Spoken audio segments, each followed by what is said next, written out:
Everyone's registering for the tournament for the week. You have different options. You can register for the Masters, Long Gammon, Blitz. There's a combination of all sorts of backgammon. Have fun, enjoy it, and be grateful.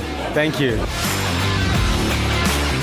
Такой турнир впервые организовывается в Узбекистане, мы очень рады этому. Я пришел исключительно за победой. По-любому все они будут играть за остальные места. Второе, третье, десятое, неважно. Я за первое место. Ташкентге хуш келипсizlar. I'm going to take part in all disciplines that I can, and I wish all the players to have lots of fun and good matches. Win or lose, you've got to remember there's worse things going on in the world right now. We should just enjoy and be happy. Thank you, IBF, for this event. Wishing all the players really good luck, but fun above everything else. Я на самом деле впервые участвовать буду в таком международном турнире, поэтому я немножко волнуюсь. Она выиграет, она займет первое место. Это мой чемпион.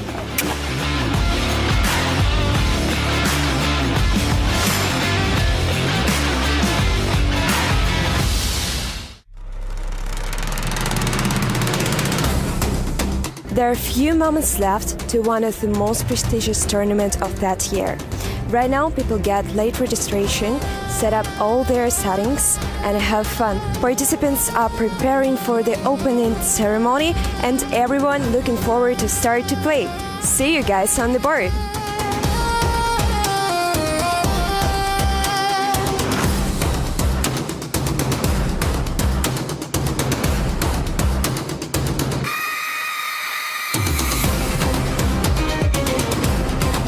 Dear participants, ladies and gentlemen, welcome to one of the most anticipated events of 2026, the first grand tournament of the year organized by the International Backgammon Federation, the Asian Grand Prix 2026. Today, we have gathered in the heart of Uzbekistan, in the city of Tashkent, to witness a historic moment. This tournament is more than just a competition. It is a celebration of an ancient game that unites continents, generations, traditions, and cultures. An opportunity to see the best of the best competing for a record prize fund. Today, within the walls of the Axelon Center, the story of the largest tournament with a prize fund worthy of champions begin. Once again, welcome.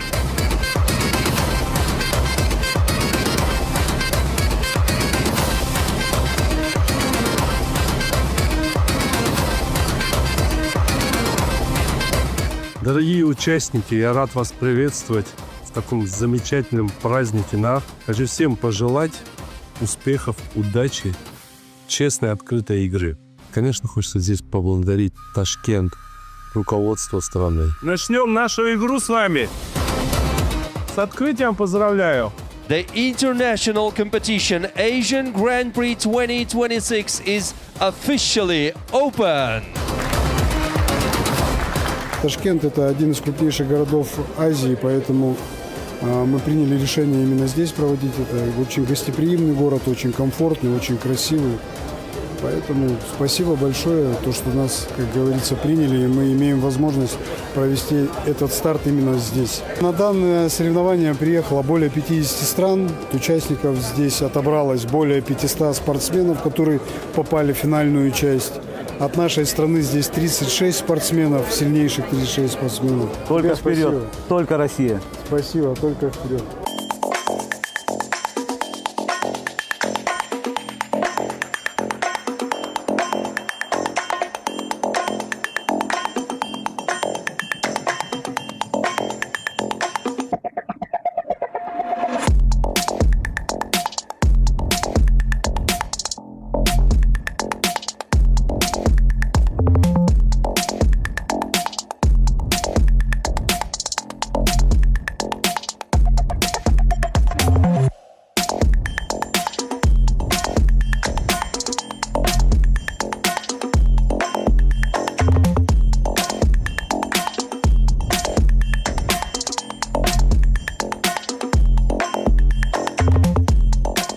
The first day has started. We're watching the games and bright emotions together. Stay with us. Show must go on.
participants, please check your registration. If you pay and don't see your name on the list, please report to the registration desk, please.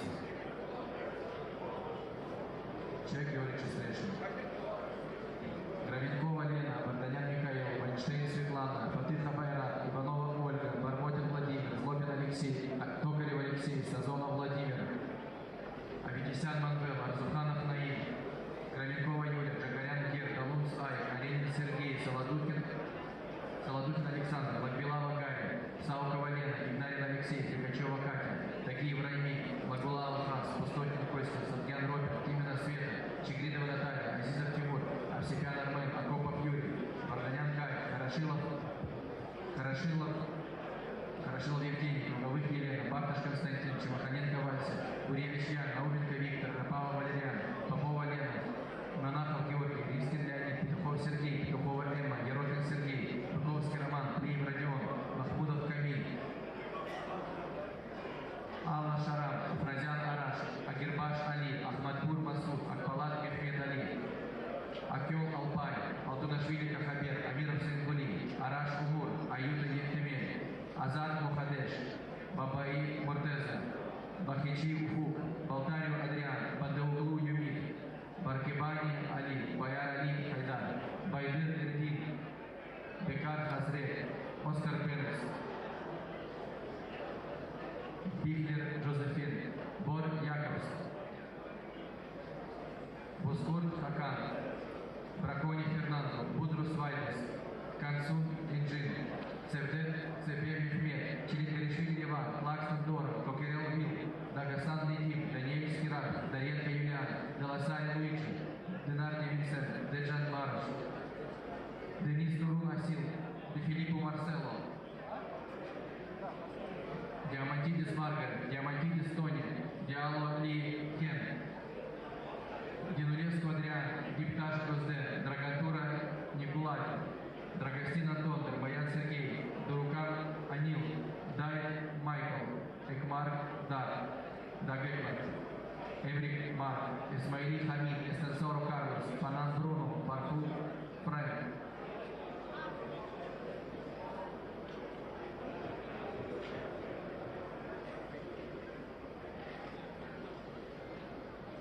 Макичан Сергей, Манукян Сарук, Рошин Владимир, Косовский Юрий, Микулица Александр, Салевзянов Алмаз, Сафарян Вагет, Яджа Елена, Барукян Арсен, Шакиров Фидаик, Танаканян Григорий, Иноземцев Костя, Григорян Вачаган, Багдасарян Лев, Бабаназарова Фарзона, Умригин Сергей, Гермашева Гульнор, Федоров Станислав.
Вычлу Исмаил, Вычлу Озан, Бугулашвили Закария, Буланти Умер, Буларян Гор, Хамидреза Рахмани Саид.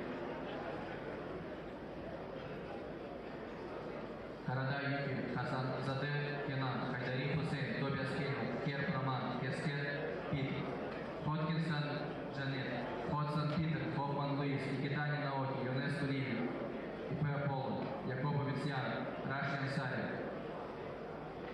Джараки Гари Али, Джен Эйч, Мичигиту Кагияма, Мартин Фредерик Кан, Кадирай Танер, Капананцы Давид, Карабулут Музафер, Карамутуглу Ибердат, Рапичак Самет, Ливан Калерий, Каднельсон Анатолий, Кискин Айкут, Джалил Халили, Джалил Халили, Исам Койл, Кисанома Масахиров, Александр Купер, Патрик Купер, Калензаридис Кристофис, Кождантфар Медрам, Косенки Сефа, Кунупис Манеджотис, Красов Александр, Курт Калипуглу, Кутнерян Гаро, Ламот Майк Мишель, Лазер Марио, Фабрисио Ласурдо, Ли Джерри, Марселот Михо, Мамад Заурбек, Мамад Хасанов Мамад, Банашвили Алеко, Марин Зуран, Мартину Лука, Мацура Рио, Великян Хачик, Евгрен Таги, Сосомин Амнишвили, Велешка Руслан, Минвала Мириан, Гириджаян Эдуард, Петрелес Константинов, Визутамин Сэм, Мочи, Асуик Мачизуки, Малазе Мухаммад, Урадян Артур, Бурак Мурак, Нагиб Питер,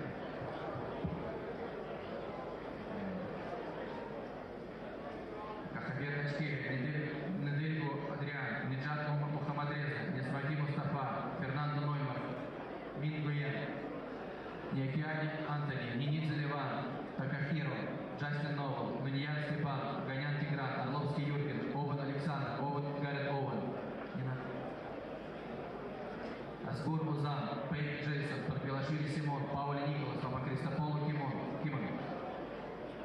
Пархамия Раги Манучер, Фармаси Хабибула, Петерсон Гейн Джон, Филипп П, Гео Почко, Пряткин Вячеслав, Элира, Пуя Раджаби,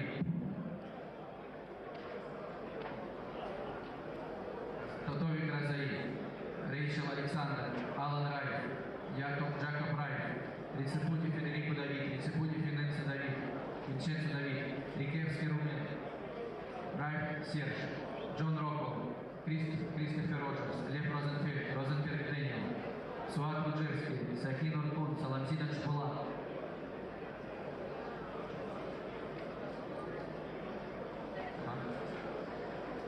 Саламзин Наджибула, Салак Самир, Сандур Туадер, Сабрикай Ибрагим, Константин Асари, Северчи Ибрагим, Шафия Резу, Шампализаде Амин, Кениш Имадая, Сончин Тильман, Сонер Кирач, Сорвас Стиланус, Оливер Свайер, Калин Стефанов, Майк Свободный, Франк Теллон, Тацуя Танака, Таня Дживко, Абирали Талаколев, Латин Нельч, Роберто Терезиани, Тот Давид, Ларс Трабл, Ривас Фарбирашвили, Стивдалин Светанов, Туц Хикмек, Фидияки Уеда, Уберлук Кубилай, Уклеба Романс, Углу Фудхакар, Урбан Макс, Урукоглу Хайдар, Услумер Кар, Узел Айгут, 20 Юрий, Бейтер Виду Веритер, Дэвид Уэллс, Бен Стетан, Янс Яков, Язава Якипа, Евдокимович Юра, Йылдыз Духан, Йылдыз Онур, Казуки Йокота, Вертикин Супрур, Юсупов Чингис, Захабар Агдан, Зариман Том, Джакиров Бакай, Ральф Циммерман, Жирнев Манчев, Аликаев Дмитрий, Борченков Алексей, Бердичевский Антон, Баулина Надежда, Гринев Сергей, Ершов Евгений, Зварыкина Марина, Кичигин Владимир, Минулин Валерий, Аганесян Арай, Аличенко Максим, Петросян Артур, Перскалава Иракли, Пугин Виктор, Шкилин Дмитрий, Магичан Эдвард, Геворкян Висак, Сыпко Алексей, Потапков Эдуард, Гаязов Оксана, Широков Дмитрий, Хомяков Олег, Гордеев Андрей, Игнарин Руслан, Пучков Константин, Степанова Шишкина, Евгения, Макичан Сергей, Манукян Сарун, Рощин Владимир, Красновский Юрий, Никулица Александр, Салимзянов Алмаз, Сафарян Багей, Канжа Елена, Марукян Арсен, Федоид Шакиров, Наконян Григорий, Наземцев Константин, Григорян Бачакан, Багдасарян Левик, Бабаназарова Фарзона, Умрикин Сергей, Гермашева Гульнора,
We start in 5 minutes. Last call, please.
Last call.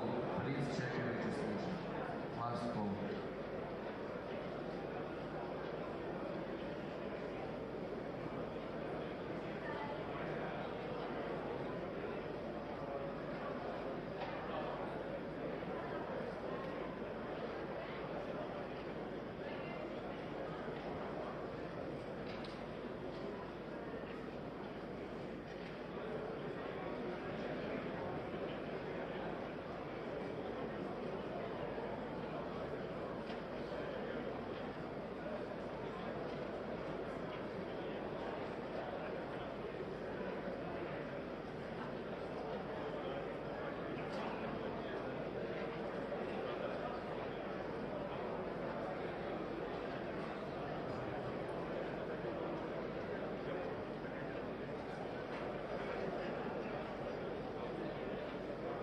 We start in 1 minute. 1 minute. Last call.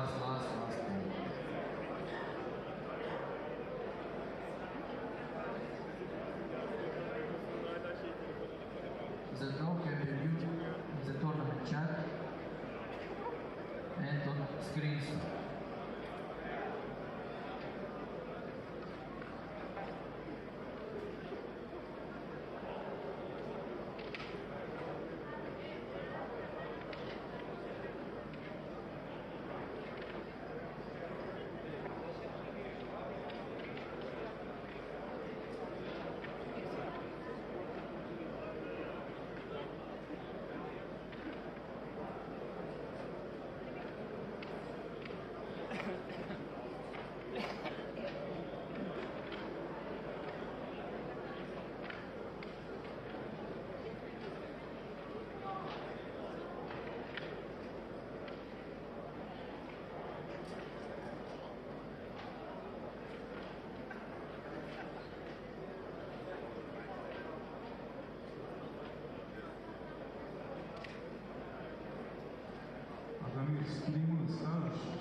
Good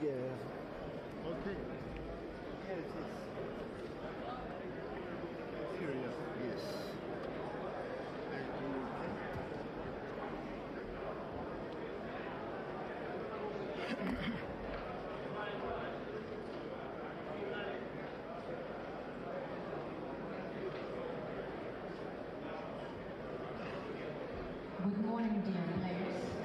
Pairing is ready. Please take your seats.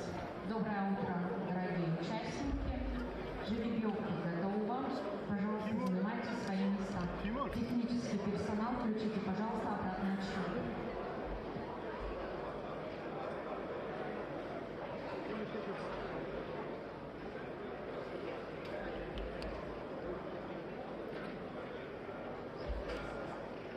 Dear players, the pairing is new. The pairing is new. Please double check your table number. Уважаемые игроки, жеребьевка только что была переделана. Перепроверьте, обновите свои странички в телефоне. Жеребьевка новая.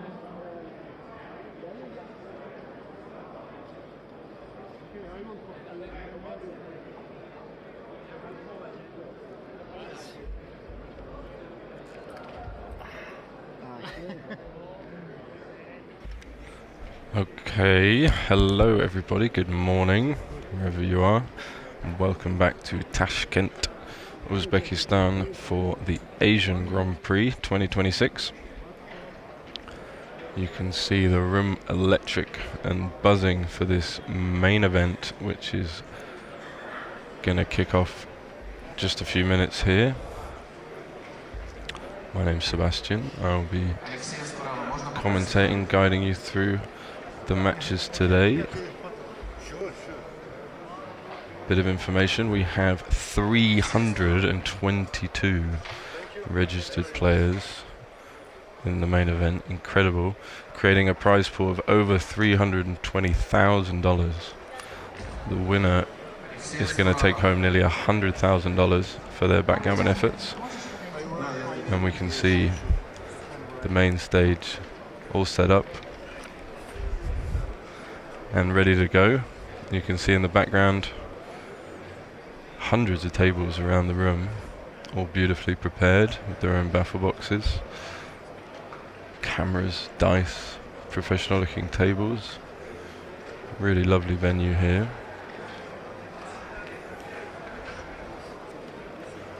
Good morning, Mr. B. Thank you for your message in the chat. Always lovely to see you and hope that you're well. We miss you here.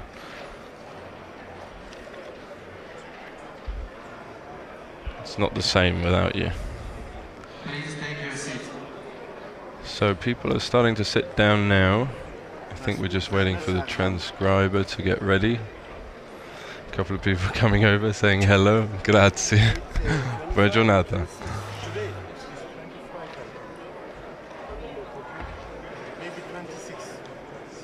Incredible to see over 50 countries represented here, everybody coming together for their love of the game. Ready to play some backgammon.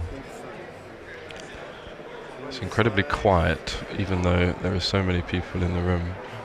Everyone on their best behavior, which is great to see. They've really gone out, put out all the stops here for this event and this organization. So you can see, hopefully now, the XG coming up on your stream. So we'll have that on your screen, sorry. I believe there's another stream running on the other channel, which you can find in the live section of the YouTube for the IBF.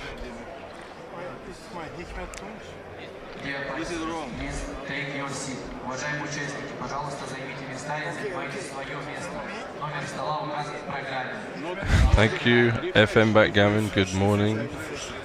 I hope you're doing well. I hope everybody is happy and healthy wherever you're watching from. It's a pleasure to be able to talk to you about some backgammon positions. And this is the first round, the first match of today. There's going to be a lot more rounds coming your way.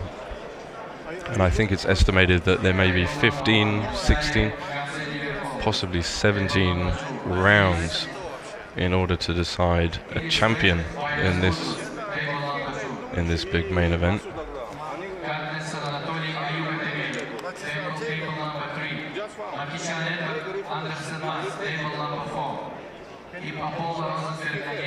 Okay, it's just reading out all the table numbers.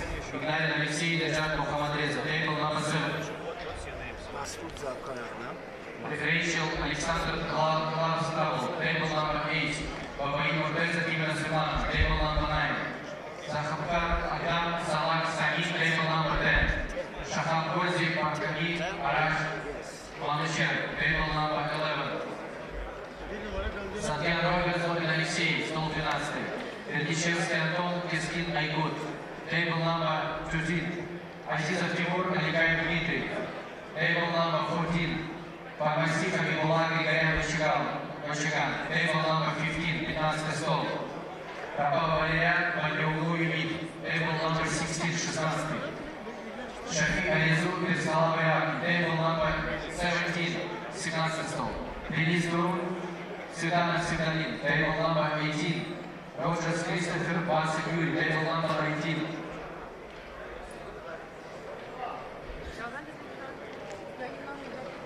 So a little bit of confusion here over some of the table numbers, and I think the mainstream match is just being changed, so I'll have to let you know. Looks like... Just give me a sec and I'll get back with you.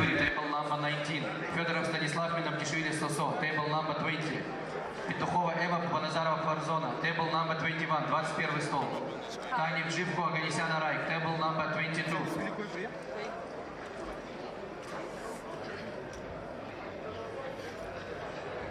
Плиев Родион, Рошин Владимир, стол номер 23. Барташ Константин, Услумер Ткан, table number 24. Волочти Умер, Хескет Пет, table number 25. Дефилиппо Тагиев Рамиль, table number 26.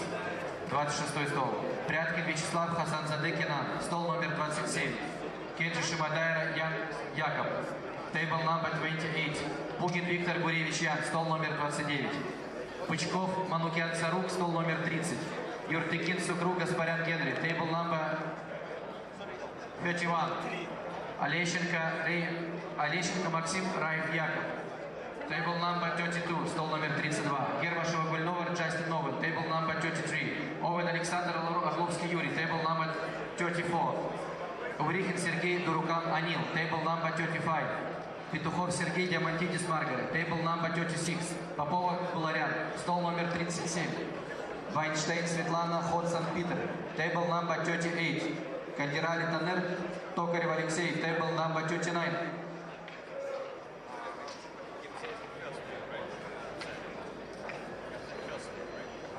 Ершов Евгений Махмудов Камиль, стол номер 40. Болтарио Адриан Тодд Дэвид, стол table number 41. Бармотин Владимир Бор Джакобс, table number 42. Бенец Оскар Милешко Руслан, table number 43. Мартино Лука Начкебека Хабер, table number 44. Ноймарк Фернандо Талакаян Григорий, table number 45. Оганян Тигран Хисоно Масахиро, table number 46. Юсупов Чингис Лупер Патрик, table number 47. Геворгян Мисак Алла Шарам, table number 48, стол номер 48. Агирбаш Али Урбан Макс, table number 49. Азаид Тофик Чемаханенко Василий, table number 50, 50 стол. Елдыс Гухан Иноземцев Константин, table number 51, 51. Розенфельд Лев Хайдари Хусейн, table number 52. Гена Кристиан Косем Сева, table number 53. Сайкая Ибрагим Юнеско Ливию, table number 54. Гохан Хильми Свободный Майкл, table number 55. Гугулашвили Закария Сончин Тильман, table number 56. Марукян Арсен Григорян Размик, стол номер 57. Дэвид Уэллс Оленин Сергей, table number 58.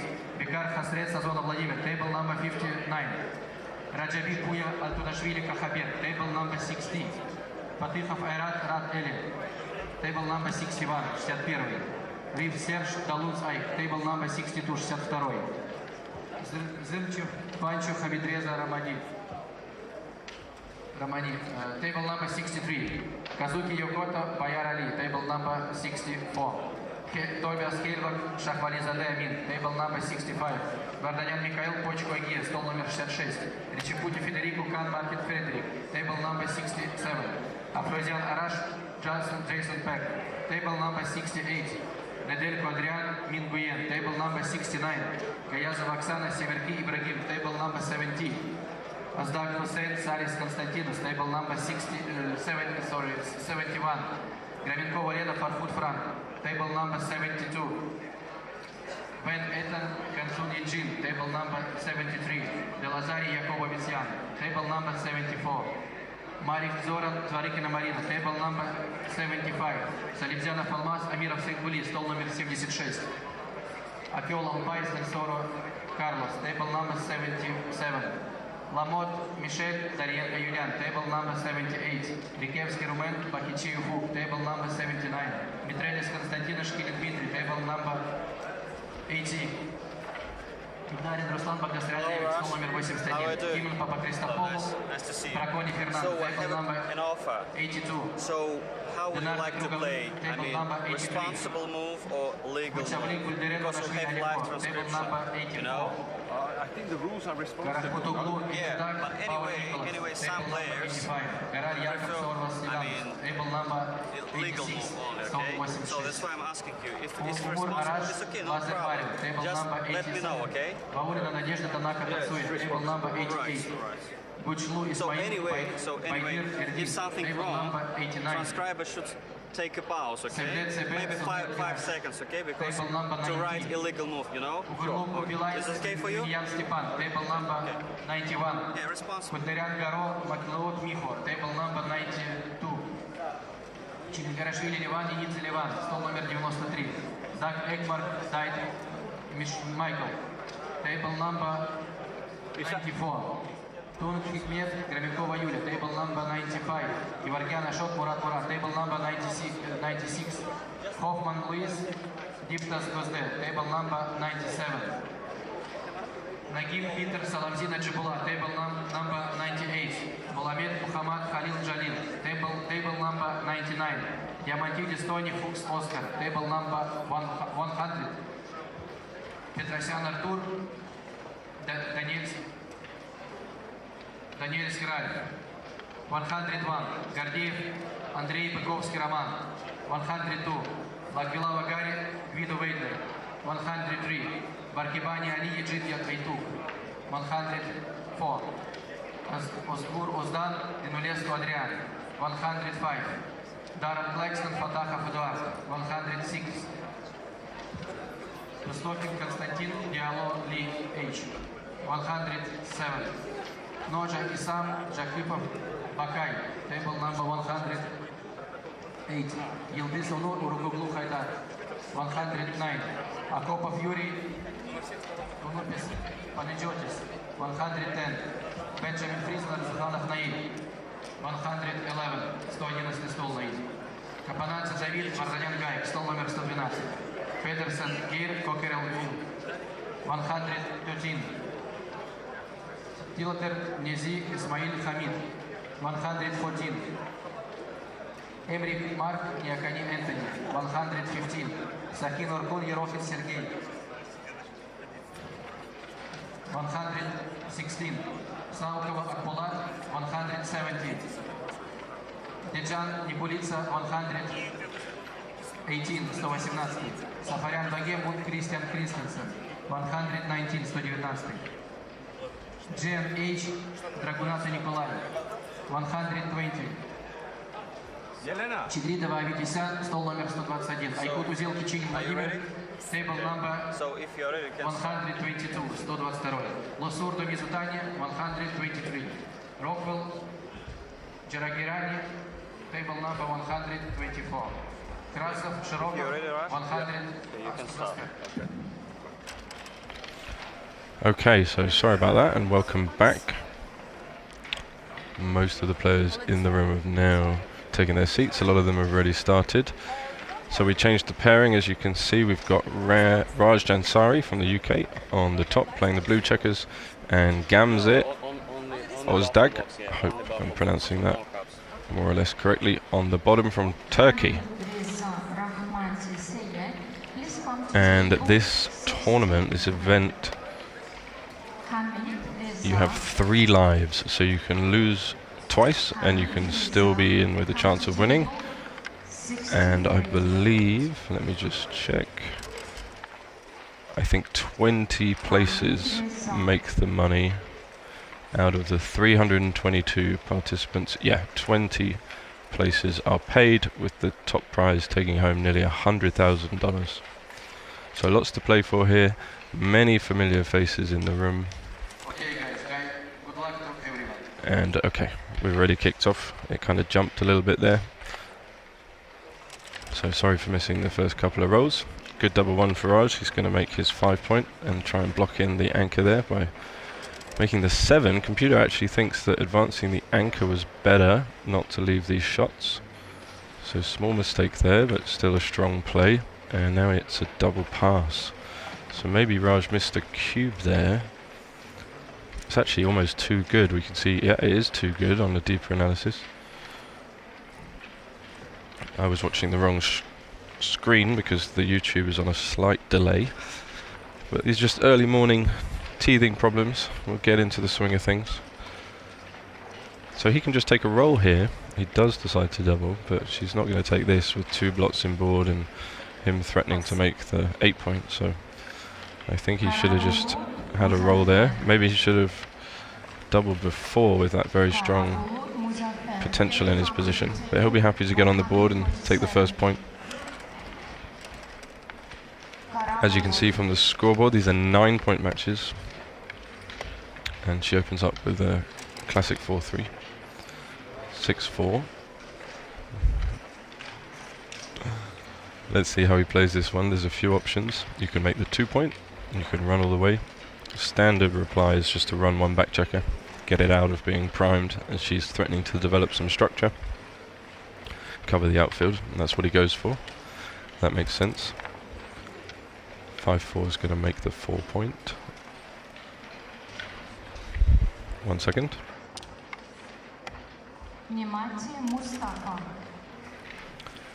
Yeah, I've just been reminded to point out the QR code that links all the live results and the draws, so any information that you might be interested in searching for, just scan the QR code beneath Gamze's name and you will find it all there on the website. 6-1, sorry 6-2, he comes down leaving the shots, but you should just step up, try to get the last back checker out of there.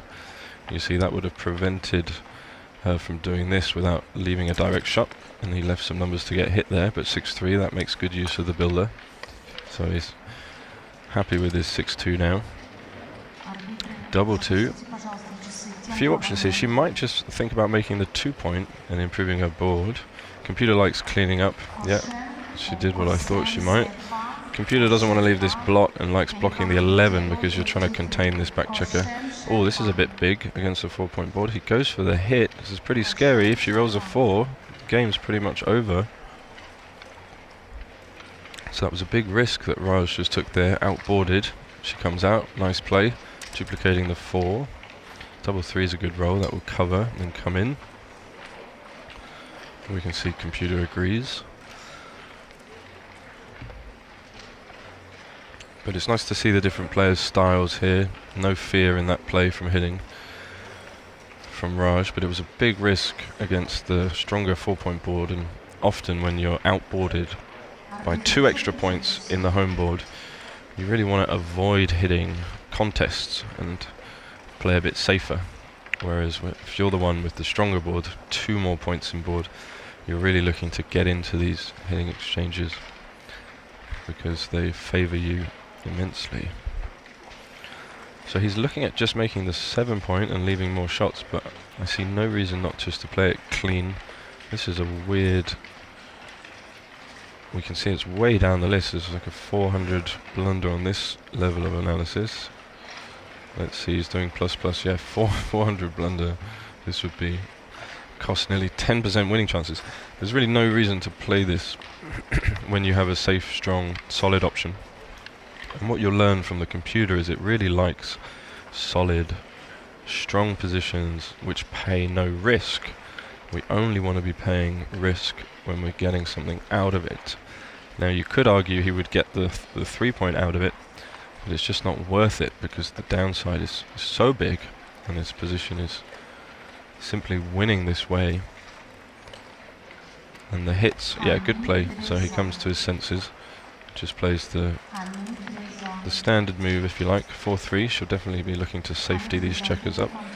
So she might even think about coming down. We can see, yeah, 16-9. This is kind of natural. Builders to make the 7 and the 3, but does leave some shots. 3-2 is a lovely one. Now he makes the 3-point naturally.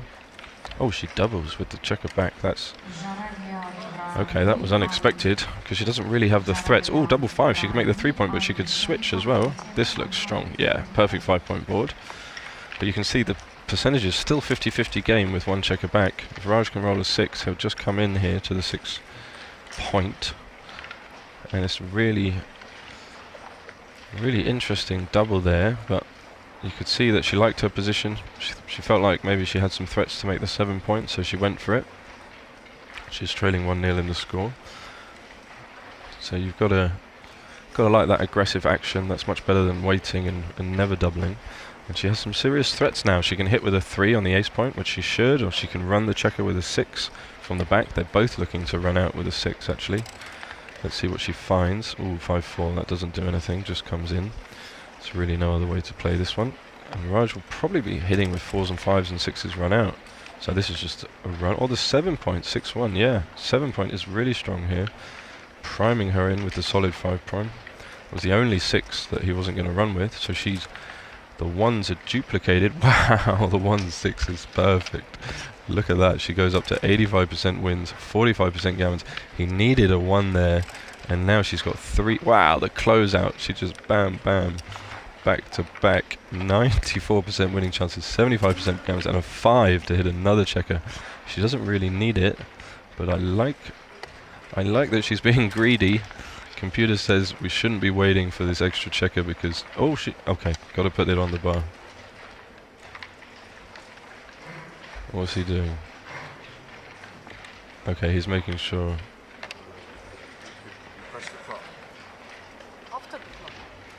He's thinking that she pressed the clock before, but she didn't press the clock first. I'm going to have to tell them that she actually did play it legally. So maybe I can help with the situation. I'm pretty sure she put the checker on the bar first and then she hit the clock. But we will just confirm and double check. I want everything to be above board. Maybe I can go and tell them. I'm not sure how much I'm supposed to get involved. We have the professional arbiters here. Maybe we can listen to this. She wanted to hit, but she didn't maybe we can watch it. Okay. Hopefully you can hear that. I turned up the volume on the table there. They are going to check it, but I'm pretty sure she put the checker on the bar first, even though she did it in a bit of a weird order. So they're just going to make sure. It's always better to double check. But what we were saying is she shouldn't have stayed, or the computer preferred not to stay to leave a better distribution in the bear off.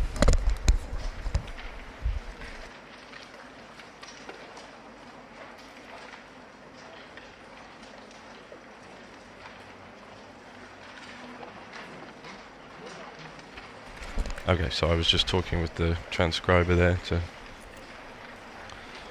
try and smooth this out a bit more quickly. Of course it makes a difference in the gammons, but it also makes a difference in the winning chances, because Raj will have slightly more chances to hit from the bar.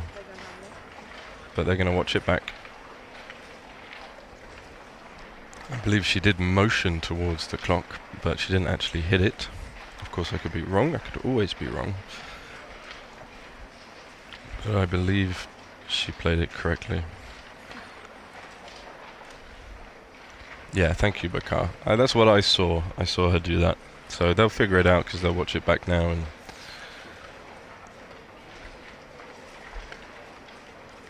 you just have to be very careful, you know, that you make your move before hitting the clock. And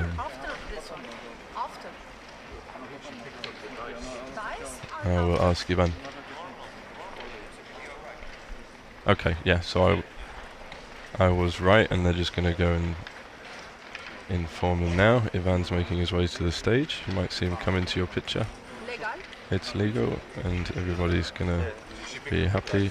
No, that's not legal.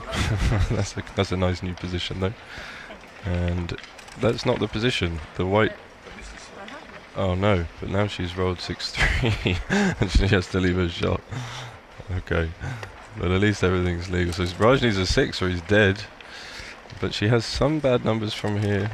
Maybe she can just. That's a nice one. 4-1. Just play 6-1, and everything's even on the back point. She might even think about playing 3-2. Good play. Nice distribution. That was the 6 he needed last roll. If he got that last roll, he would have been completely back in this game. 2 off here. Yeah, good play. Lots of gammons, 86%. Some backgammons, but not many. He's a nice roll here, not to leave a bad structure. That's okay, it's better than a 1. But you can see that there are some bad rolls. He's in again, so he's probably only going to get 1 chance if she rolls it here. She doesn't. And Raj is very likely to enter now. Sometimes the dice get stuck in the baffle box like that. Okay, so she's won the game. And she's got 97% gammons. Sent a really aggressive cube, and it worked out really well for her. So well done, Gamze. It's really quiet. It's amazing thinking how many players are in this room. It's in a lovely atmosphere.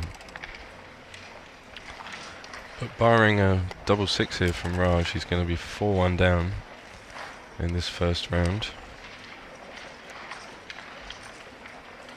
97.7% gammons.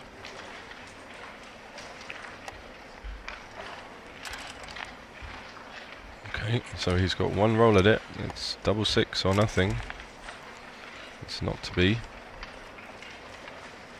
So it's Gamze with the early lead.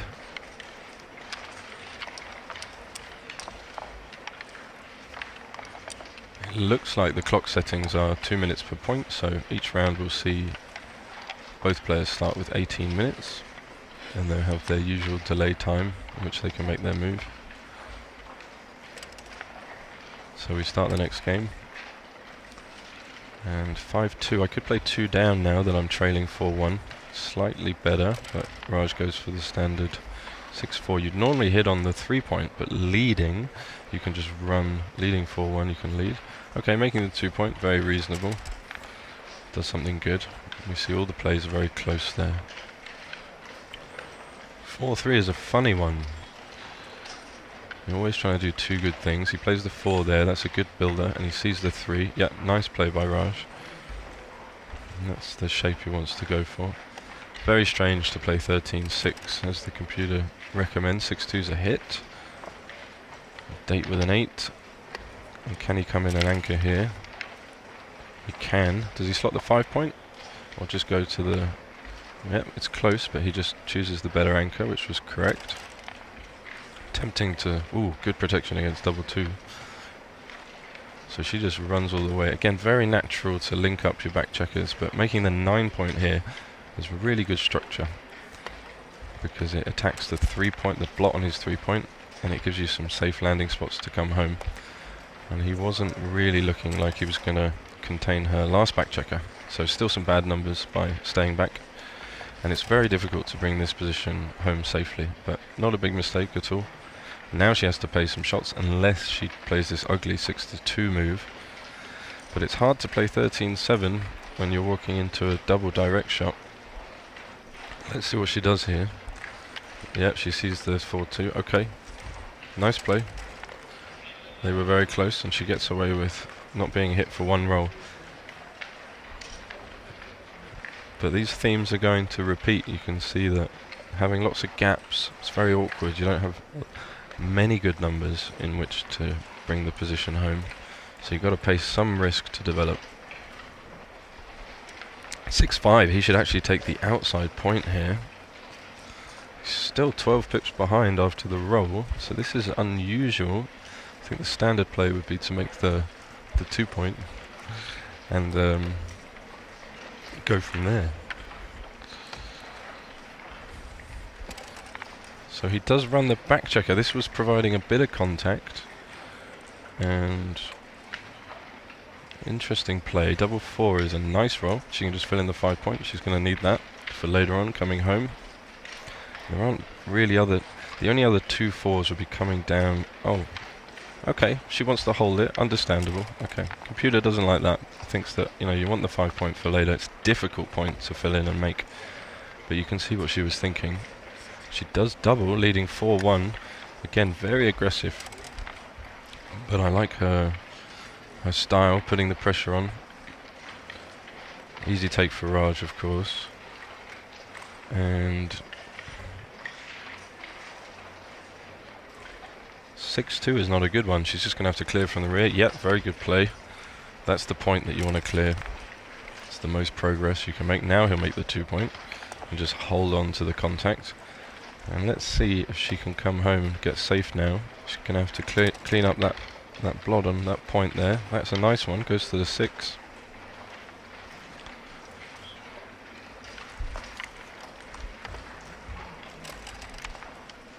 Okay, so Raj will be looking to fill in the points in his board to develop a threat for when he can maybe get a chance. Oh, is this 2 down? Immediately playing the shots? No, it's not. It's an ugly safe play, but it's safe. You can wait a roll. Yeah, good play. That's it. You don't need to pay the shots right now. You can see if you roll a better number, even though he's likely to improve his board. Very common though to see playing 2 down there with 6-5. Can she clear the midpoint? She cannot. She could make the ace point. That's a safe play, but she's running out of spares, so she's going to need a good roll soon, or she is going to be paying some shots and a little bit of risk. Let's see what he does with this 6-2. Bit awkward, but he can leave the checker on the midpoint because of the blot in board, so he can keep this contact and he can keep his front position. Yeah, he sees that. Keep that contact. Good play, Raj. So she could only hit and cover with something like 1-5 or 1-6 and it would still leave shots. This is a nice clearing number. Not only does it make the board, puts pressure on his blot on the midpoint, but it also clears the 9 point, which is a difficult point to clear. So you can see that computer prefers cleaning up now. Some of her bad numbers have a 1, maybe 6-1. You make better by staying. Small differences. 4-1. You still get 5 shots with the 9s if she has to leave the midpoint. So let's see. He can't really make a mistake here. We see how close the top 2 plays are, and those will be the only things he's considering. Yep, another good play. Doesn't want to get hit with the 1, so she has to come from the midpoint here. That one is good, almost forced. Yep, she has to survive a 9 here. There's 5 9s. That's 6-2. That's an 8, 1 pip short. But she still hasn't got home, and after she safeties, or maybe safeties this block from the midpoint, she'll still have to clear the 8 point. Her 8 point is difficult to clear with the gap on the 5, and that's why we saw making the 5 point earlier as a better play. You want to bring this checker in because it goes to a good place. Also then you're threatening to clear the 8 point on the next shake. He's going to come round 14 pips behind after the roll, but there is some wastage. He can just close the board. He's thinking there's no immediate bad numbers for her, and there's very few good numbers in terms of pointing on her head, or sorry, pointing on his head. No, the obvious 4-2, double 2, double 4. That's about it. So this is the. Oh, I see. The computer is indifferent. You can just run. So this play wins 1.2% more games. It looks like the value is the same. So he's got the cube. He could just enter the race because she's got gaps on 5 and 4. She's got some wastage as well. 4-1 is a lovely one. Now he wishes he had run, because he's going to get held up in the race, especially if he dances, and he does. Ooh, that's a shot. So 15 numbers to hit here. All the 6s, 4-1 and 4-2. Oh, another dance. He just can't roll the 6 when he needs it this match so far. Another shot, but 3 more checkers off, so she's going to have 5 checkers off. It's a forced move. He's going to need a 3, otherwise he's going to be 6-1 down. He's just seen double 3. Can he find it? He cannot. So things really not going his way. Double 6. Some gammons now. If Raj rolls small, that's a bit small. If she rolls another double here, he's in trouble. 26% gammons. Oof! The 5 was there. She's going to have a shake at it. She's probably going to have double 2 or better to go 8-1 up. So this is a big roll here. Oh, she got it. She got it. Wow. The sneaky gammon. He left 0.1% gammons by staying back with that double 5, and it really cost him. So 8-1 down, and we go straight to the Crawford game. Gamze is on fire.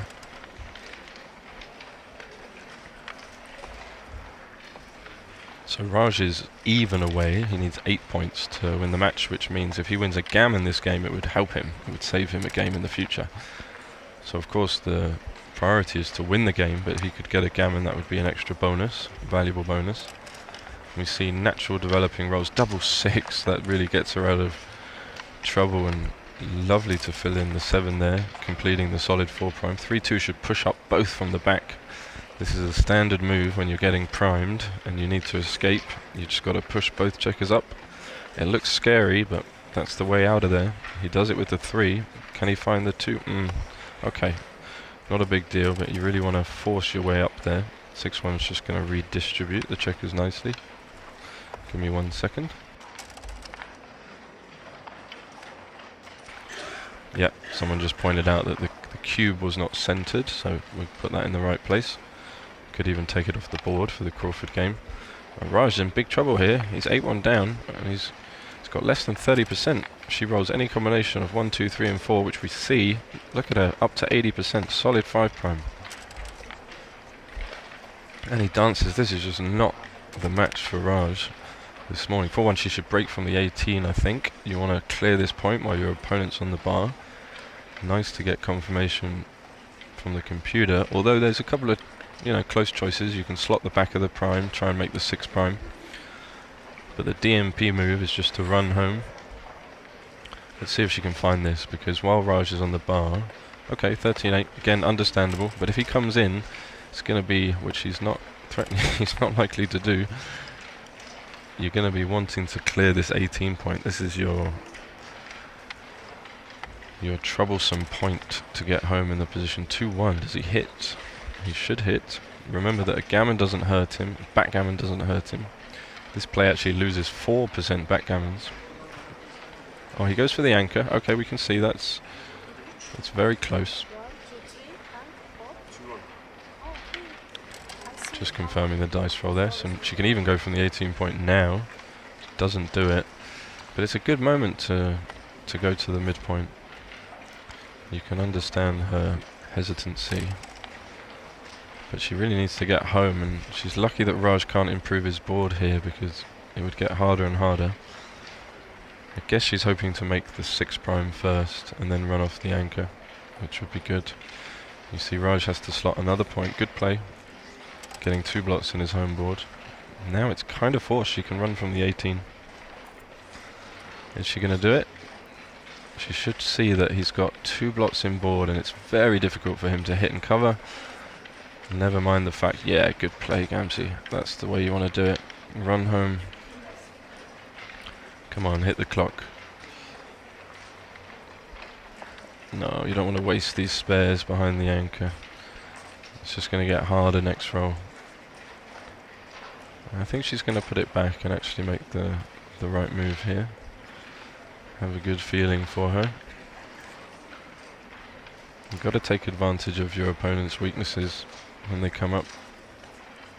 And this is the moment to do what you want to do. Oh, okay, again, understandable. But now he's got the 4-point board, and now what's she going to do? She would have got home safe, she would have run around the corner. Look at the computer play coming off the 18 with both checkers. Okay, she does it now. Interesting, but Raj has got some chances now. He can hit, so he should hit and play 8-6, get an extra builder. Could even play 7-5, I like that. She needs a 5 or a 1. Oh, that will do it. Yep, 1, 2, 3, and come in. Perfect. Okay, so she's nearly home, but we can see why Raj decided to make the 2-point, because he's going to have this contact and these chances for the rest of the game. And he's like, oh, she can clear the 8-point here. That's a nice one, because that not only does that clear the 0.6 away, but it also sets up the builders for 4 builders to make the 3-point, and you really want to make the 3-point here to come home more safely. So you do have to leave the blot, which is some risk, I guess, some shots, but you know, he has a blot on his ace point, and there really isn't much risk at all by clearing the 8-point here. Let's see if she puts it back and finds another one. She's just looking at this variation. Okay, so Raj will try to make his 5-point. That's not a number that does that, but at least he makes the 5-point board. Keeps them spread out. Can she clear safely? This was the problem. Now she has to make the 3-point and leave a direct 6. So you could see she didn't want this contact. This wasn't helping her. She wanted to clear the points, come home safe.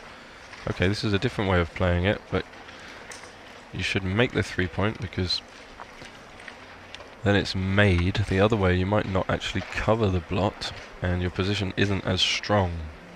So even if she gets hit with a 6 here, she has a solid 5', whereas the other way, she only has a 4', and she might roll something like 6-5 next roll, which would leave a double shot. But it's a tricky decision, and often confusing.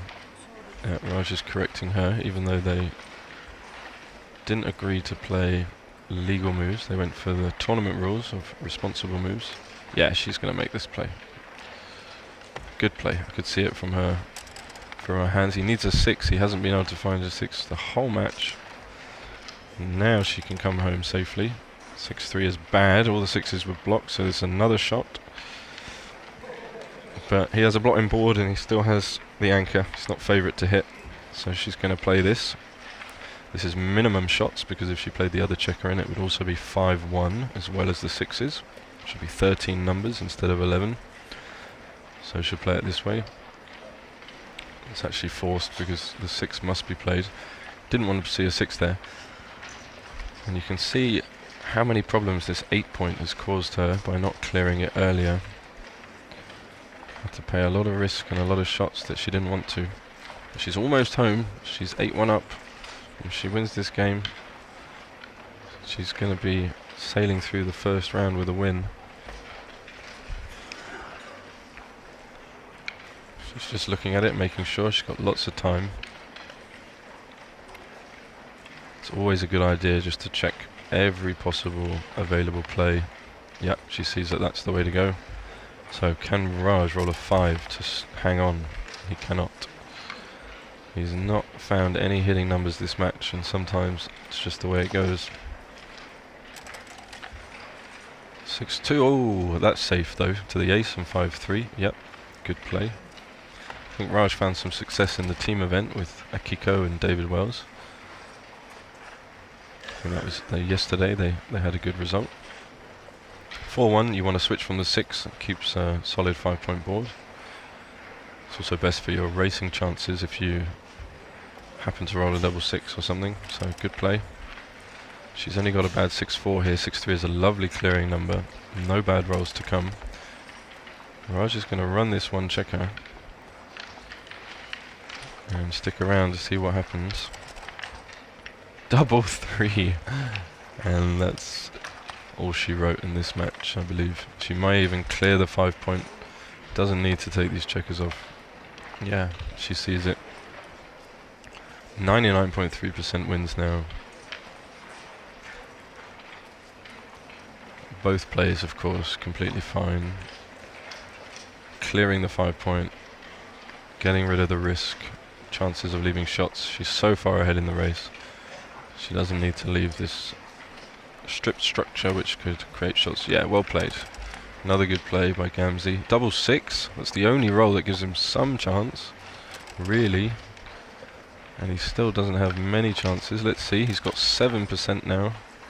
6-5 doesn't really help much. 6.6%. He needs doubles, and he needs big doubles quickly. And if she rolls a double, then it's all over. So can he do it? This would be quite a comeback. 3-2, down to 4%.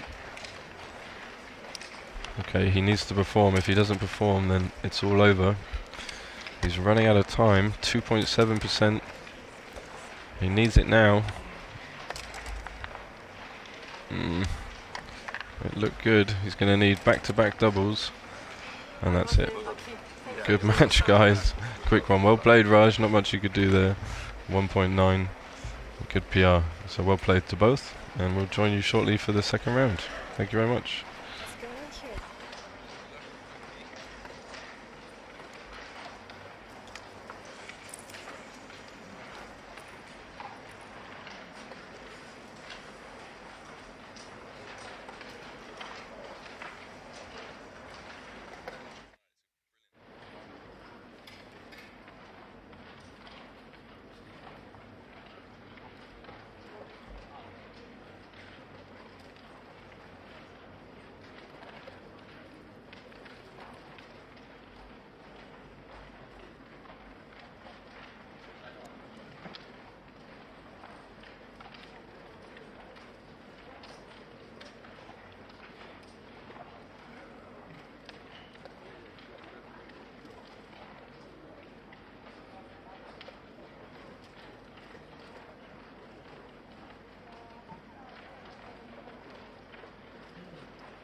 depends. If there is no protocol, you ask the arbiter the protocol and the dice. The arbiter brings you the protocol and the dice. After the game, you fill in the protocol, you sign that you win, and he signs that you lose. Then you raise your hand. Arbiter comes, he takes back the protocol and takes back the dice and the protocol. The arbiter takes.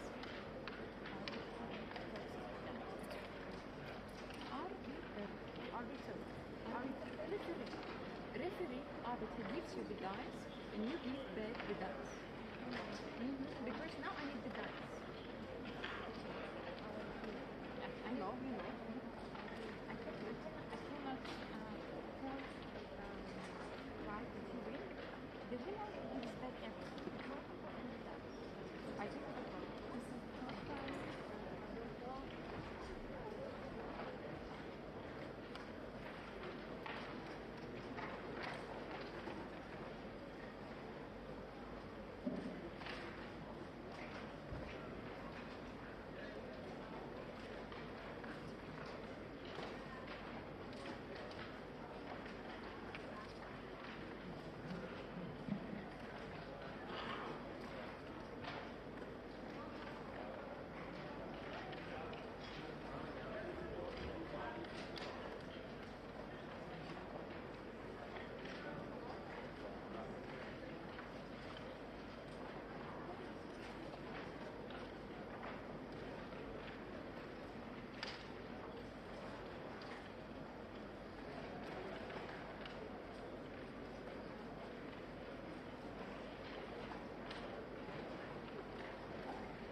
Шестой, не первый.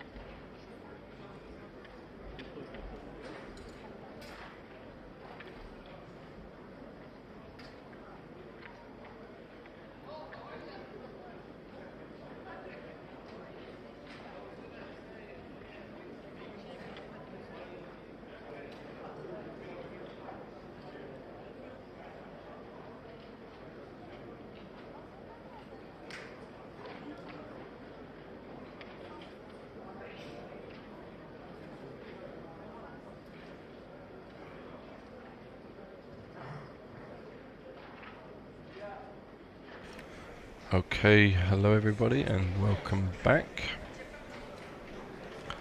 We've got another great match coming up for you on the stage here. We are live from sunny Tashkent in Uzbekistan at the Asian Grand Prix 2026. Just a couple of minutes now for everybody to take their seats. First round took a long time because we were waiting for the last match to finish before being able to make the draw for this round. So everybody just setting up and getting into place.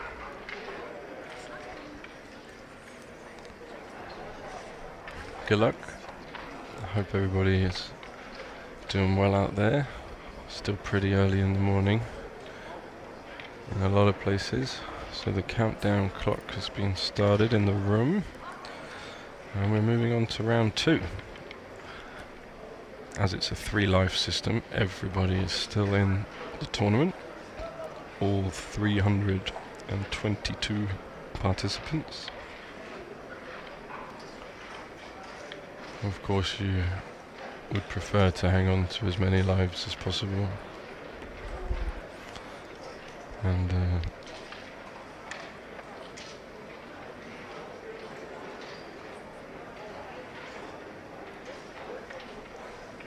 yep, we're just waiting for transcribers in position and for our 2 stars to get to the stage. I believe we're going to have Hideaki Ueda, Japanese, and Nodar Gaguro again, I believe, the Georgian player.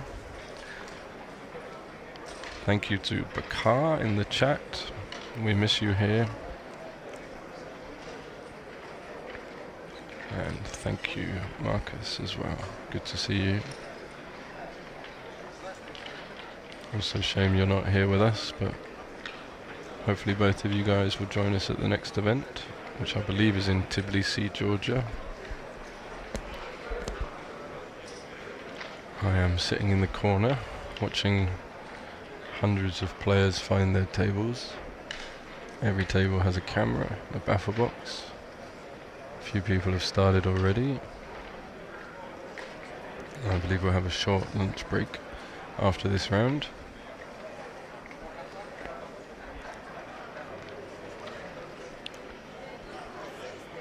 Now Hideaki is standing in front of me, but he looks like he's sitting at another table, so I'm not quite sure.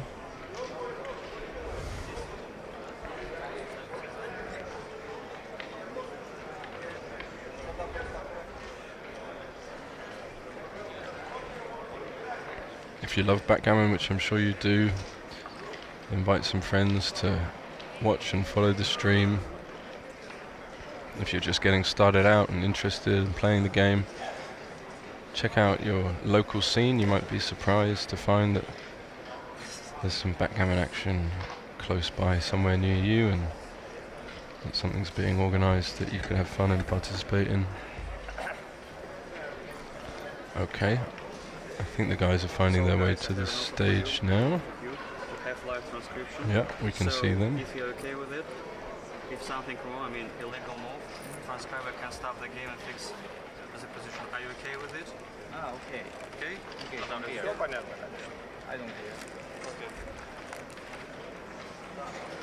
Okay, we just heard the transcriber there confirm that they will be playing legal moves.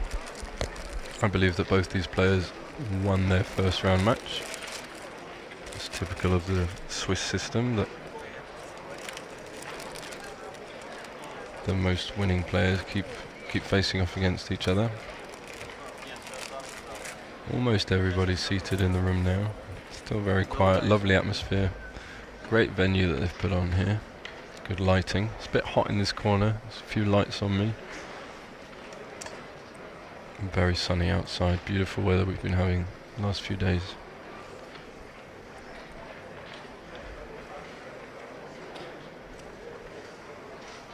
Pete just came over to say hi. Hope you enjoyed his commentary yesterday. I know I did. Ivan has also been doing a tremendous job commentating. And if you didn't see the long gammon or the super blitz, you can always go back and watch that stream, check out all the action. But it looks like the players are ready.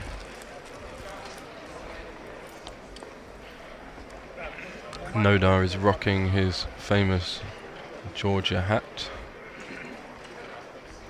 He's got his Tower of Power baffle box ready. All players on every table must play with the baffle box that's provided and the dice that are provided by the organisation.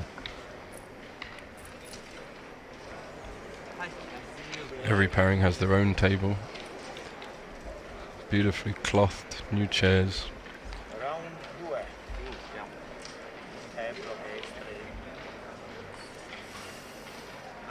Okay, looks like we're ready to kick off. Good match to both players. There's the handshake. So again, all these matches are going to be to 9 points in the main event. 322 players all still in, with the first prize of $100,000. So lots to play for, many matches. Let's see how this 6-4 is going to be played. Looks like he's already gone for the aggressive 2-point, which I like. At an even score or trailing score, wins some more gammons.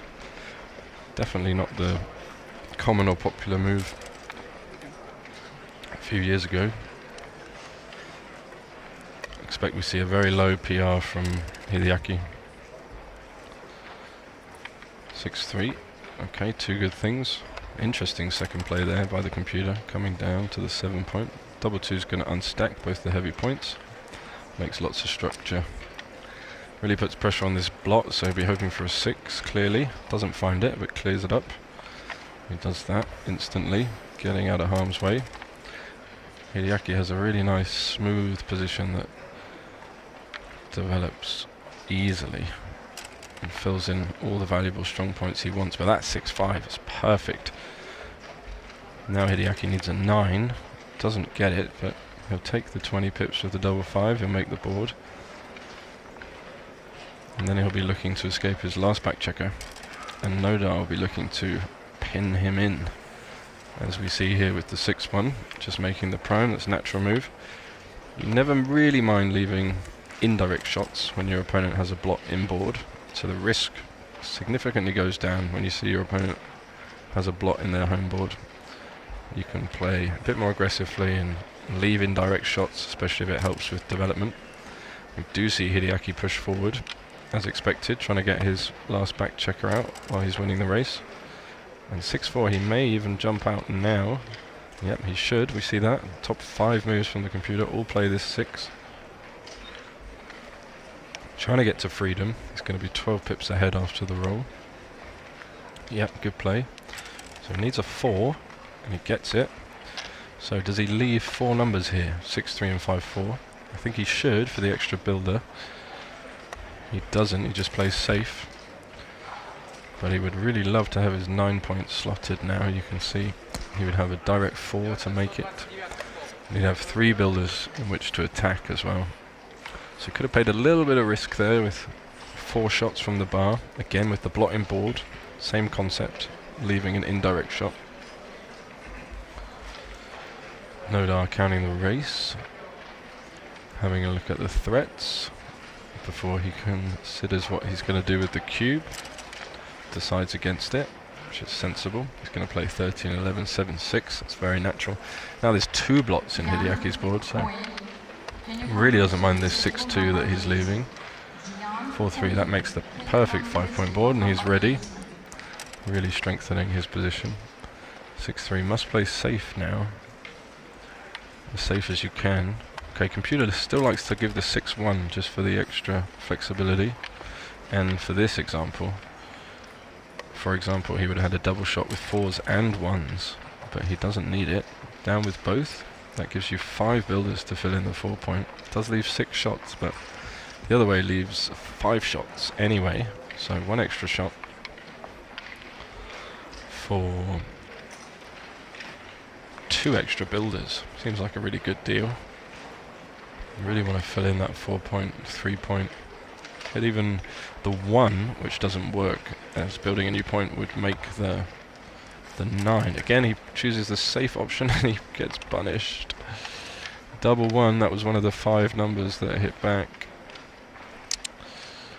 And this game is now Hideaki's. So even if he enters with a 1, he's going to be seeing the cube here. It doesn't. So is this too good, or is it a pass? We can see it's a double pass, but very close to too good, and that's why we see Hideaki play on. He believes that there's very little risk here, and even when Nodar enters, he can still double him. So I like that. Now it's too good because he's progressed with the back checker, so definitely too good now. Doesn't roll the 6 or the 5-1 he was looking for. Now 6-1 would change things. Doesn't come. Still going to play on too good for the gammon. Double 3 is awkward. So we're going to see him double next roll. He's not going to give any shots by slotting the ace point. This game is really changed after double 3 actually. It removes all the spares. It's not what he wanted, but he's still in the driving seat. You can see 70% wins, and he'll have more than that if Nodar stays out. It's more interesting for us if Nodar comes in and then we see the cube action. I suspect Nodar would still pass, but may well be a take then.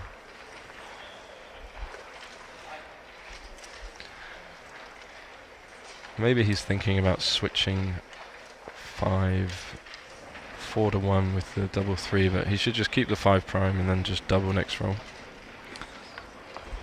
Yeah, and he sees that. So 1-6 here, big swing. Doesn't find it, but he's going to cash now, and it is a take. That's what I thought would happen. So scary looking for position for Nodar, but it was a take because there were numbers such as 5-4 and 5-3, which would break Hideaki's board and wouldn't escape his last back checker. So he got the point anyway, but he gave himself the chance at winning more points. Nodar gets off to a strong start this game. 4-1. Is he going to split? He should be splitting somewhere. We see that from the computer analysis. But decides to stay back. And that kind of leaves Hideaki a bit of freedom just to spread out and come down. 4-3. So now he can split and make the 9 point. I think that's natural. You really want to contact this blocked. Yeah, good play, Nodar. Feels like you're stepping into trouble, but actually, okay, on the 6-4 it doesn't look great, but on a lot of the other numbers it performs a lot better. 1-3. Don't want to be splitting now into those big stacks. Work on containing our opponent's back checker. 5-2. Yeah. Doesn't want to strip the mid. He plays this. Good play. Leaves no blots. Just focus on his mission. This makes the 4. Hideaki looking to improve his board or run. Ooh, there's the run. 6-5. Brilliant roll. Completely negating Nodar's strong structure. Good split with the 4, I think. 5 slots. Nice play. Ooh, that's a bad one. So it's going to be 13-2. It's the only plate. And Nodar hoping for a 1 or a 4. Gets the 1 and the 3. Wow, so that's sort of game over, really. Unless we see a good number here. Okay, maybe that's enough. Still feel like he's getting doubled. Looks like a double take.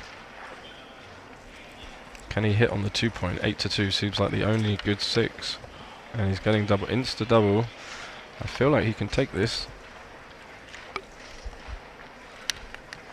Sits back in his chair. Has a sip of water. Not a comfortable position to be in. Never really like being doubled because it implies that you're losing the game. And we'd much prefer to be winning the game. Hi Conrad, hope all is well with you. We miss you here. So this is tricky, but he does take it. Nice play by both.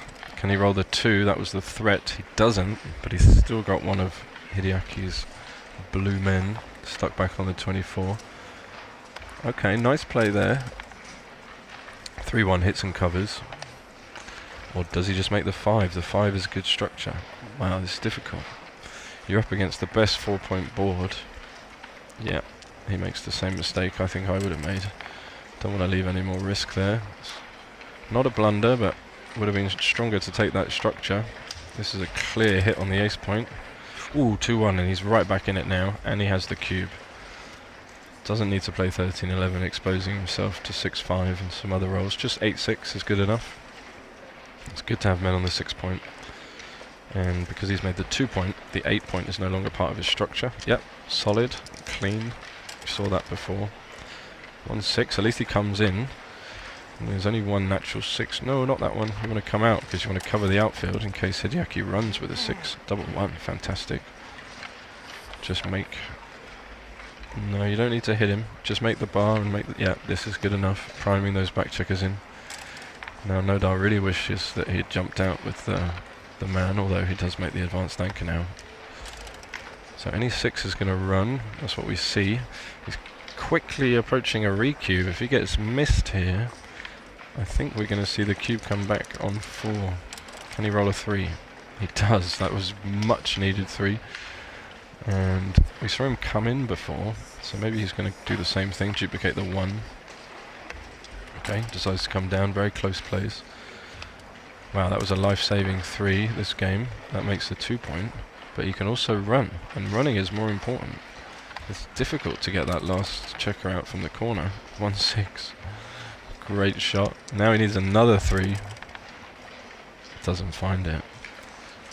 And this is too good now for Hideaki by the looks of things. So he's likely to crunch his board. Nodar is. And he's thinking, are there that many gammons? It doesn't look like there's almost 20% gammons, but he's going to be forced off the front anchor with a 6 and a 5 potentially if he wants to keep his board.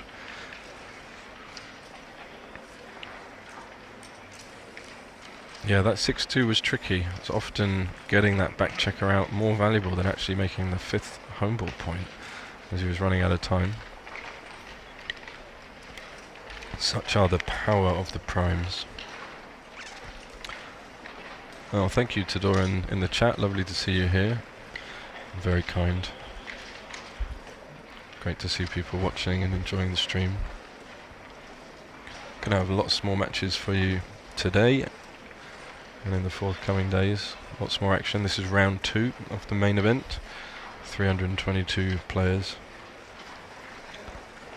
So, does he cash or does he take a little risk and play on?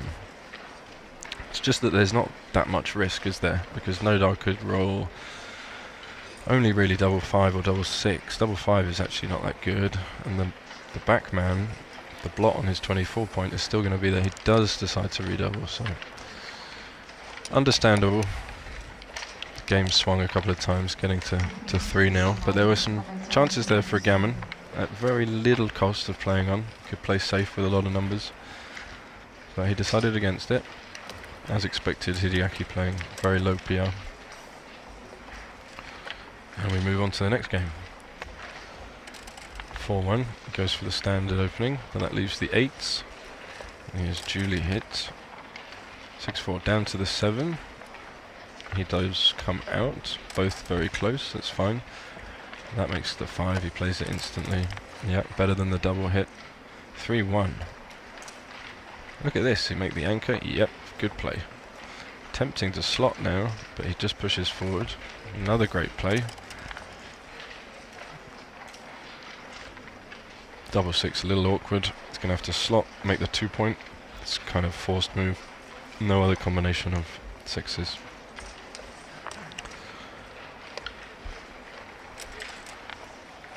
When your position gets disconnected like this, where you have no third quadrant point, it can be tough to make progress. We'd love a 2 to cover. Ooh, double 3 is fantastic. 2 down and point on him. Back up the block. Hideaki on a roll here.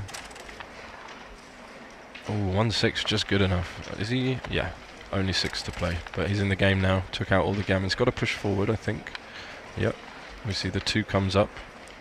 He's way up in the race, up 40 pips, so just escape the last back man, and then he'll have kind of a holding game cube. Hit and down, or just round the corner. Round the corner is good coverage without the risk, but he'll be tempted to hit with the blotting board. It's a tricky one. Hitting and coming down actually wins a little bit more, but loses too many gammons. Another good play. 4-3, gotta go. This is the only progress you can make in the position. Yeah, he sees it. Always scary running into a double shot, but when you get missed, it's a huge upside. 2-1, take a bit of risk here. Leave the builders, spread out. Try and make the 5 point. Again, double 5 is a winning roll regardless, and 6-5 you have 3-1 and all the 4s to hit back. So I think he can play a little bit more open here. Yeah, good play, no doubt. You want those 4 builders to make the 5 point. 3-2 is good. Will he play 6-4? Yeah, I saw that. Computer likes that. You really want to enter with the 3, of course. You don't want to prime yourself behind this structure. Now, will he get rewarded with some structure? At least he can load the 10 point. Well, that's interesting. Computer thinks hitting is close. I would just make this play. Seems normal. 2-1 is bad. Yeah, just have to lift this block. Which is a little frustrating because it weakens your board, but it's the only safe play. Yeah, focuses on the priority of just escaping your last back checker. That'll make the 9 point, I believe. That's the best way to trap him. Sees it instantly. We had lots of examples yesterday of how powerful the 9 point was against the 22 point anchor, or even a single checker on the 22. And that only leaves Hideaki with a few rolls like 2-6 and 4-5. Double 4, of course, is great. 4-6 would still leave shots. But there isn't really an alternative here. He's just checking, going through the options, as you should.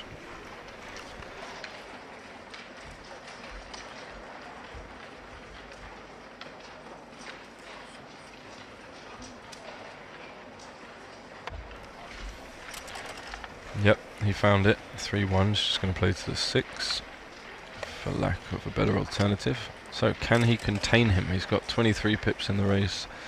That's not particularly helpful. Just going to have to sort out the distribution. He might think about hitting him. Wow, that does turn out to be the best play. 2 and keep that one going. Yeah, this seems like a natural play. I think hitting forces some bad numbers from the bar. Double 5 is great. He gets to clear all of this, so really only has the back checker to worry about. Yeah, like 2-6 would have been bad from the bar.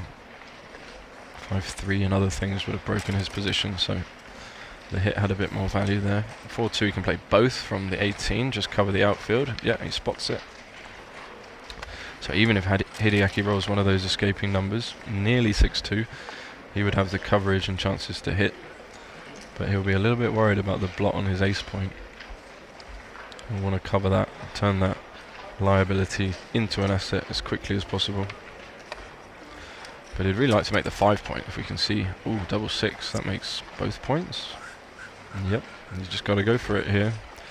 There really isn't another way. You just got to attack and then hope the guy dances. And even if he hits you, look at his board. He's got the ace point open, but he's got the blot on the 6. So I think he'll figure this one out. Can't really play it any other way. Yep, if that's the first 2, then the next 2 you have to make the board with. Get up to 16 dancing numbers for your opponent. This has got to be the right approach.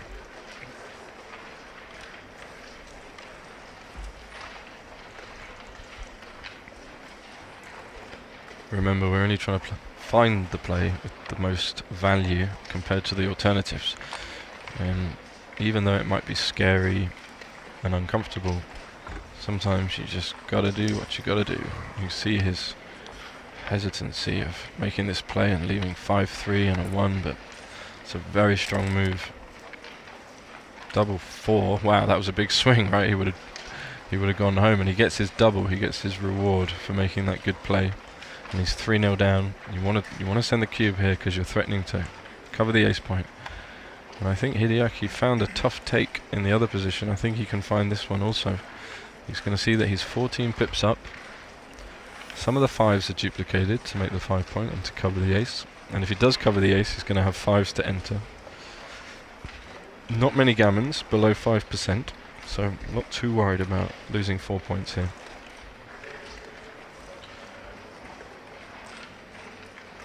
You can see him mulling it over. He does take. Well played by both. What's he going to roll? 6-3 covers. So 5-3 and 5-5, but that's a winning roll. Okay, and now it would be a pass. So it was a good cube, it was a good take. And now we'll see if he can bring it home safely. Again, he should pay. Yeah, good play, good play. Extra builders to close the 5 point. Saw the 6, could have come with a 5 there. 5-2, doesn't get what he wanted, which was closing the board. But he can play safe here. Should just leave double 5, that leaves you 3 builders. And double 5 is almost a winning roll for your opponent. So he's looking at the safe play. This only gives 2 builders with which to close the board.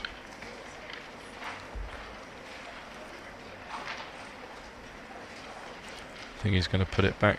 Think about the double 5. So actually, maybe you want to get hit with double 5 because then you'd get a direct shot back.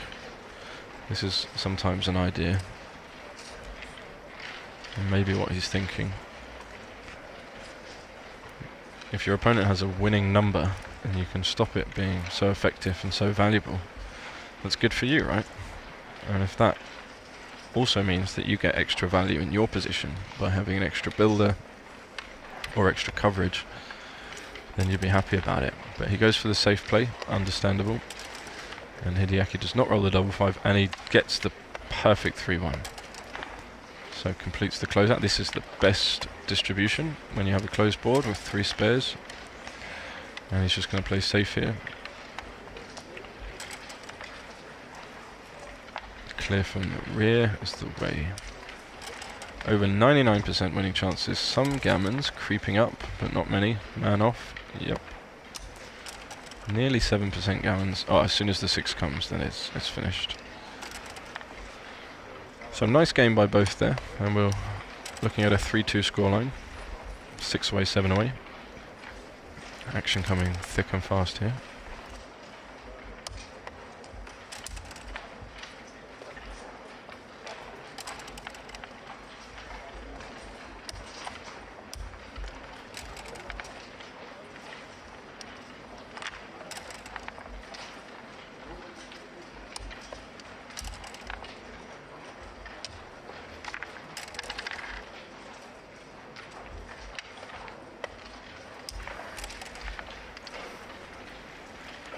Okay. We do see him resign. So Hideaki took the early lead in the match and had a big advantage in that game, but it got turned around. Nodar found a really nice cube. PRs are probably about what we would expect. Both players very experienced. It's probably quite hot up on the stage. You can see they're elevated there on your picture. See how many people are playing behind them. The room is packed. Okay, 2-1 slotting. 6-3 comes out. Duplicate the 1 and the 3. So there's the 1, but that hits and covers. Fantastic. Remember, we're trying to do as many good things at once as possible. That will come out again. 6-3 is an interesting one. That's the play, and then will he find the 3, 8 to 5? I think he will. Yep, good play. Gives you another builder. Also keeps contact with the back checkers. This is awkward because once you hit with the 6, there's no 4. You'd have to come down and leave lots and lots of return shots. So will he just play 16-6, which feels a little bit passive, but you should be playing passively if you're outboarded. Okay, he's looking at it. They're really close. Hitting wins 1% more games, but loses almost 5% more gammons. And this is just kind of a simple approach of playing the position. But he can't make a mistake here. Both plays are very similar in value.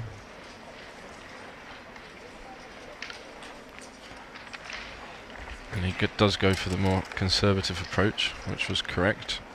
6 links up, 6 to 5. That looks good. 2 good things. But Hideaki is also happy with that because now there's no pressure on his plays. He can play safely behind the anchor and not have to worry about rolling a good number. 3-2 is a good development. Nice structure that he's got there. So he slots the 5 here with the 3. Okay, or the 3, both ways. You can see why he did that for balance. 2-1's going to come down. That's another builder for the 4 point and also for the 7 point. Both those points he would like to make. 3-1 makes it naturally. Must do that. 6-2. So can't do anything that he wants. So just put another spare on the 5 point. Isn't really another play unless you want to give direct shots. That's a great number. 6-5. Lover's Leap. I don't know why he's thinking about this, because even if he was losing the race, this would be the best play. You don't want to allow your opponent to prime you or blitz you. Just want to get into the race. And now he gets the spare, so he doesn't have a bad 6-1 anymore. Speaking of which, Nodar now has the bad 6-1, but that's the only bad number. Oh, double 4, so he's going to run from the back. That's it. Disengage. When you're winning the race, this is what you want to do. Up to 65% wins. He's going to see that he's up 12 pips after the roll, which is a significant advantage. And that was a great roll for Nodar.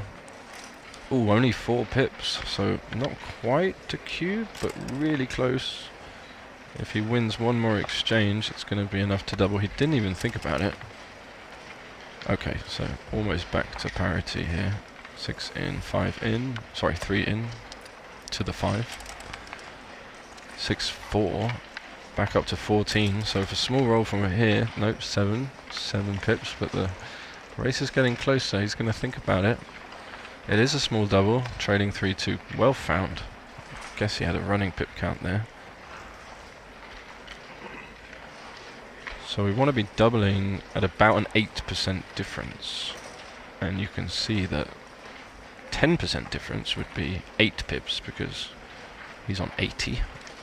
So easy way to think about that. 10% difference would be 80 to 88. And that would typically give you about 75% winning chances. Here he has 1 pip less than that. But it's over an 8% difference, which gives us a double. And if you're redoubling, you'd like a 9% difference. And if it's more than a 12% difference, then it would be a pass. So those are your little windows that you should be calculating. Of course you want to take into consideration wastage and gaps and distribution. But as you can see from this position, everything is beautifully placed as it should be, and there are no deficiencies in either structure. So yeah, he takes happily.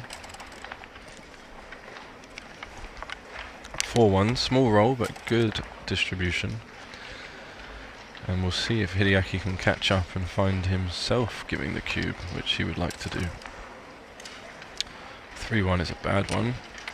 Down to 59%. Can Hideaki put on the gas here? He can. 1-2 off, and then 5-2 or 6-3. Yep, that looks good for balance. Then the 1s and 3s fill in the gaps. Nodar is an underdog now at 45%. Now it's back to about 50-50.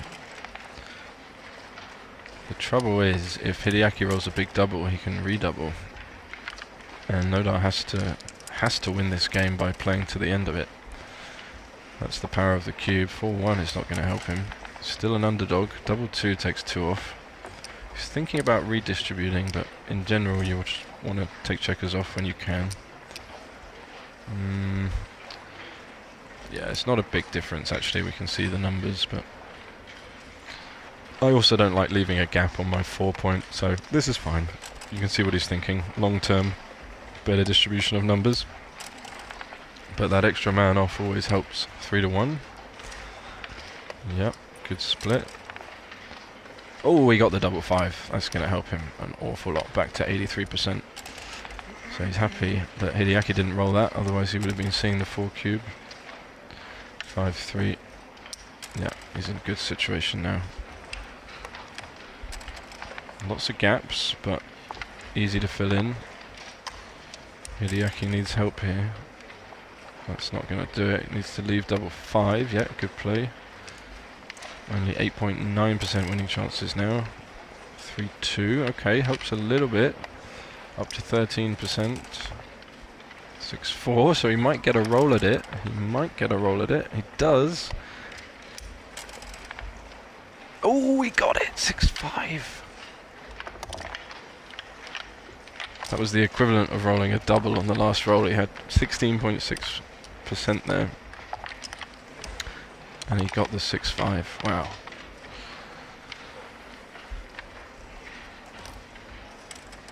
Yeah, you can see Nodar not very happy about that. But nothing you can do. Just got to reset emotionally. Ready for the next game, even when you feel things are going against you. Just try your best. He does get pointed on the 5. Nice double 1 to reply. Good split. Again, multiple good things. Double 1 will make the 4 point. Yeah. Very standard after making the 5 point. That's why he played it so quickly. Very experienced, of course. 6-4, I like running there. 6-1's going to maybe split from the back, but it looks like 13-6 is best. Bit of balance. Yeah, your front position is so stripped. You want to get another checker there for threatening to improve. But don't be surprised if we see him split the back checkers. Yeah, he finds it. Good play. 2-1's going to come down. Makes sense. Want to safety this man, so 6-4 is duplicated as well. 4-1, now he can split. He can hit and split, or he can come down and split. Hitting loose on the deuce always feels strange because your opponent's so well primed there. But if you let him roll, what is he going to do? He's going to come out with 5s. He's going to make the 7 point with 4-1 and 6-4 and 6-1 and 4-2 will make the 4 point. So hitting is slightly stronger just to prevent development. But as we can see from the computer analysis, both plays incredibly close in terms of value.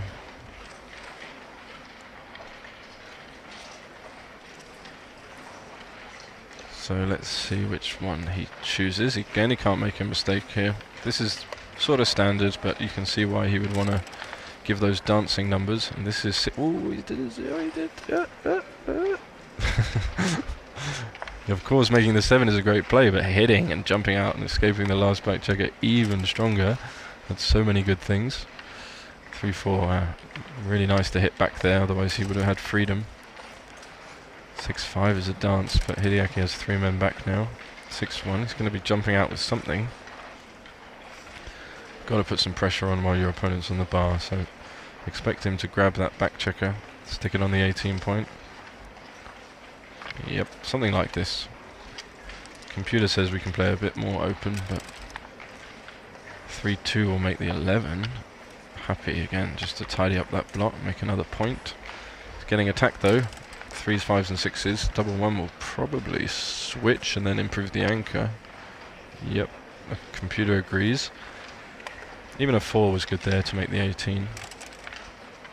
Ooh, double 3. Players exchanging blows. That runs to the mid. No, it doesn't. Oh no, it's blocked. I'm sorry, that was stupid. 4-1 like this. Yep, good play. Good play. Building himself a little structure. 5-1. He's going to play 8-3. Just for balance. You don't want to stack the 8 point and strip the midpoint. And building, you know, making the 3 point in your structure would be a good improvement. Hideaki could make the 4 point here, but he really wants to safety these checkers and not leave all these blots around. So he's looking at it, that's the first thing that you see, but then you say, nope, this is all okay. Computer doesn't mind hitting on the ace after the 5. The natural 5 is, of course, to remake the midpoint, tidying up 2 blots. That really cleans up the position nicely.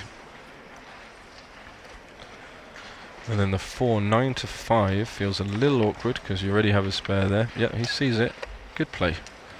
Not the top recommended play, but very close. And a strong play. Wow, 1-5, exactly what he wanted. Played the 5 first, he was so happy about it. And double 3 dance the other way. And now Nodar's looking at the cube. He's down 5-2, but not quite enough, being stuck back there. This is great, all the way out. And now if he doesn't get hit, he's going to have a double. The 2 is there, but he must use it to enter, and you can see it's double pass.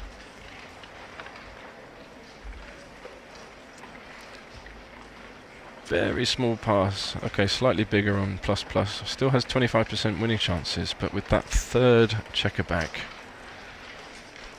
there are almost 10% gammons.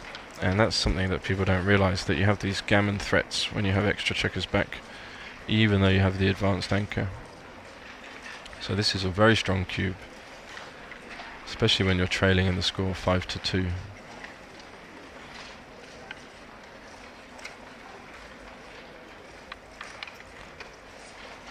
And we see it come.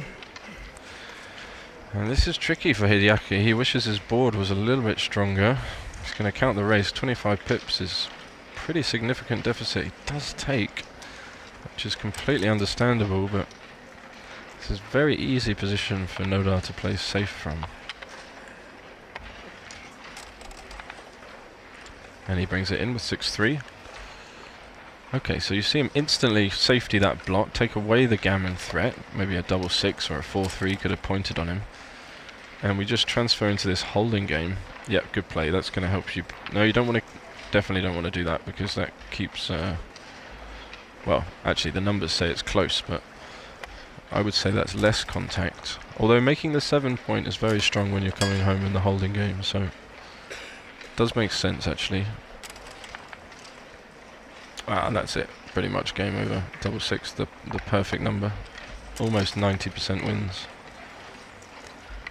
So Hideaki will continue to make his board. Oh, we should clear the 8 point here. That's interesting.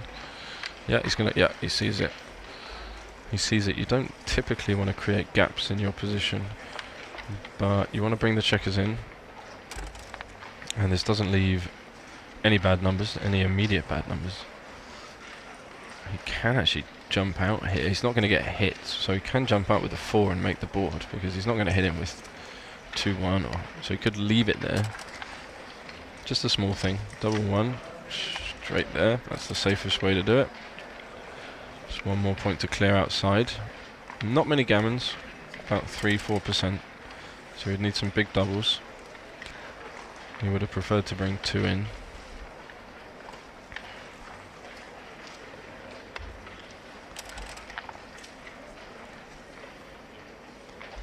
(6-4). I don't think 13-3 is the best play, but computer seems to think, nope, good, I'm glad it changed. Don't really want to waste any pips, just make your board, bring them in, and hope the guy rolls a bad number. Double 5 is interesting because he needs to leave the anchor if he wants to preserve his board, which he must. So he's just going to have to run with 1 and then hope that he rolls 6-3 or double 6. And you'll understand that he's still 23 pips behind after the move. So there's really no point in running with both checkers. Can't win that way. Keep the contact, you're not going to win it. Sorry, you're not going to lose any gammons. Well, very unlikely. We actually saw it in the last match. 0.1% gammons by staying with 1 checker back, and he did get gammoned. But on average, and we're always playing against the average of the distribution, that doesn't rate to happen. So I'm sure he'll find the best play here. Yeah, he does actually slot the 1, that's fine. Does he find the bad number? He doesn't. Double 5 is nice. In, off, and safe. So now only 6-2. Ooh, another double 5. Well, he's going to have to break his home board or run. Does he have some chance in the race? Yep. This is what he's saying. He's saying, well, this is my best chance to win.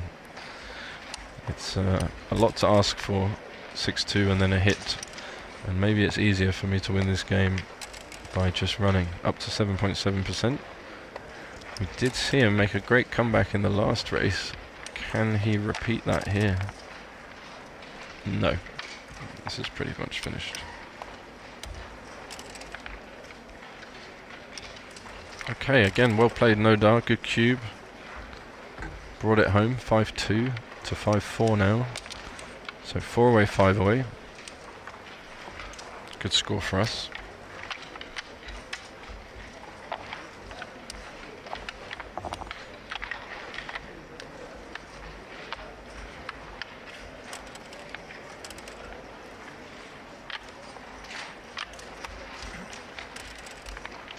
Okay, so point for a point, trade in the opening, cube back in the middle, double 6 is always lovely to see. Gets you out of harm's way, moves a lot of pips. Split and down would be standard. You don't want to get stuck back there. Want to make the advanced anchor yourself, get into the race, albeit, oh, on double 1. I love double 6 and then double 1. So he should switch here, but he's not going to. No, don't let him roll a 3. See, if you play this, he just rolls a 3. Yeah, this is better. Then he has to roll 5-4 or 3-2. Okay, understandable because it looks so pretty. But then if he rolls a 3, oh, he's going to cube now. Is he going to cube now? Should cube now.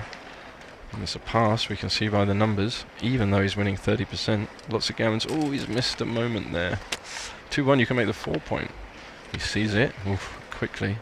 Nearly made the classic mistake there of hitting. Good play, Nodar. Corrected himself. Is he going to cube now? He must cube now. It's still a pass. Get to 4 away. 4 away, 4 away. What are you waiting for? There were more gammons before when the second block was around. Okay, this is just easy double, easy pass. He's not taking this. But he could be tempted because he just rolled double 5. But he's not at the edge of the prime, and Nodar has the 18 point. This is too much to ask for. And you can see 17% gammons, so a lot of the times he's going to go 8-5 down, which would be a terrible result.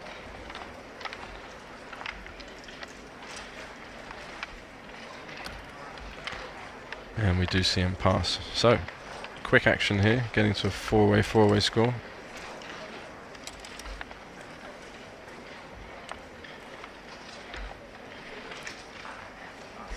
And something going on there, give me the dice, I need them.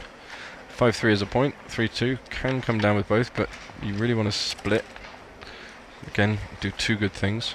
4-1, this is standard, get the builder. Very valuable builder on the 9 point. Splitting, 4-2 will make the 4 point. This is good structure. So both players with a bit of development. This is down and push up. Standard 5-1, good for balance, and that should allow you to see daylight even if your opponent improves. That will make the bar.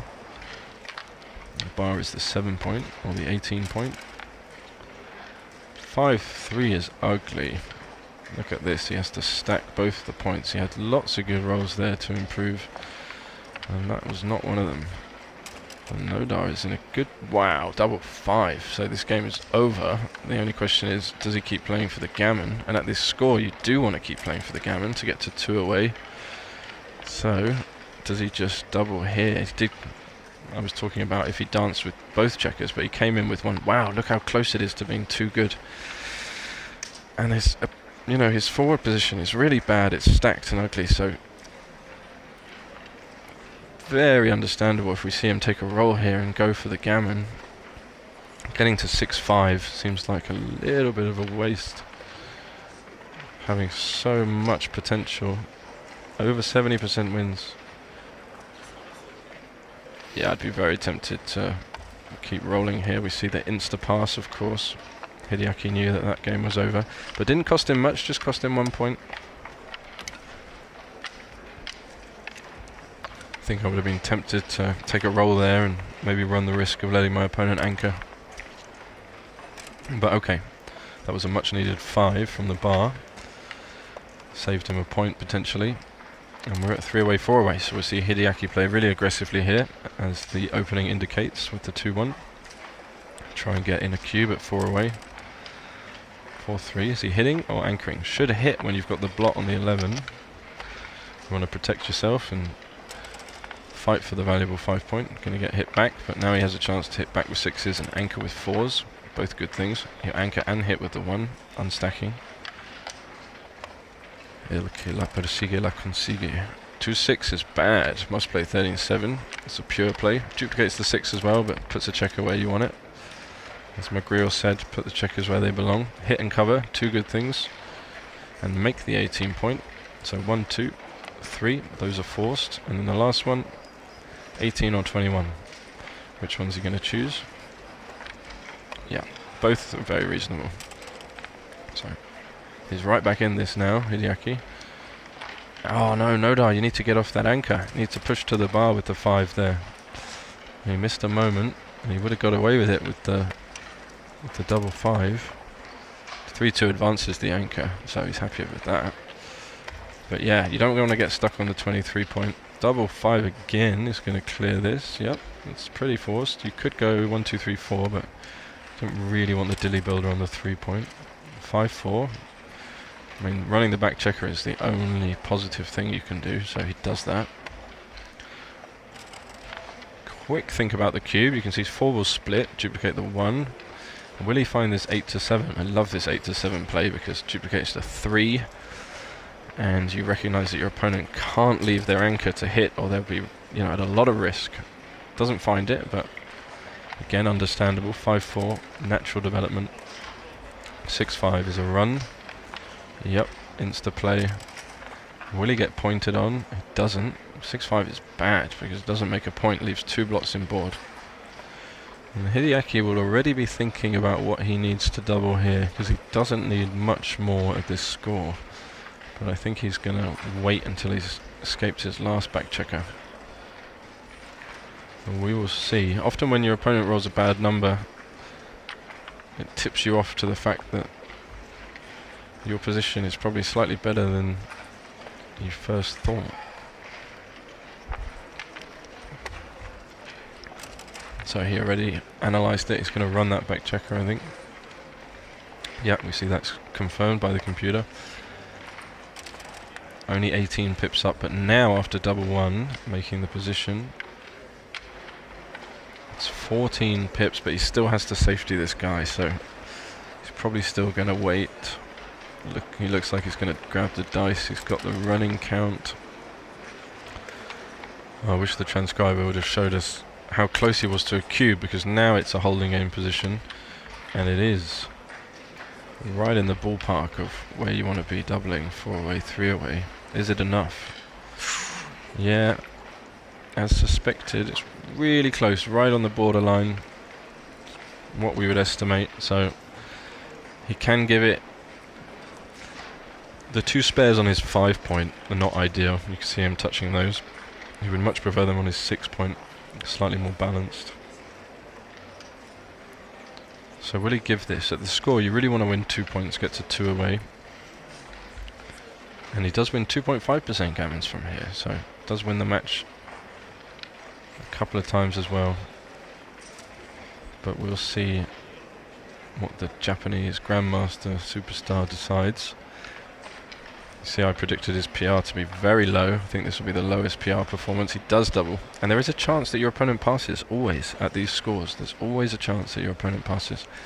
But after that long think, maybe Nodar is tipped off to the fact that he should be taking this, unless he feels like Hideaki was bluffing him with the long tank. But he does take, so good action by both, I think. 6-5. I also would have doubled, even though we can see the numbers. I really want to get 2 points out of this game, and I'm 75% favourite to bring this home. 6-4, a little awkward, but yeah, you want to be doing this. Then you could clear the midpoint with 5-2 or something and come down. Okay, both men, 2 men looking for 2 dice. How many does it take to change a light bulb?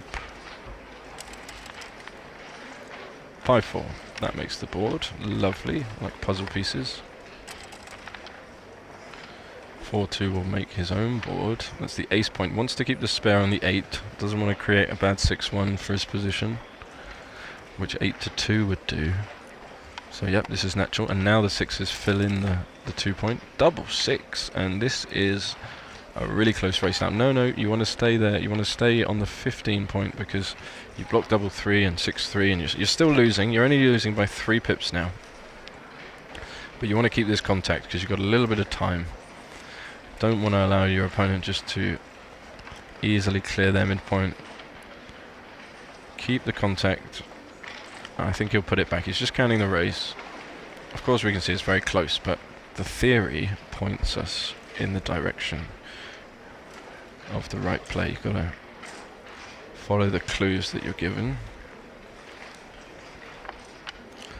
So when you see that you're 3 pips behind after the double 6, you're still losing because the guy has 4 pips for being on roll, so effectively you're still down a roll. Yep, this is the way to do it. Keep a bit of contact. Double 3 is a big swing. Hideaki, of course, loves that 6-5, big number, and clears. But the race is much closer now. 2-1, he's just going to bring him in. 22.2%.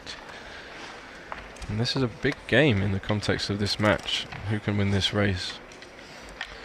It looks to be falling Hideaki's way. 5-2. Wants to fill in the 4 point, but coming in with the 2 also valuable.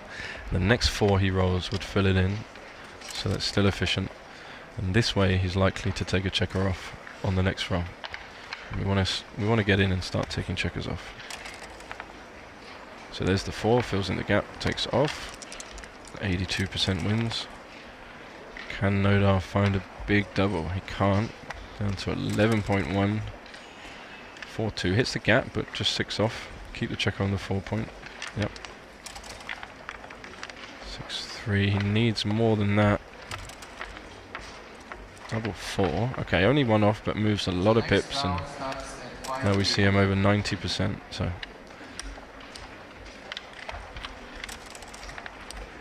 it really looks as though it's going to be 7-6 for Hideaki here, and he's playing a fantastic match, almost below 1.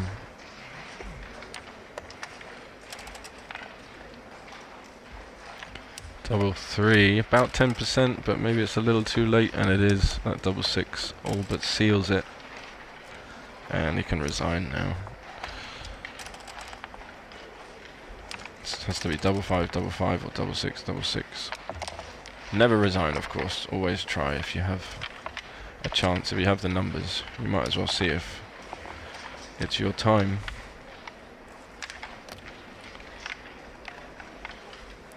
So epic battle here, both players playing exceptionally well. It's always great to see, lots of good decisions. And this score is another fun one, 2 away, 3 away. So Nodar should be really aggressive with the cube. Kill the cube, kill Hideaki's gammons, go for winning the gammon and the match himself. Double 3, great roll. That makes the 18 and the 3, or the 5 and the 3. Yeah, you can't really go wrong with this. Unstack the 6, then you've got that builder on the 10 point to fill in the gaps. Yep, he's looking at it. That's the heavy point. No, you don't want to do this because you can make the inner board point, which blocks double 2 as a massive gammon saving roll for Hideaki. You want to stop double 2 and you're going to start making inner board points. So a little conservative. Also, these hits now outside would be worth more. Sorry. Players getting a bit excited, throwing the dice off the board. Too small for Nodar commenting that he's used to a big baffle box. He notoriously plays with an enormous baffle box, which you could sort of throw the dice at the ceiling and they would still find their way in there. This double 3 just running home, winning the race now. Again, we see clearing from the 18, the idea. But he might be tempted just to make the board. Very strong play also to make the 5 and the 3 points. But once he's cleared the 15 and played 6-3, he's almost won this game. He can just double.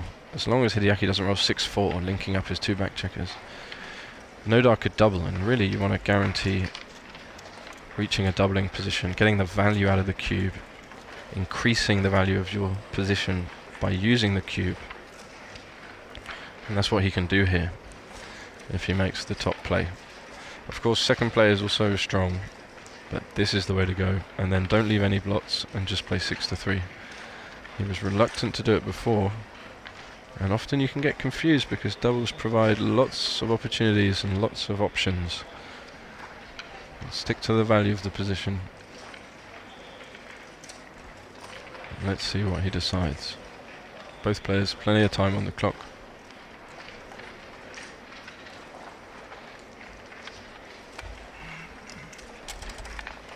Yeah, nice play, Nodar. And now let's see if he finds the cube.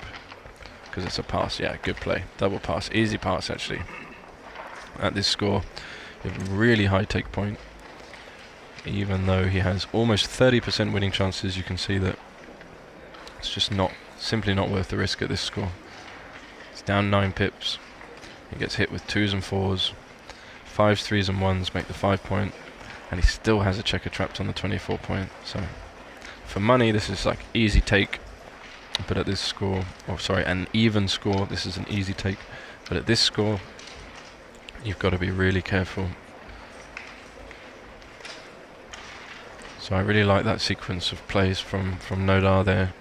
Solid double 3, and he knew that got him enough value in the position. Hideaki struggling with this cube decision, sees that normally this position would be okay to take. But his gammons will be worth nothing. That little 5.1% you see there, that's going to be worth 0 when the cube's on 2. And Nodar would get to Crawford if he were to win 2 points, and then the cube would be dead and out of play, and he could also win some gammons. So those 13-14% gammons you see for Nodar, those are match-winning chances he has here. So I think we'll see him pass. He's reluctant to give it up, but do you really want to take this? And the way to frame it, or one of the ways to frame it that helps, that I've found, that I use, is if we take this cube now, are we favourite to win the match? Because if you pass, it's 7-7 and it's 50-50, so you need to be favourite to win the match if you take this cube. Does that make sense? And if he takes this cube here, you can see he is no longer the favourite to win this match. And he did basically his only mistake this entire match. Nodar rolled a very bad 6-1, one of his only numbers that didn't really help. 3-1 should just be used to improve the board. Good play. But Nodar's got his chance here. He's up to 34% wins, so he's got his take, I think. But tricky decision. At the score, it was tough. But if you're unsure at these scores where gammons are very valuable for your opponent, you should just pass. 2 down, or making the 4 point. Very similar value. So how do you feel? Do you feel lucky, Punk? This is solid. Only leaves 4 numbers, 6, 3, 5, 4. And the other way clears the 15. You really want to clear the 15, and it leaves not that many more numbers. 4, 6, 5, 5, 5, 6, I think. So, oh no, sorry, 5, 4, 5, 6. There's only 4 numbers this way as well, right? Yeah, so I think I'd play it this way. And then I get 4, 5 builders for the 5 point. So if I survive this roll, I've pushed my opponent back in the race, and I've cleared the 15 point, and my next roll is going to be really easy to bring home. Bring the position home. Which is, you know, ultimately what we're trying to do. Against Hideaki's perfect 4 point board, it's very scary to be attacking and leaving direct shots and leaving blots. So we're really focusing now on just winning the game and winning 2 points and getting to Crawford. If we can do that, we'll be happy. Yeah, you can see him humming and hawing, but he can't make a mistake here. Little does he know. Just can't get it wrong. Both choices completely fine, but you don't know that when you're sitting at the board. Feels like 2 very different ideas. But this leaves 4 shots anyway, and you don't get the extra good stuff. Oh, you can't do that. You can't make both plays. That would be a good move. That's definitely the best play, to make the 4 point and hit. They laugh about it, try and get away with it. Okay, he goes for the hit. Nice play. That's pretty funny. 1-6 popping out. That's the pressure on all the blots, but could come down. This play wins almost 3% more games. Oh no, slightly different. It does win a little bit more, but loses some more gammons. 5-2. Is he going to have to go for the ace point here? He is, and that leaves a lot of numbers. 5-2, 5-4, 4-2, double 4, 5-6. Wow, it's a scary one. This is a bad 5-2. What's he going to do here? Is he going to play safe? He might play 11-9 and 8-3, which is very ugly, but it is safe. But we can see that with the best play, he wins 15% more gammons. 15% more of the time he's going to win this match. Oh, thank you in the chat there. Yeah, I missed the double 4 from the bar. That's a tricky one to see, but you're right, of course. So looking at the numbers, 11-9 wins the most games. The safe play is strong. The solid, no block leaving play, and I think he might play it because he is up so much in the race, but the ace point, investing that dilly builder on the 3-point, so strong. If he gets away with it and on a dance, he's just going to win the match. Yeah, so this is what I expect to see. Yeah, it is a blunder, but how can you blame him? It would have worked, the other play, but this still kind of works against 2-1. Now if he rolls another 5-2, he'll know what to do with it. 6-1, that's going to hit and come in. Yep, he made that play earlier. I'm sure he's going to do this because you can't make the safe play now, surely, can you? Wow, computer says it's not that bad. It's just 1 millipoint behind, but I like hitting here. Leaves 5-1, 4-1, 2-1, double 1, 7 numbers.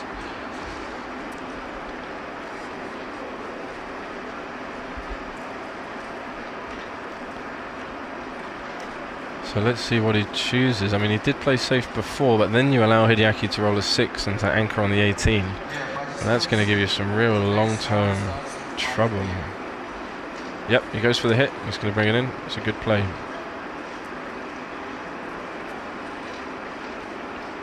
This is the crucial stage of the match, and both players have time to think about these key decisions, so not surprised to see them thinking them over. Wow, can you do that? Yeah, computer says it's fine. It looks bad to me, but he doesn't roll the 6 to anchor up, and I don't even know if he wanted to, being so far down in the race now. He's supposed to leave this checker there, leave the contact on the 18. He does, good play. Now, can he finally find a number that he wants to see? 4-1. Well, that's the only thing you can do with that. So at least he's developing. Stripping the 6-point never feels good. He's going to put it back, but he's going to see that you can't do that. And you don't really want your opponent's anchor. Oh no, he's looking at it.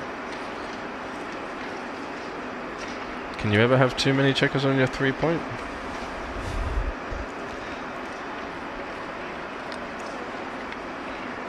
Yeah, this is the way to go.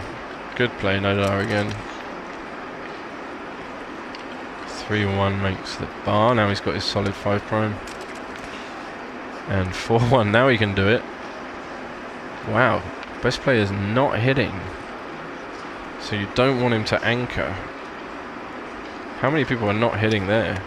That wins the most games, but this wins more gammon, so completely normal to see him hit there. Of course, it was very close on the computer analysis. And now it's all stripped. All the shots coming. Oh, can he play safe? He can play safe. He must play safe against the solid 5 prime, and he sees it. But what an ugly position this is. Another good play. Can he bring this home? If Hideaki gets the shot and hits it, the match is all but his. 3 must come up from the back. You want to get off 2-1, double 1, double 2. So I'm sure he'll play the 3 there. And the 5 is a natural 5. You can either play to the 2 or the ace point, but the 3 is the important bit. We see that suggested in the top 3 computer moves. So he does play the 3. That's natural. It takes advantage of some of these bad numbers. Makes the most of it.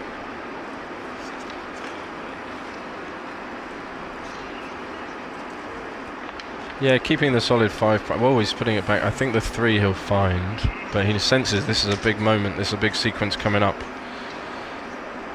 He's either going to be 8-7 down if Nodar can bring this home, and there are still some gammons around.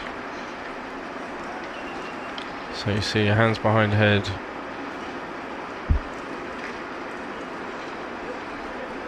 You can see his reluctancy to remove this contact, this deep contact, for later. But the chances are coming now. They're coming from the midpoint or from the 10-point, and this is the best setup. And also avoiding those, that 2-1 is a big swing, I think.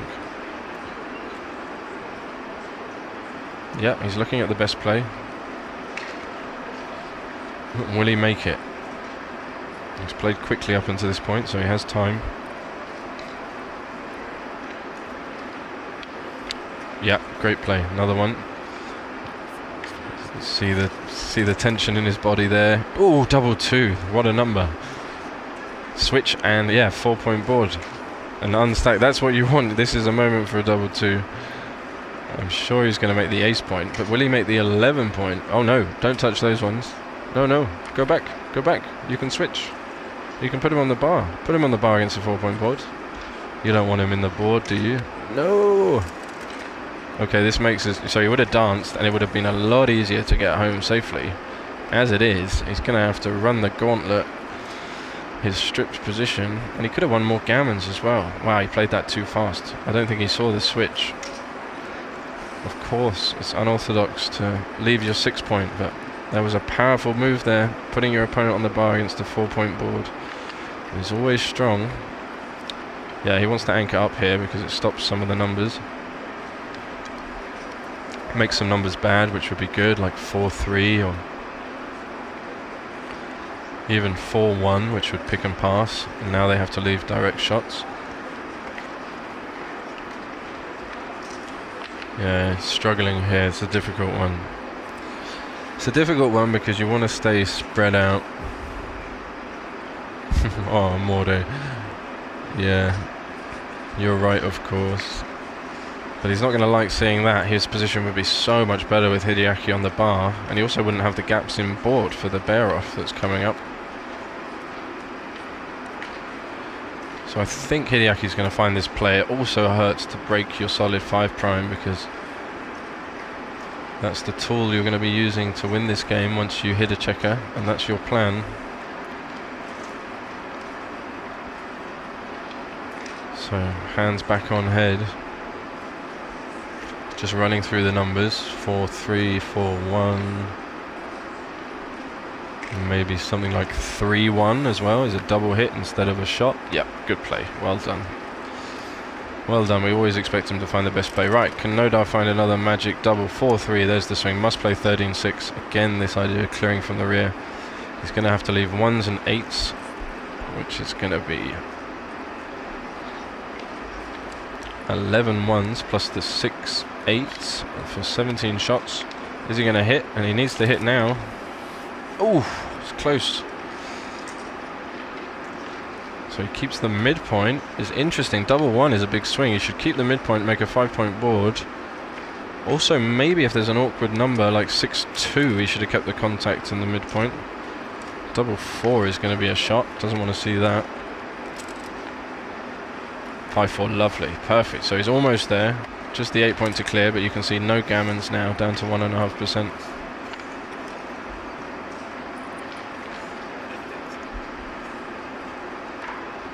It would have been easier if he had just put Hideaki on the bar. Right, can he jump this last one? He can, perfect. Now just 3 checkers to clear to go 8-7 up from Crawford. Only 6-5 is bad. He's not worried about losing the race. Under 5% for Hideaki. Ooh, the 6 was there. So he has to dodge one more set of bad rolls. Oh, stuck in the top. Hideaki will try to make his 2-point maybe. He'll slot it and come in. Some racing chances. Yeah, doesn't need to stay for another roll, so just come in and then double 5, double 6, take one off. Okay, 6-5, 1-5. Sorry, 6-1, 5-1. It doesn't come. So all but seals it. 99% wins, but no gammons. So we're going to a very interesting score, which is Crawford 2 away, which is gammon go, gammon save, as it's known. So Hideaki will win the match with a gammon. And it looks like the players are going to take a break, I think. So I'll do the same. I hope you're enjoying this. We're going to be back for the exciting finale of this game, or this match even. Still a lot of other matches going on around the room, but most players have finished. Congratulations to Pete, he just came and said that he won, so we're wishing him all the best. And the UK contingent here, along with Gaz. As the players are taking a break, I'll have a short break also and be back with you shortly, so thank you.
Okay, welcome back. I see Nodar marching through the playing room, approaching the stage. Hideaki stoically sitting there, awaiting his opponent's arrival in the Crawford game. Great PR by both players. Really nice match here in round 2. We are live from Tashkent, Uzbekistan, Asian Grand Prix. This is the main event. 322 players, all still in. Some will have 1 life, some will have 2. Some will still have 3 lives remaining. Lots of backgammon still to come. Okay, we see the players ready to start again. Hideaki will be trying to win the gammon for the match here this game if he can. If not, he takes it to DMP. So great play and understanding there, slotting with 6-2. It's very unconventional, not something you usually see. 4-3 though, gets hit. Not happy about it. Oh, and dancing on a 1-point board. So it's not what he wanted. Wow, he gets the advanced anchor and the 4 points, so takes away all the gammons and gets up to close to 70% wins just after a couple of rolls. Double 2 will help. But he's still... Okay, he doesn't need to make the 22 point. He can just make the 4 point. Doesn't need to save gammons, but... Yeah, he's going to look at it. 1, 2, there you go, and then make the 4. That's strong, because 3 checkers spread out at the back applies a lot of pressure to your opponent, leaving any blots or checkers in the outfield. Also gives you chances to make the advanced anchor afterwards.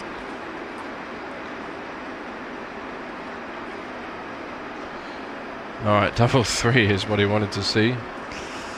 That's 2, that's 3, that's 4. Perfect. Now, can he make an advanced anchor here? 2-1, okay, he'll take it. That's what he can do, yep. Try and play this game holding the 3 point. Nodar will try and come home. 3-4, very natural to make this play, but if he makes the 2 point, he has a strong 4 point board. That really puts a lot of pressure on Hideaki's rolls that might want to jump off that 3rd checker from the anchor. 6-5. Actually supposed to make the 2 point now, but this is understandable. No direct shots. Double 5 might come out with all 3. That is the correct play. Yeah, he sees it.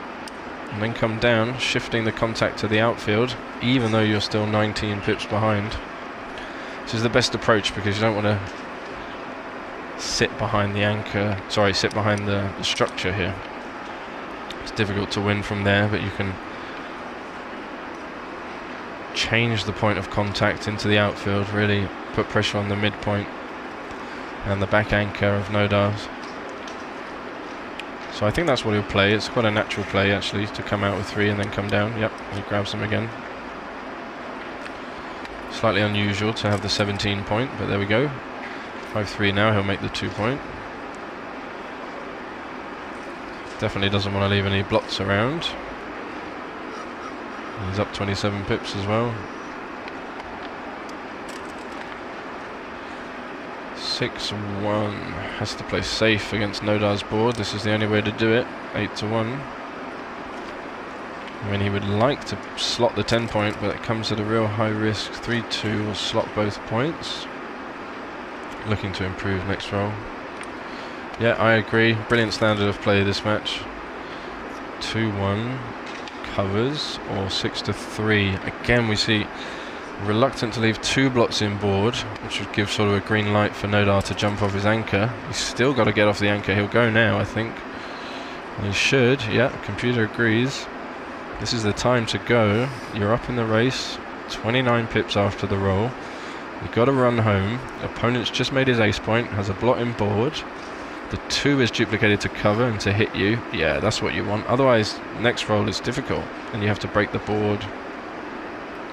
This is natural play. Of course, you don't want to lose a gammon, and when this goes badly, like your opponent rolls double 2 or double 3, you are losing some gammons and you are losing the match. So that's why he's considering it deeply. Almost 10% gammons, 9.3% gammons, but simply more winning chances this way. This would be a standard play at DMP at double match point. If there are 8-8, this would definitely be the top play by quite a large margin. But at gammon save, we see those extra 2% gammons that he loses. Good play, no doubt. Scary. Now, can Hideaki find the magic? Ooh, 3-2. He's got to go for it. He's got to go for it. He's got to hit and cover. You don't need the 7 point when you have the ace point, so you can give that up. Also leaves less blots. Could make the 5, but that leaves a lot of returns. He does see the 2 blots open in Nodar's board, but this is the natural play. Cover, yeah, nice, good move. So will he roll the 5? He does roll the 5, and the 1 will lift one of the blots. We can see that, 3-2, yep. Now he's going to need to respond. If he stays out, this match is going to be over quickly. He did stay out, so 1s and 4s to cover. Double 5 is a bit funny. Wow, look at that. 1, 2, 3 has to break the 6 point. That is an anti-joker. 1, 2, 3, 4. Yep. There was another way to play it. We had to leave a direct 6. So Hideaki's still in trouble and still staying out. Nodar's close to winning this match now. Keeps throwing the dice on the floor. Used to a bigger baffle box. Right, in the tower they go. 3-1, that makes the 10 point. 5's a 4, so he's nearly home. Just have to clear the mid and the 10 point. Okay, 2-1, same thing. 6 comes in, that's forced, and the 2, 8, 6, 13, 11. Yeah, the 6 natural. Keep the contact. Now he has to hit, pick and pass. Keep everything safe. Put him back on the bar. Hideaki's not happy with his board. Doesn't come in. He's going to need to come in quickly. Double 3 is a great number. Both men to the 7, and you're almost home. No, you don't need that. Yeah, leave this. Leave this. It's just 6-4, 6-2, 3-2. Even if you get hit, it's not so bad. But on all the numbers you get missed on, this is superior position. Easier to bring home. Reducing the contact. Good play, Nodar. Played a really good match. 6-5, not quite the 6-4 he was looking for. And now Nodar is so close to winning this match. 96% in this game. 5-1, yep. So he's all but home. Just the 7 point to clear. Too many pips in the race for Hideaki to win that way. He's going to need to see a 1 here. He played such a great match, Hideaki. Both of them really showing their deep knowledge and understanding. Does it come? Oh, looked like a 1, but it was a 2. He's not going to resign though, even though the computer says 100%. Yeah, this is tough. It's going to be... He does resign. Okay, great match. Well done to both players. That's the end of round 2. Congratulations to Nodar, of course. Commiserations for Hideaki. Really well played. I wouldn't be surprised if we see both these players in the later stages of this tournament. So thank you and goodbye from me. We will be back in about an hour, in almost exactly an hour from now. And I look forward to speaking with you then.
171 стол. 171. Тоже длинный нарды по $20. Мини-кубок по 5 очков. Равшан Тухтаев, Бахрам Мамадалиев. 172 стол. Тоже мини-кубок по $20. 172 стол. Далее. Бигзот Мамадалиев и Гуипов Егор. 173 стол. Пожалуйста, займите свое место.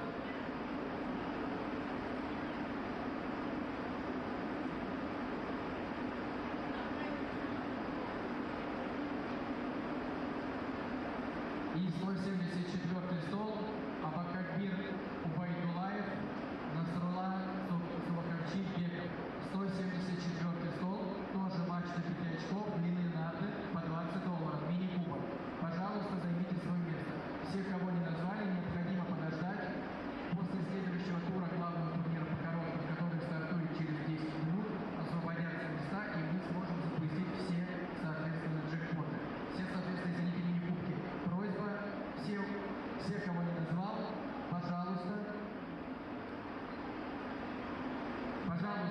все, кого не назвали, можете отдохнуть на протяжении часа, поскольку сейчас стартует главный турнир по коротким нардам, игроки начнут вылетать, столы начнут освобождаться, и вы все сможете возобновить свои матчи. Пожалуйста, кого не назвали, попрошу, час есть, можете отдохнуть, прогуляться там, от часа до полутора, в среднем 1,5 часа.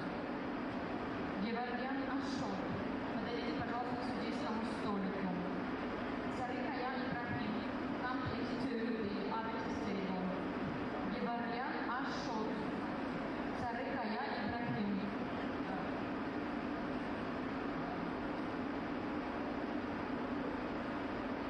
Геворгян Аншот, Сарыкаян Ибрахим.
wir beide. Hi, Kostas.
Take it off, yeah?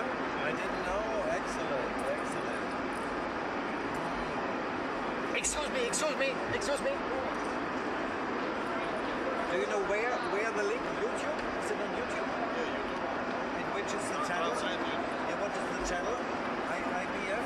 Channel? IBF channel. I see. Thank you very much. It's a coincidence I found somebody who speaks English. Stableman? Yeah. I asked him something. Yeah. I was lucky he speaks English. It's a coincidence he was able to speak English. Yeah. I'd like to find the channel.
Okay, hello everybody and welcome back.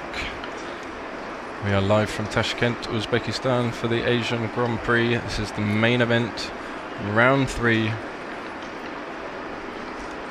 And we have another exciting match coming up for you. I saw it. Thank you. Just getting the transcriber set up. We have Jürgen Orlowski from Germany. He's playing the white checkers on the bottom of your screen. And we have Fuat from Turkey playing the blue checkers on the top. And we're just setting up the XG transcription, live transcription, so that you guys can see that. Players are having a little chat. I'm guessing both these players won their first 2 matches. I can see hundreds of other players have started their matches around the room. We still have 322 participants all involved, as no one has lost their 3 lives left, as this is the 3rd round. So after this round, some players will be eliminated, the unfortunate few who have lost all 3 matches, and then we will keep cutting the field down from there.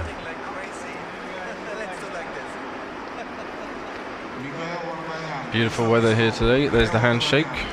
Sun is shining, it's very hot in here, lots of lights on. And I think they should be starting shortly. XG's feed still isn't up. See some support for Fuat in the chat, another handshake. Hope everyone's well at home. Again, if you like backgammon, if you're interested in learning backgammon, playing more, check out your local scene, get in touch with people, see what's going on. You might be surprised what you find. Hello again, Tudor, thank you for your comments earlier, it's appreciated. Glad to know that you're enjoying the stream. Lots and lots and lots of matches coming your way over the next few days. Some big finals going to be coming up. It's going to be a final for $50,000. Not often you get to watch a backgammon match that's worth $50,000.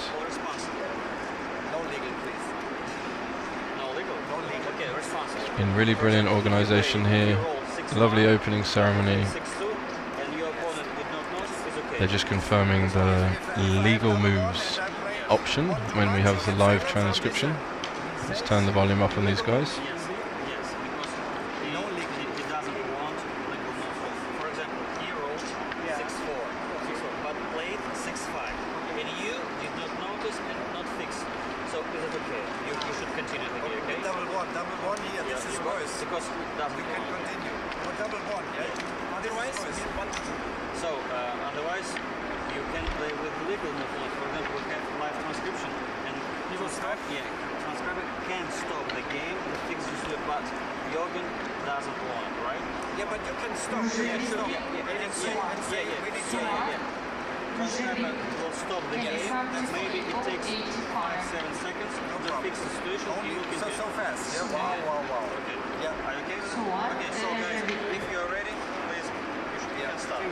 Okay, thank you for the chat for answering that question, but you should now see the names come up on your screen, top and bottom, and that QR code beneath Jürgen's name, you can scan that to get to the draw and all the relevant links and events that you can see on the website there. So you should be able to see Fuat Onkologo, who I've played with before, really nice guy, and Jürgen, of course, been around for a long time. Originally a chess player, I believe. Okay, there's another handshake. 3rd time lucky. Let's see how this game unfolds. 9 points, of course, as all these matches are. And Jürgen takes the first advantage with the 6-1. It's always nice to make points in the opening. 4-1, you'll be used to seeing this shape. Coming down and splitting, 2 good things. Putting some pressure on the 8 point. 6-3 is going to come down and split. That would be the standard move. But he could also run all the way. You see the plays are quite close. Generally, when you've made your 7 point, you want to add a builder there, creating more chances to improve the prime. He's going to make his 3 point. That's the only thing we can do with 6-3 here. At least it cleans up the block and starts making some assets on the board. 4-3 will probably anchor and come down, but he might look at making the 3-point. Advanced anchors are so valuable, he doesn't mind leaving 7s and 8s here. And there's a 4-2. Maybe both checkers up from the back as a move. Yep, computer agrees. We really want to push into this structure. Now it might feel dangerous and look scary, but your opponent can only point on one of the... Yeah, great play. You see, your opponent can only point on one of your checkers, and then you'll have the chance to make the anchor or hit back potentially. 4-1 is a lovely roll, cleans up the block and unstacks the 6-point. So a 4 here, otherwise he's in trouble. 6-2, not what he wanted, and this looks like a cube already. I would be doubling if I was in Jürgen's seat, and I'm sure he will double. And the question is, will he take it? It looks like it is a take, but it also looks very scary, and I wouldn't be surprised if we see a double pass here.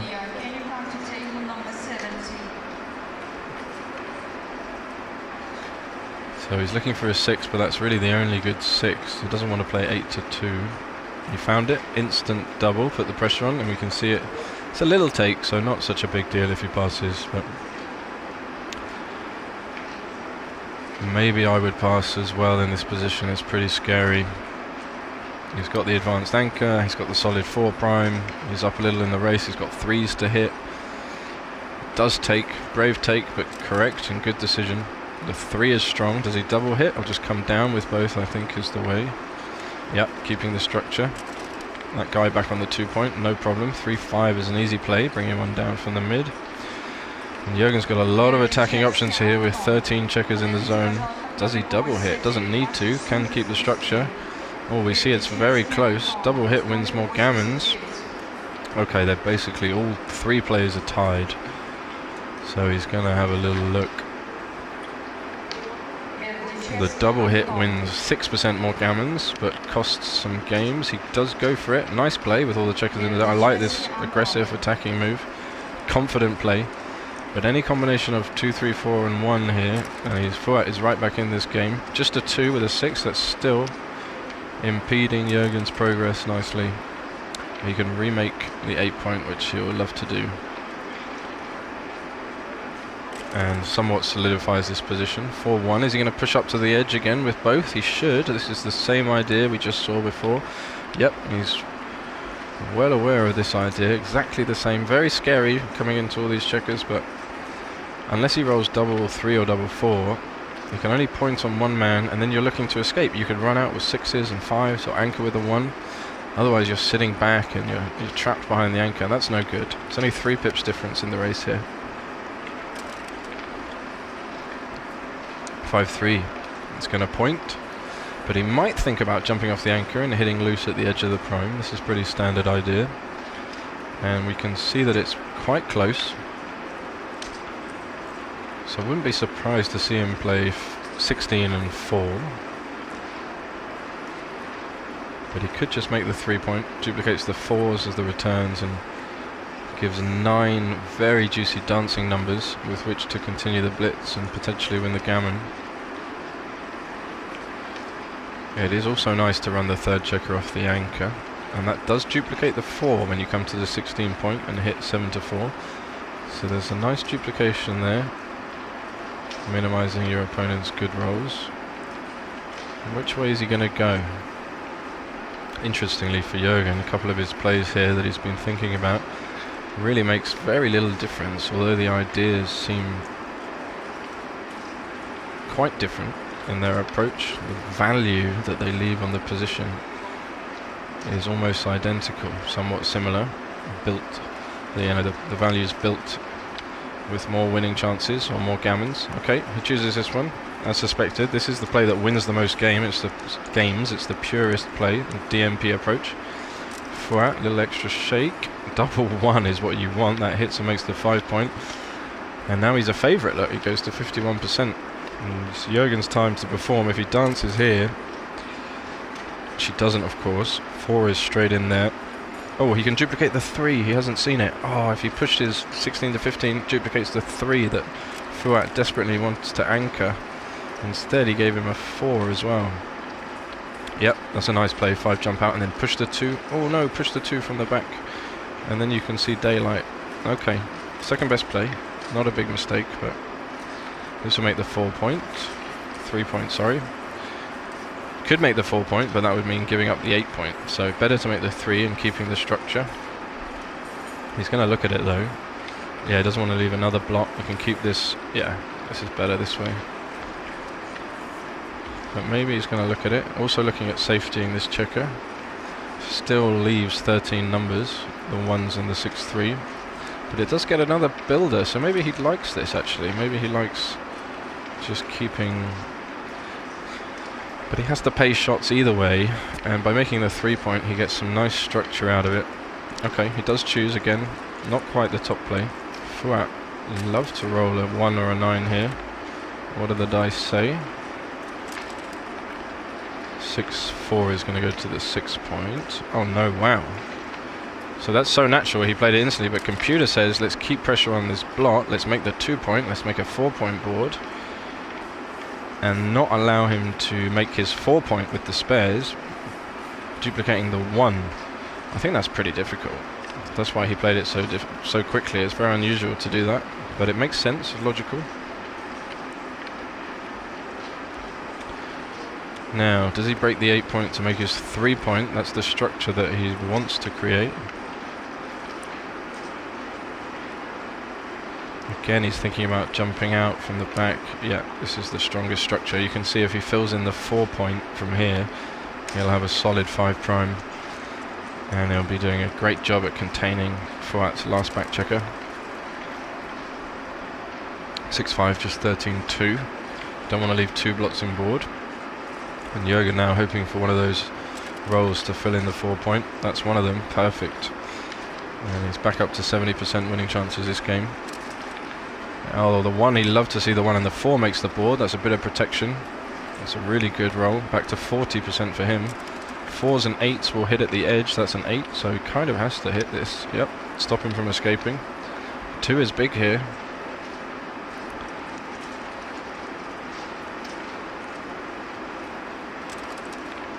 Oh, he gets it again, the first number that comes down.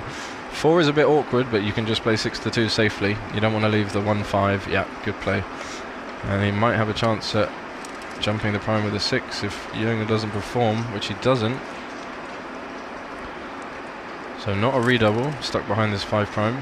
No 6, a bit awkward, still has to play safe. Look at this, stacking another checker on the 2 point. Going to keep that one going. You don't want to give more blocks and more shots. Oh, he did it. It's a bit of a risk. Does he get away with it? Oof, the 5 he didn't want to see. So now he needs a 6. As soon as he rolls the 6, it's just a redouble pass pretty much. 3-1 will make the 9, he's happy with that. Yeah, more structure. Let's see if Jürgen can come in. 1-5, he needed that yesterday. Now he has to hit. But he's happy to come in. And he's happy. Oh no, don't do that. No, he's not going to play that, he'll put it back. Because this leaves a weakness in your board and you let the guy escape with a 6 anyway. You want to hit, then the guy will dance and you can make it. And you can come out with 6s and 3s, you can cover with 4s and 5s. This is a bit of a weak play. I mean, it saves a lot of gammons. You can see it's 10% difference in the gammons. But you gotta be hitting at the edge of the prime here. Don't think you can just play 6-1. We see it's not a big difference. It does win 3.5% more games hitting with the 5, but this is a natural play. I know it's hard to break the solid 5 prime, but do you really just want to let him roll a 6? If he rolls a 6, you lose. And you might have to break the prime next roll anyway. I mean, okay, good play, Jürgen. He did find it. Fouad contemplating what's going on here. Little shake's going to need another 2. Gets it, and the 3 is easy. 6-3. And we're going to be looking at a recube here very shortly, I feel. Let's see what happens. Right, so what does he do now? He's got 5s to hit another checker, 1s and 2s to hit on the ace point, 6s to jump out. A lot of good stuff going. Must be either a pass or too good. Must be a cube, unless it's too good. It's a redouble, so he's going to take his time. What would you do at home, sitting there? Would you redouble?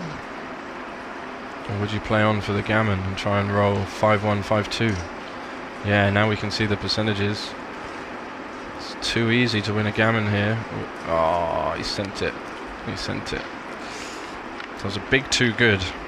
Any 5, any 6, any 1, any 2. Lots and lots of good numbers.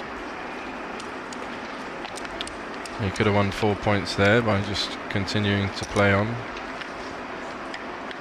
But always understandable just to cash and win the points once you've been down and losing the position.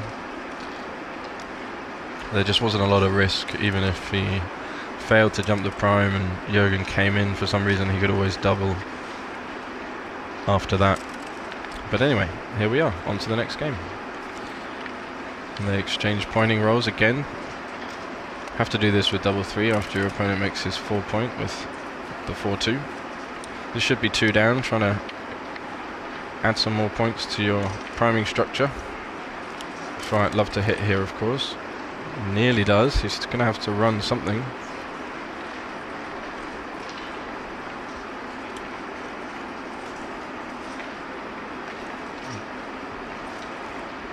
You know, you want to escape your opponent's priming structure.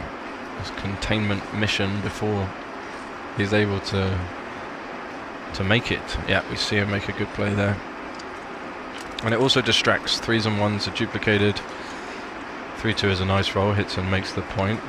But he's not able to make the points that he was aiming to make, like the 7 and the 5. So you also take this away from your opponent. This is a nice one. 4 comes down and just sets up some builders to fill in his 4 point or his 7 point. Jürgen, oh, it's a nice one. That hits from the back. Those checkers were looking a bit stuck back there, but escaping one while hitting. Exactly what he wanted. Oh, that 4 hits back again. You look at making the 4 point, but again he wants to take away Jürgen's development. And the last 2 is the interesting one. The computer is saying we should play another checker down. That's out of harm's way, but it adds a builder for the 7 or the 8. Also gives more return shots if we get hit. Yeah, good find. Stepping up from the back doesn't make sense because you're primed and blocked. 2 he likes. 5 is going to have to hit on the ace point to protect himself here. I think he'll find this because the only other 5 is coming to the 18, and then you leave so many good numbers for your opponent. So you really want to just play 6-1 here and stop your opponent developing, stop them making a really strong structure. But it's always a little awkward. It's never easy, but he finds it. It makes sense. Now that he's looked at it, I'm sure he'll end up playing this because the alternatives just don't hold the same amount of value.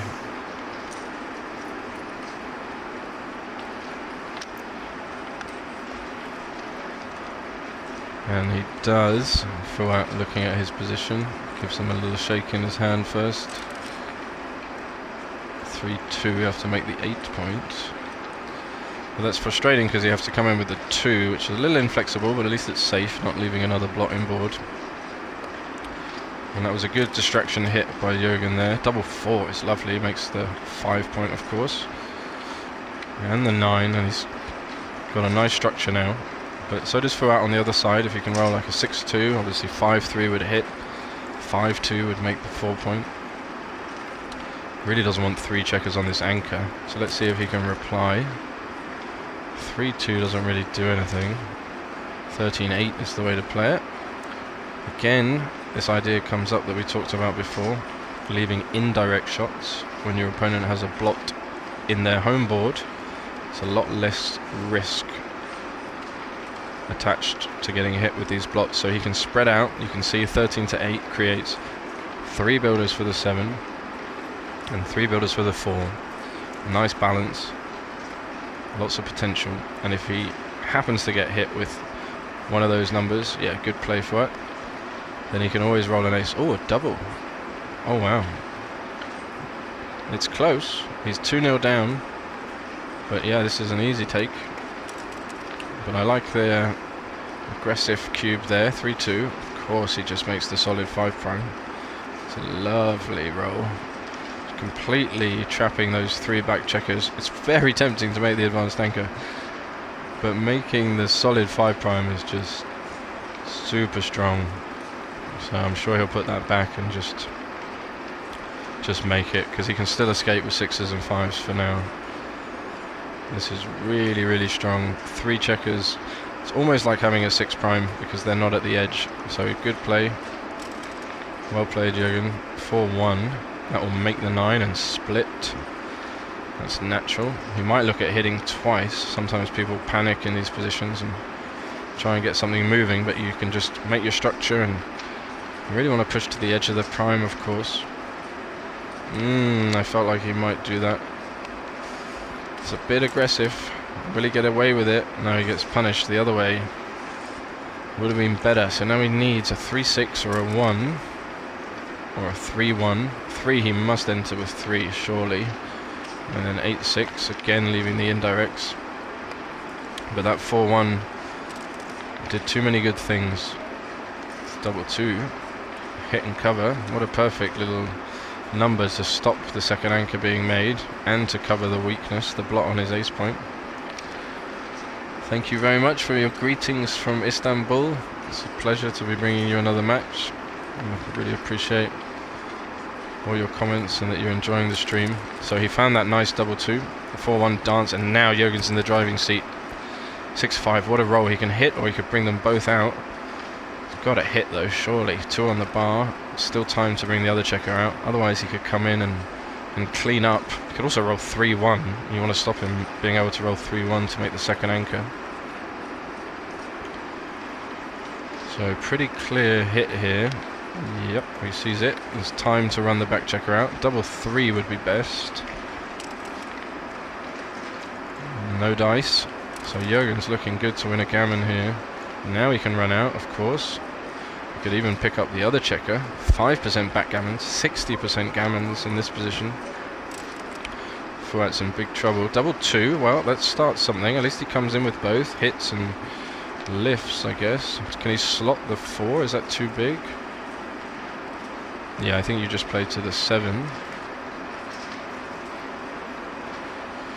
And then you're going to pray for some 1s and some 6s and double 1. Oh, that's a big play. I do like it though. But you've already got 5 on the anchor. It's a very pure play. You can just play 7-5 and see how things develop. Yep, that's the right idea. Still losing 50% gammons from this position. And he is leading 2-0 in the match. But it looks like he likes this. Extremely hard to contain this one white checker while only having 10 men on that side of the board and 5 checkers stacked on the anchor. Yeah, this is actually, he's leaning this way now. I can see his body language. But he wants to play this, and he does. He goes for it. Big play. Does get hit, and he's going to lose more gammons and more backgammons now.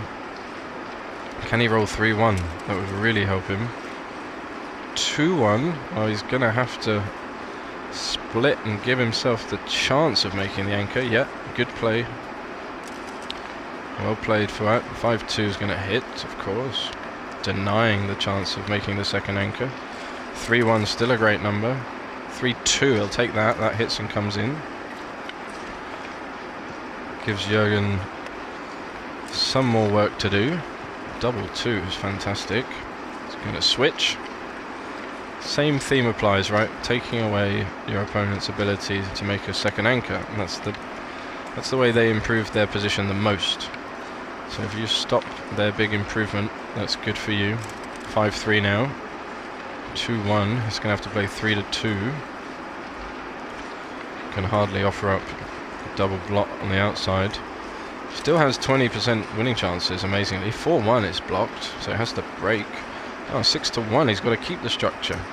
Okay, so this is one of those times where you dump a checker on the ace point, and he sees it, because you've got to keep this priming structure.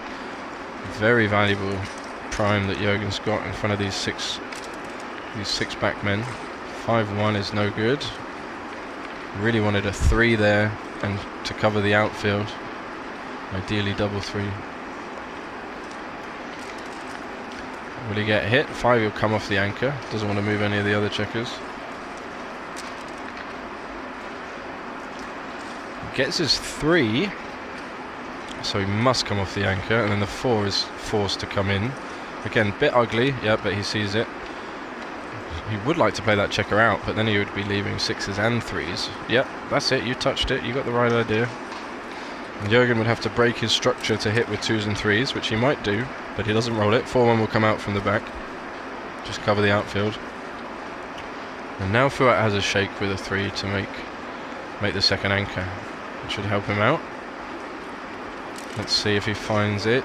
Oh, double 5 is no fun. Look at this. 1, 2. So he went from 22% wins right down to 12% wins. Oh, why would you do it this way? Don't leave him with 2. Yeah, just do this. I mean, it's ugly, but you don't want to get another checker sent back. You're sort of in gammon saving mode. And the trick here is to think, how big a difference am I making in the winning chances versus how big a difference am I making in the gammon chances for my opponent? And you can see his winning chances didn't change, about 12%, 13%, regardless of which one he chose, but losing a lot more gammons if he gets another man hit. So that typically comes up when you're in a losing position. Double 1, at least that will fill in the gap and clean things up. That looks good. He's got a semblance of a strong board now, and here's a shot immediately. Always awkward to bear in with the open 5-point and this structure, having extra spare on the 7. He plays it this way, but that leaves some bad numbers next row, like 6-5. Doesn't get hit, but now he can make a 5-point board. There's a lot of repeaters here. 6-3 as well. 6-4 is okay. 6-5 would have been disaster. So can Jürgen bring this home? Again, lots more shot leaving numbers here. That's perfect. Bounces him back up to 80% wins. 5-1, so he'll be looking to fill in the 6-point as fast as possible for any future shots. Also, saving gammons, getting to the 6-point, that's the most valuable point you can get to in terms of pip efficiency. So there we go, see him slot it straight away. And Jürgen's had a dream set of rolls. And lucky for him, he made a mistake at the right time, because he would have got hit if he made the best play. Sometimes that happens. Well, it happens a lot. Make the best play, doesn't work out. Make a bad play, happens to work out.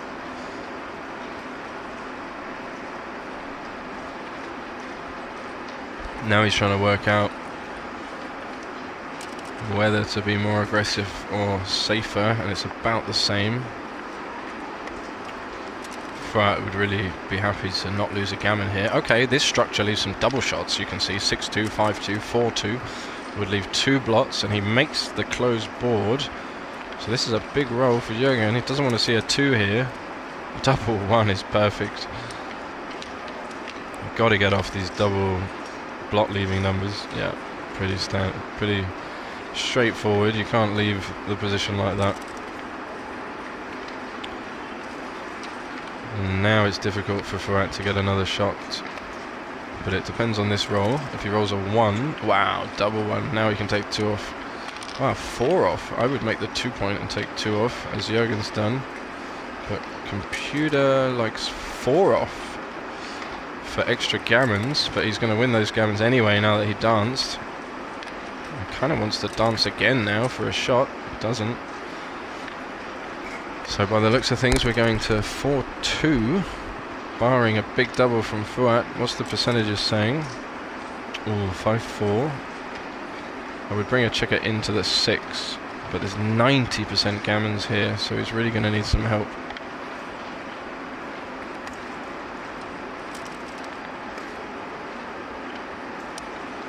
Double 5 or double 6 ideally.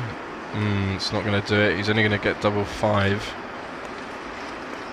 Or better, as long as Jürgen doesn't roll it. So big 2-point swing here on this roll.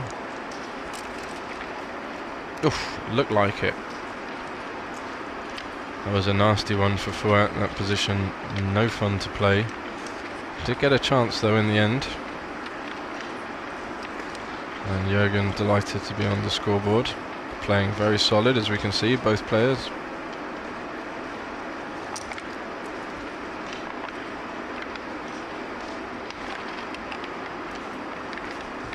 Setting up for the third game.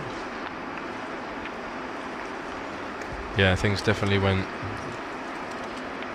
Jürgen's way there. Hello Bill in the chat, lovely to see you, thanks for the message. Hope you're doing well. Both send lots of love to you and Tara. 2-1, okay, trailing, he could have slotted, but he went for the split. Double four, I love double four in the opening, just advanced anchor. And down, two good things, great development. A lot of progress in one roll. 5-4 is no good. Doesn't make the 11 point, which you would like to do. Yeah, look at the computer play, slotting the bar and coming out. That's a difficult play to make. I think slotting in front of an advanced anchor is a normal idea. He makes kind of a standard move, just playing the race, but could have done a little bit more there. 4-2 is very nice, unstack the 6. Double 6 will make the 2, no, the 7, sorry. He's still got 4 on the mid. Yep, that's good. Escaping one checker. So the game now is against that back blue man on the 23 point. Can Jürgen contain it? Can Fuat break free? And look at this nice computer play, slotting the 5 directly from the mid, keeping the structure. So a number like 3-4 would leave you a return shot. I think he's going to find it because there's no other combination. Good play. It's only 13 numbers hit here. And we said 2 of those are discounted. He does hit with a 2-1. And now he's a small favourite. He'll get hit back. If he can hit back, he will hit back. And that's one of them. Happy to break the structure now in order to contain this blue checker. He's a little reluctant to break the structure, but he will play it, I'm sure of that. You're not just going to let your opponent run from there. That would be strange. And you are 20 pips behind after the roll if you don't hit. So you might as well take a chance now and try and fill in this valuable 5 point.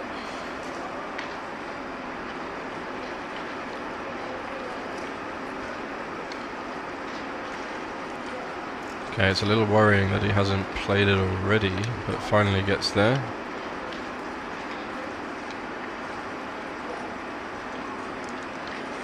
So will he hit from the bar? No, but he'll come to the edge and just play 8-7. Yeah, you got to keep going, that's right. And you can see daylight even after your opponent makes his 5 point. You've got to keep the pressure on. Keeps the pressure on both these blocks. That hits and covers. But he can jump off the anchor after making it. I expect they're going to be close, and they are.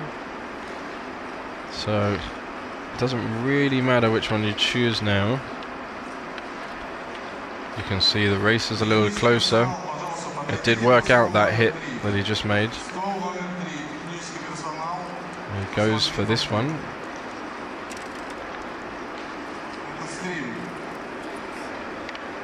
$5-1, okay. Alright, he could have slotted the 2 point there, would have left a little bit of a stronger position. He's getting hit at the edge. So Jürgen continues to try and contain this back checker. 3-5, 3-6, what he's looking for. Double 3, 1-5, at least he makes the ace point, so got a bit of strength to his position. Can Jürgen cover? Yep, 5 covers, 6 comes down. And now Fuat really looking for a 6 here. Oh, double 5. Can make the board though. Keep the mid. Yeah, 4 point board. That strengthens everything. Puts him 25 pips up. Jürgen's got some threats. He can make the 7 point. Only 1, 2, 6 combination. So he's looking at the cube. Maybe a cube at an even score, but not leading 2-0. 5-3. Few ways to play this. Computer says let's bring 2 down, leave 3 builders to make the 7 point. That would be really valuable, making the solid 5 prime.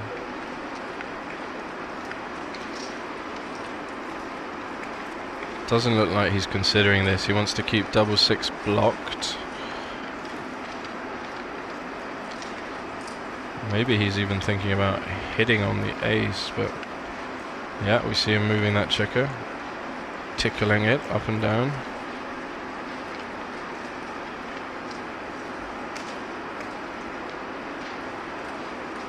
So not obvious to know what to do here. But if we focus on the priority of containing this back checker and 3 builders to make the bar in the solid 5 prime, it does make sense. And it feels strange to leave numbers like 6-2, 6-3 which hit, and then of course 6-4 and 6-5 which escape. So he goes for this play, which is fine. Very understandable. Don't want to leave blots against the 4-point board. This is a nice roll, making a 5-point board of his own and blocking the 6s from the anchor. So good developing number.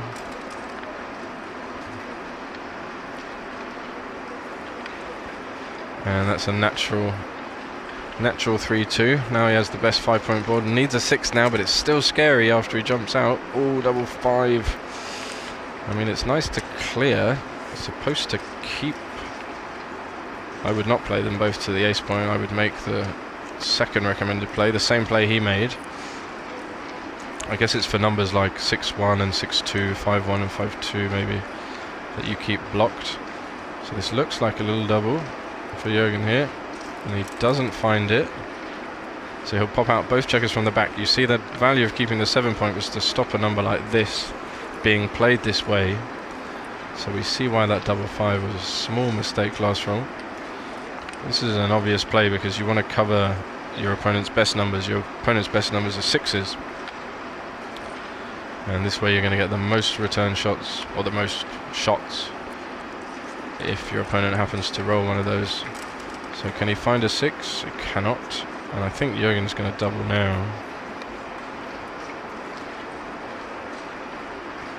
Yeah, we can see there. It is a double. Oh, he doesn't. So another, he can make the 12-point. That blocks 6-5. Also gives him some numbers like double 5, double 6, double 3, 6-5 to make the 6 prime on his next roll. And Fuat can't really escape. He has to run into a double shot, even if he rolls a 6. He doesn't find the 6. Now surely Jürgen's going to double this. It's a pass now. Maybe he was thinking about getting to 5-2 and the valuable 4-away score. But there were some gammons there as well. He can't miss this cube because he could just hit with a 5 and Fuat's board is going to break and crunch if he doesn't roll a 6. He's very likely to have a double shot even if he manages to escape. So we can see that Fuat has under 20% winning chances here, and there are some gammons. But let's see what he decides. Maybe he's trying to sell it.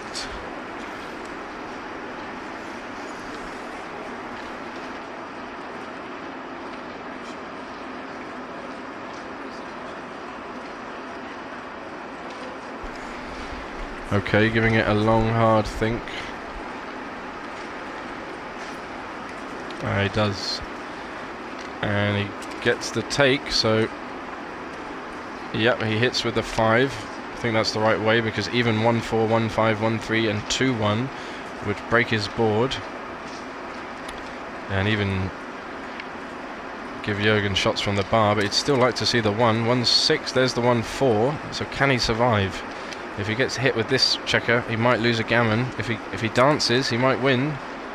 5-2 comes in, and you've got to get off these 1s, so you keep going. You want to get off the 2-1, 3-1, 4-1 that Fuat could roll. And now he wants to see a 6.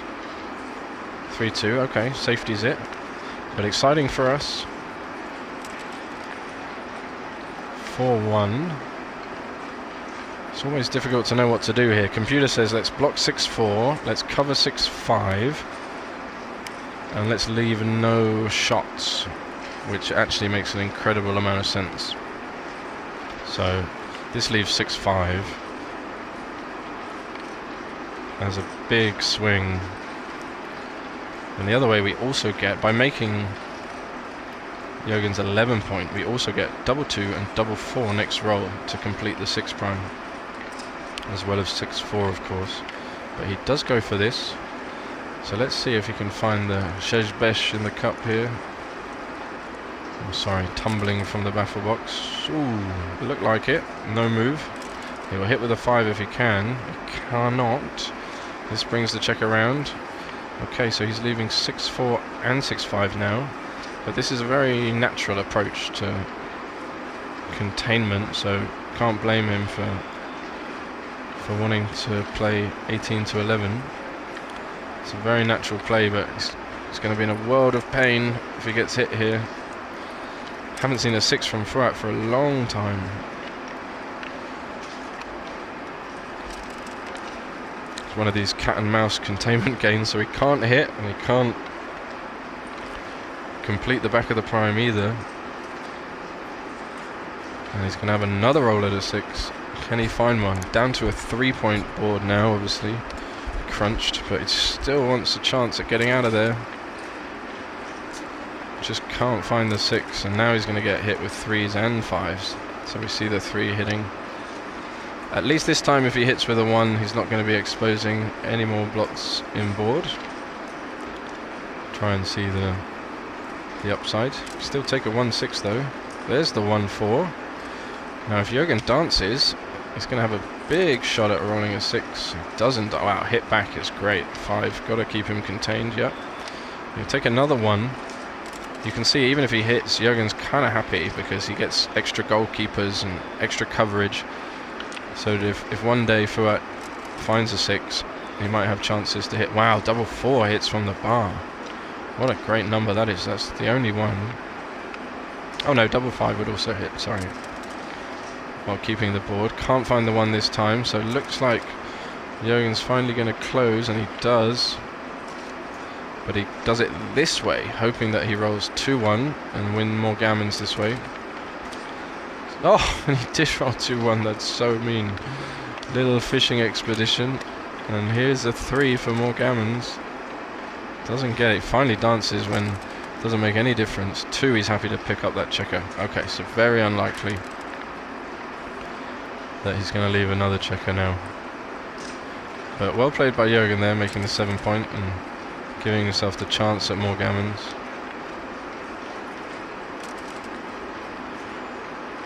So what we'll see is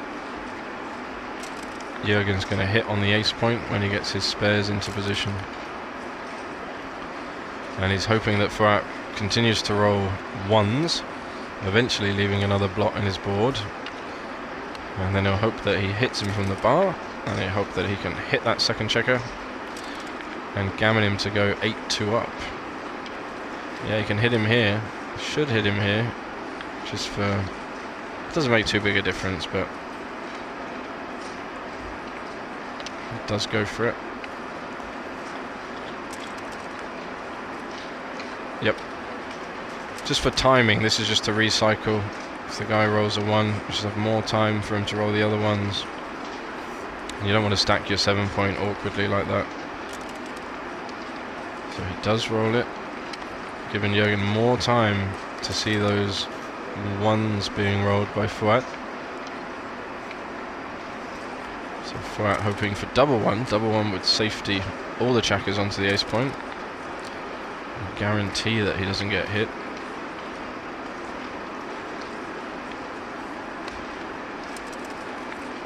Let's see what happens. No 1s coming. 5 he'll probably hit. 4-3 just comes around to the 8. Always checking double 4 and double 5. Don't mess up the position too much. It's never fun to be sat where Fuat is, just hitting the clock. Alright, computer says let's give up on getting a second checker. Let's just bring it home. Otherwise we're risking the distribution being too poor. Jürgen spots that. So fishing expedition has concluded, and now it's a bear off safe mission.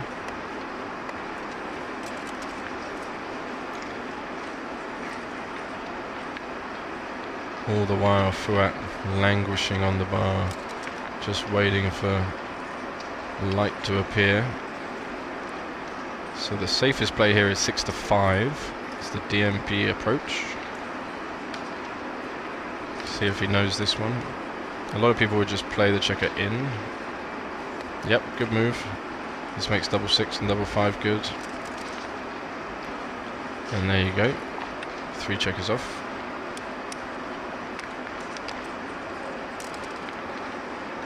Double 1, okay, so some numbers leave a shot. That's one of them, but 4 checkers off, so more gammons.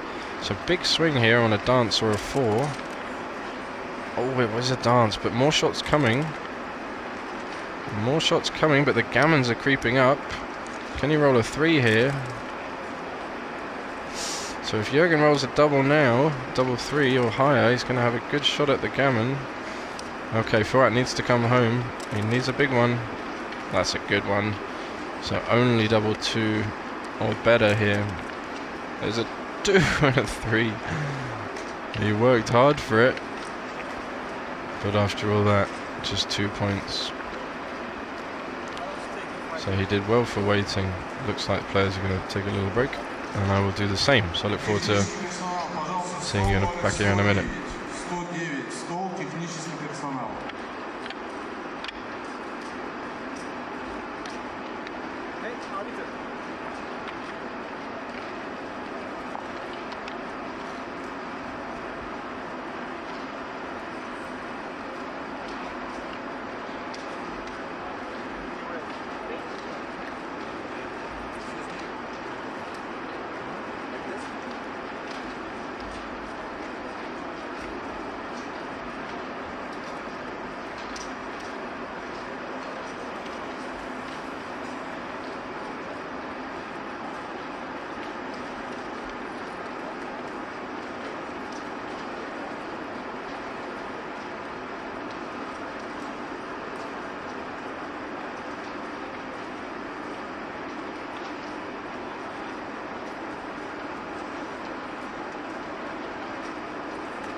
Bastian said, wait me 2 minutes because after that he is commentating. Excuse me? He's a commentator. He said, because he's commentating, yeah? Okay, and we see players ready and back at the board. A little break for them, a little break for me here. This is more than 2 minutes usually. Okay, So giving them all clear start again, everyone back in position. Now part of my job here is to find you other brilliant commentators who are all around the room that you can listen to. So you had the pleasure of Pete Heskett yesterday, and Ivan has been doing some brilliant commentary as well. So hopefully I can get some more of the fan favourites set up in the forthcoming days and show off their skills and listen to them as well. Okay, but here we are, 3 away, 7 away, 6-2 for Jürgen, commanding position.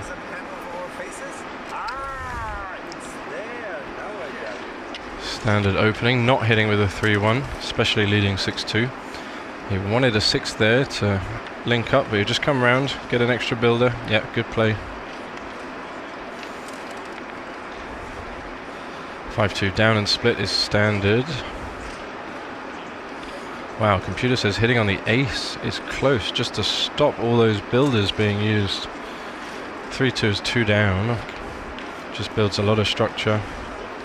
Makes a nice looking position. Again, lack of a better alternative. But this is nice, it's going to develop nicely. It's only got 1 checker back. Should be looking to double very aggressively. Here we see the classic make the anchor, take the advanced anchor, and then slot the bar, because you're 3 away, you really want the advanced anchor. Oh wow, this is a different approach. He's going into the stripped points, so you can understand why he's doing that, but actually the natural play is to make the anchor, and you've got that, and actually an excuse, having a nice excuse to slot the 7 point is good, because you want to make the 7 point. So he's looking at his first play again. He likes this, okay, but he's going to get hit here with all 1s, 2s and 4s. 2 and then 6 out, but he could make the 4 point as well. I would just hit and come out with a 6, which is slightly better on ++, but if you make the 4 point you have to leave a 1, a direct 1, so let's play big here. I think he will hit, and after he hits with the 2, then there's only 1 natural 6, which is to push forward with the last back checker. And you do leave a lot of return shots, but when you get missed, it's a massive gain, and when you get hit, it's not all over. So he's looking at it, and he's looking at this. I mean, if you didn't have to leave the 1, I would do this, because I don't want to leave 3 blocks around the board. And he's thinking about it. He also leaves 4, 5 and 6, 3, and that's 15 numbers. I think he's going to go the other way. 6-2 down, be a bit more aggressive. This is the play that stands out. No, he switches back. I'm not sure. Yeah, he hit the clock. Okay, tricky one. 3-2 cleans up nicely. But that would have worked perfectly the other way. Double 6 is a great roll. Solid 5 prime. Take that, and he'll be doubling unless Jürgen finds a really good number here. It's double 6 of his own. Is that enough to stop the cube? It might well be, because look at this beautiful distribution he can make. He's thinking about making the ace point, but yeah, that's pointing out where the spare checkers go. Set up 4 builders to make his own solid 5 prime. What a response. No, don't do this. This is not the right idea. Look how pretty this is. You even cover 2-6 and 3-6 and 3-5. Yeah. What more could you want? Solid 4 prime and plenty of ways to make a solid 5 prime next roll.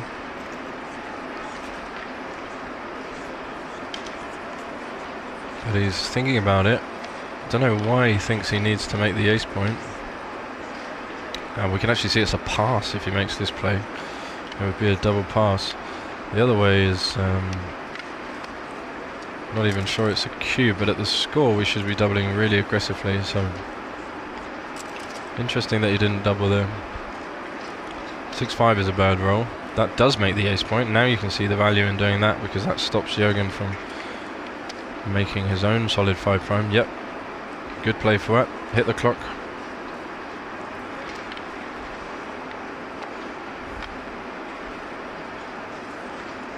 Oh, don't put it back. There isn't really another choice, is there? Yeah, do it.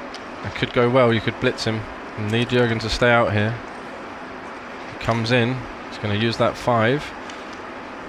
Doesn't need to hit. That would be exposing another blot.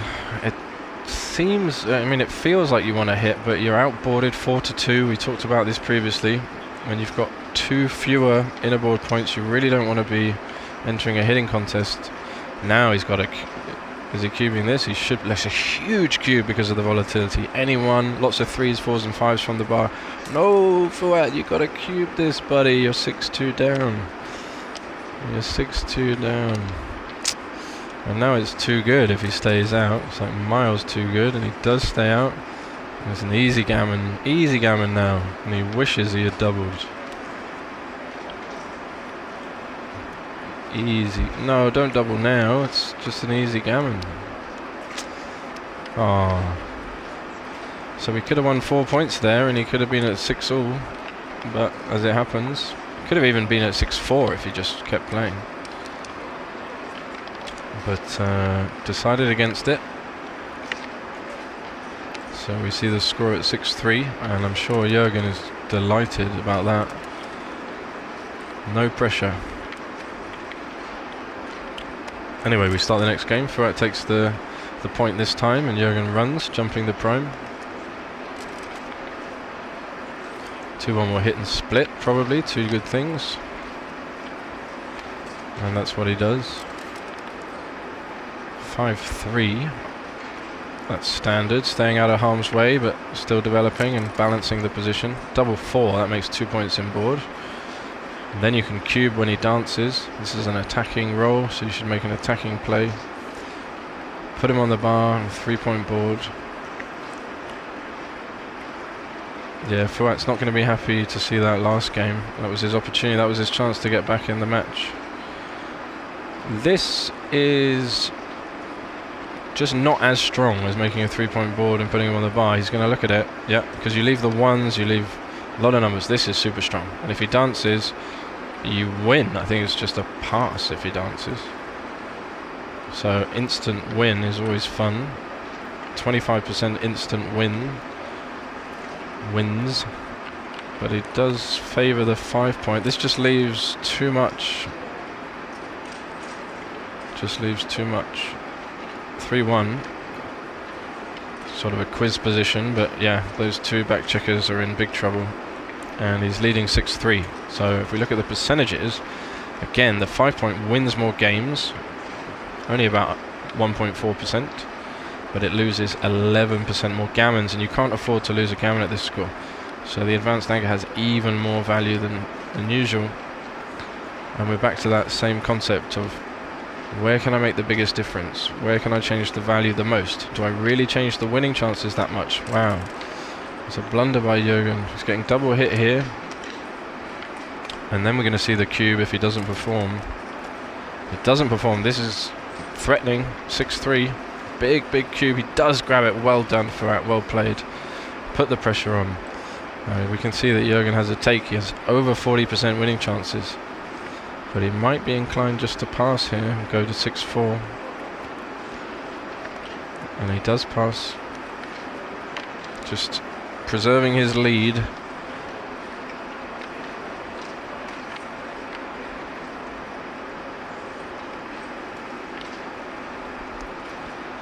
So lots of action there, very exciting. 6-4, getting 3 away, 5 away now, back to a 5-point match.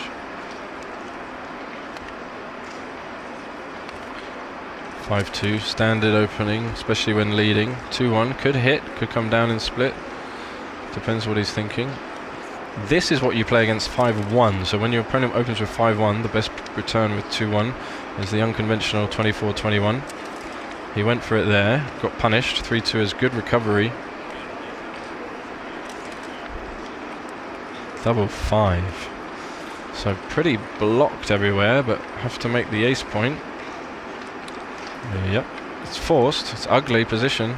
Can Fuat make some good structure here? He needs a good roll. That will help. That was a good start. It's a good start. Jürgen stays out. So one more improvement for Fuat. That makes another point. See no reason. Okay, could play 2 down. Wow. Okay, he doesn't have that many checkers up front in the zone. Seems weird to bring 2 down there, but I guess you're playing against your opponent's awkward structure. Oh no. Oh no, big blunder by Jürgen coming in and trapping himself on the 24 point. He needs to be splitting and pushing forward there. He's up in the race. Now he has to run anyway, and he can't. 2-1 is a shot. And he's painted himself into a corner here. Gonna have to play 8-7. Goes for this one, it's fine, they're both very similar. But if he gets hit here, he might be losing this game. That's just a 2. 6-5 could be 2 down. Yep, and it is. Let's see if he finds this. You don't want to put a check on the 2 point. Yeah, good play for it. And this is very strong when he doesn't roll a 6. Even if he does roll a 6, he's got that blotting board, so it's only 6-3 we're scared of. Way too premature to leave the anchor. That just gives your opponent lots of good numbers. Yeah, great play. Well done. So what does he roll? 6-4. Must hit though and keep it going. 2s are also duplicated. So big roll coming up. 5-2 double hits. 5. He loves to see that. The 3 is a bit awkward. Oh, nice computer play. Slot the 5 point. Let's see if he finds this by process of elimination. No 3 there. No 3 there. Don't want to play 13-10. Don't want to play 6-3. Put your checkers where they belong, as Paul McGreal said. So 8-5. That's happy days when he doesn't hit that. That's the position that you really want. Let's see if he can find it. He's pointing at it. He's giving it the finger. He's looking at... But this is almost as many shots, and you give up the midpoint. Double 5 hits both. Swings all the way around. What a lovely joker that is. And he needs a 5 of his own to reply here. Otherwise he's in big trouble. Oh, good 5. Keeps him in it. But he's still got that blot on the midpoint to worry about. Jürgen really doesn't have a lovely looking position, but he's got a lot of potential. He dances. Now can he come in and get something going? He dances as well, so trading dances on a 3-point board. Another dance. Come on. Okay, he does come in and hit the second checker, so he could have a cube now. She should be doubling a poor entry here. That's kind of a good entry, bringing both checkers in, but he still has a double. Look at the threats. 6s, 3s, 1s. And Jürgen's forward position with the ace point is very awkward. Got to be hitting with the 3, and the 5 comes in. He might hit on the ace as well. But again, not adjusting enough for the score in the cube action.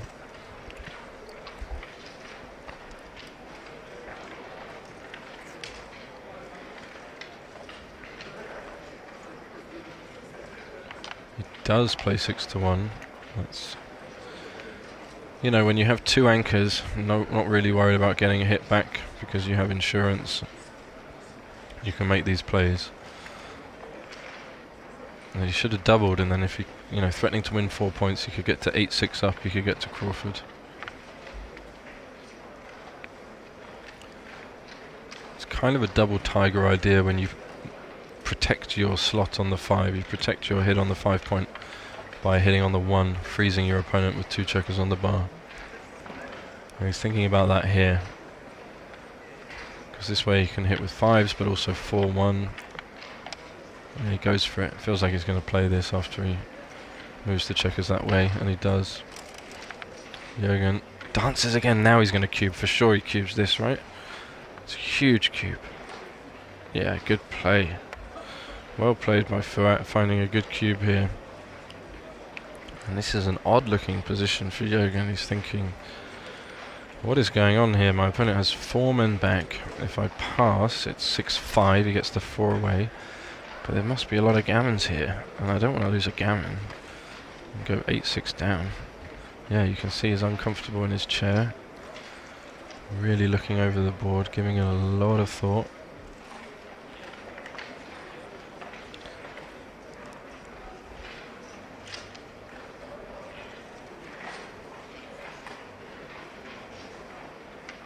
He's really put him in a tricky spot here, because you can see his winning chances. Wow, he took it. He took it.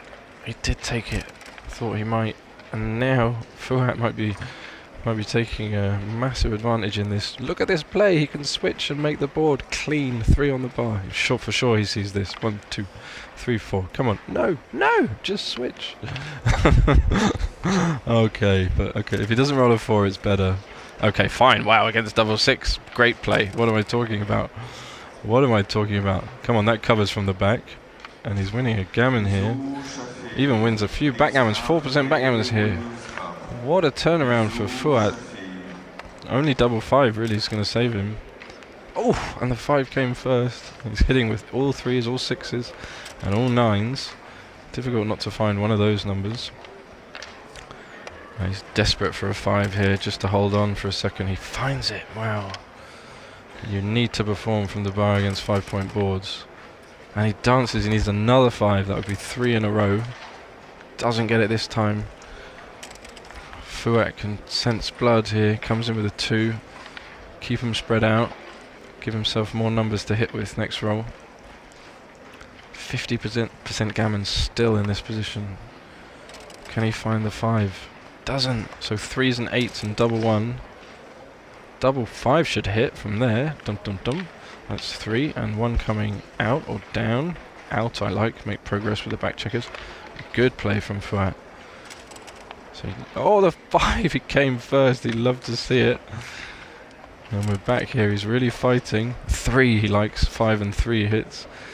Putting him under constant pressure to find another 5 on a 5-point board. Can he really find another one? He can't. And now an 8. Otherwise he'll get into direct range. So 2 down. Give himself a 6. And then the 5 comes to the mid. Get 8s as well. Like 5-3 and double 4. Good play. This might be the last chance for Jürgen to stay alive in this game. He found it again. What a performer. 2-3. Okay, it's not over yet. He's going to need more 5s. He's hanging on for dear life. Okay, is that his last one? Okay, doesn't roll the 6 or the 8, but here he can just get another builder. Nice play there. Lots of pressure on this roll. Pressure on every roll. 3s and 6s. 6 will hit. 4 will come closer. Gives him some extra rolls, like 5-4. Oh, he finds it every time. He's found it when he's needed it. How much longer can this go on? 4 comes down, I think, for extra builders. Even if he anchors, he'll have one on the bar and Fouad can start coming home. Ooh, it was rolling over, tipping over. Fouad can't believe it. How has he not managed to close him out here? So it switches now. Switches from being all open to bringing it home. Hoping your opponent stays out and just running round. You can still gammon him, of course, and looking at Jürgen's board, it's really not threatening at all. Good play. Duplicates 5-3. He does get it, and the 1 is obvious because you need to use that checker, and there's no other one. So 3s and 2-1. 3 he gets. Only 34% gammons now with the anchor. But he'll still like it. Wow, 5-3. I mean, this is an incredible entering performance by Jürgen against the 5-point board. 5 here, and he also hitting from Fouad. Back up to 50% gammons. I'm sure the whole of Turkey behind. Double 5! 1, 2, and then you make the 3-point. What a roll, what a save. He could be 8-6 down in this match, and he's just performed so strong. He might even win this game. That's crazy. Such is backgammon. So yeah, good play he makes here. Only getting hit back with 5-1 and 2-1. double 2, also strong performance from the bar, 1, but he can't clean up the blot he'd like, but he should clean up, or clear the 8 point, I should say. So 1, 2, does he clear it? Can he see that? There's no other way to play it, otherwise you have to jump out for a direct 6. No, you don't want it. Oh, he's duplicating the 4. But he also gives a 6 this way. Don't do that. Don't give 6s and 4s, just give a 4. Just clear the 8 point, just give a 4. Yeah, good play, he sees it. That's much better. And you also cleared that for later. If you don't get hit with a 4, you're still in control here. Don't put it back. Okay, good. Well played. Can he find a 4? He can't, but that makes a 14 point. At least he leaves no blots around. So 6-5 would clear up and make the 9. 6-2. It's not what he wanted. Should stay back and keep it awkward. Yeah, good play. Would have been tempting there to run from the back. Another double 5 from Jürgen. Supposed to bring all these 4 checkers down. Again, there isn't really a combination, a 4-part move combination, except this one. Yep, so it's running time from the back, 2-1. It's got to pop out at least to the 18, I think. And then 3-2.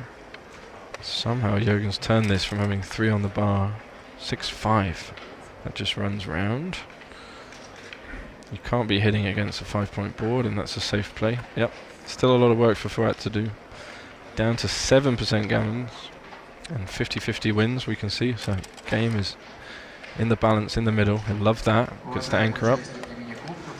Now Jürgen will start slotting points in his board if he can, clearing the 8 or 9 checkers.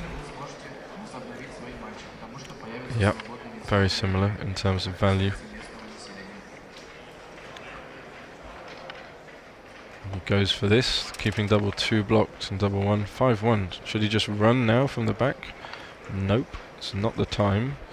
Got to see what your opponent does. His position is likely to get weaker, but he's looking at it, you can see, putting the checkers back. Still has 6 minutes on his clock, whereas Jürgen's down to 2 minutes and a half. 4-3 should jump out both, maybe, from the back, just for outfield coverage. Yeah, computer confirms it. Will he make it? He does have to leave some shots, so it leaves 9s and 10s, which is scary. But it's better on sort of all the other numbers. The other way, you release the contact and you leave a blot in board, but it's still a natural approach to play 9-6, 9-5. Thank you very much, Tiberio, on the delay. Just saw your comment come up. Appreciated. Hope you're enjoying the stream. Same goes to everybody at home, wherever in the world you might be. Over 50 countries represented here, showing the love of backgammon, sharing their passion, bringing people together. Beautiful sight to behold. And he does end up... Ooh, why would you clear it this way? Because then you don't get the cover from the 6 point. Oh, now he can run, both of them. Fantastic. And he's got the blotting board. So small error there from Jürgen. Sort of lets Fuat off the hook. Double 5 again. That's the only number that hits and go, wow. Wow, wow, wow. This has been a game of double 5s. It looked like he was just going to lose 2 points in the end for 6-all, and now he's going to pop out, duplicate the 2, and maybe get a chance to pick up the second checker himself. Incredible rolling double 5s from Jürgen. Double 2. Oof, we saw it before. He's just going to roll, there's no risk here. Double 3, he wishes that was the 8 point instead of the 9 point. I would have closed him out now. 1, 2, 3, 4. Okay, leaves bad double 6, but not much you can do about it.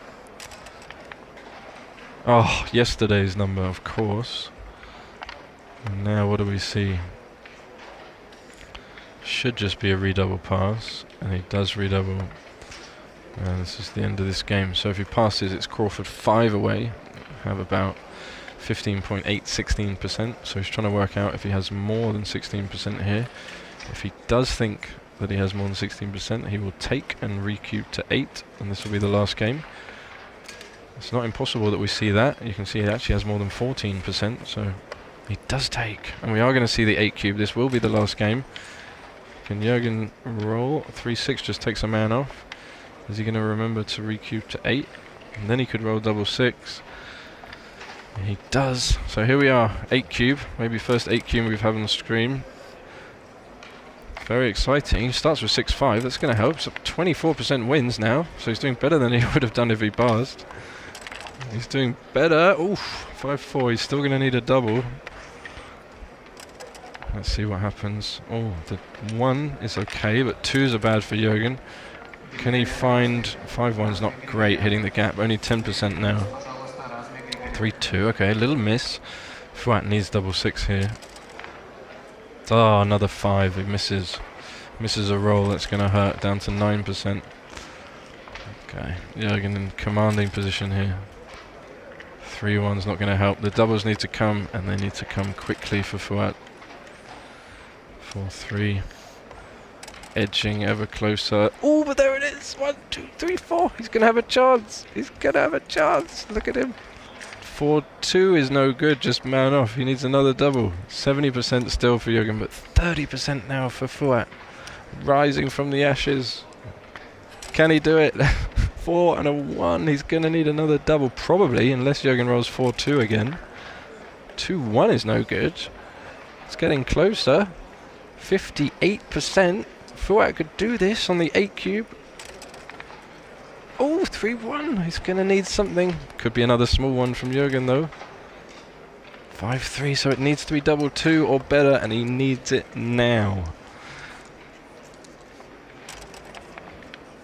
Oh, he got double 5. That was the story of this match. He got the double 5. Unbelievable. He must feel like a big smile.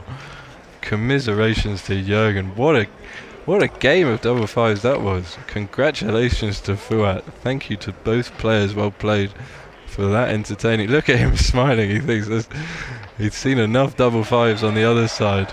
Oh wow, we hear the cheer from the crowd. All the Turkish supporters here watching in the other room. Oh, great game, guys. So thank you, and we will be back shortly. I think round 4 is actually planned for tomorrow, but there's another event starting, so I'm going to take a little break, and really enjoyed that one. So thank you, everybody. I'll speak to you soon.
Технический персонал.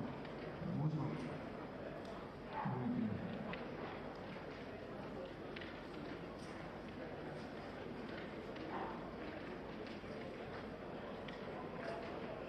Рощи есть сзади? Рощи.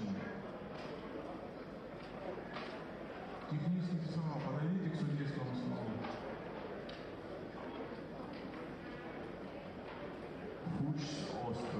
Fuchs Oster, please come to play the game.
Luis Hoffman.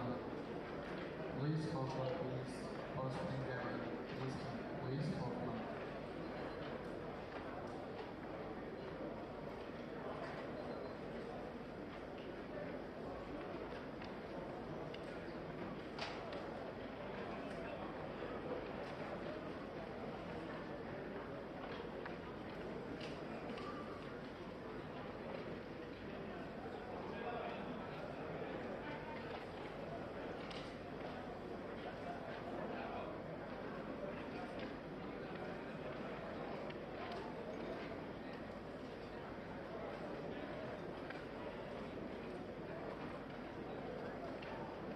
Luis Hoffman, please. Luis Hoffman. Post-spring gammon.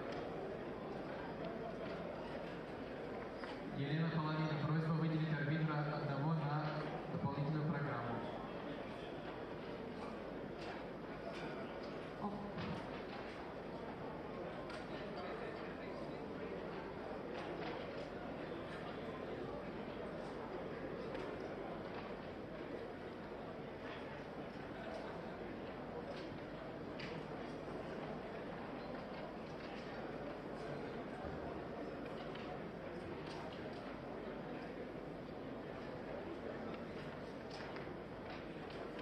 Марат.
Юра Евдокимович.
Please come down along.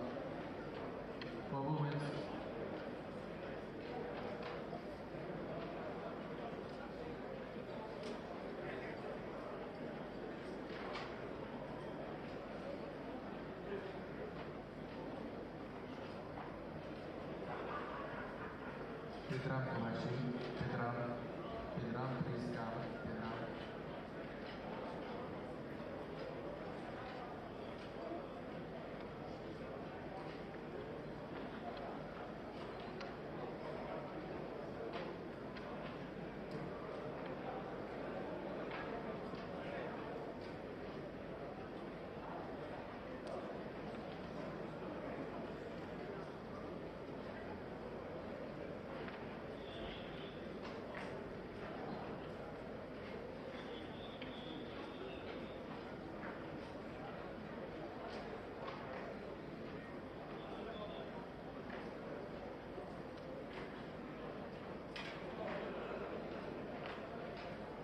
Gosdek Kiltas, please come, 1 point.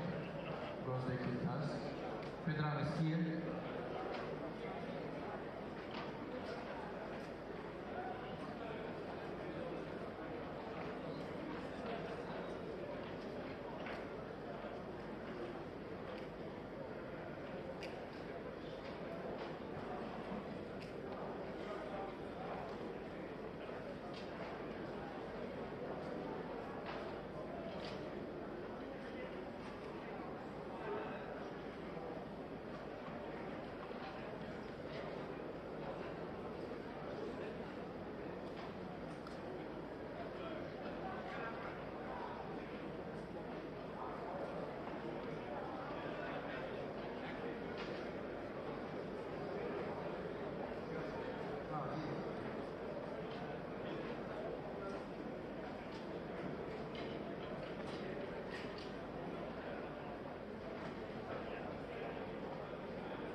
Fatih Yildirim is come to play backgammon list.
Салихов Аваз, Закир Юсупбеков, Бакров Азимов, Сафронов Виталий, Роман Командуян,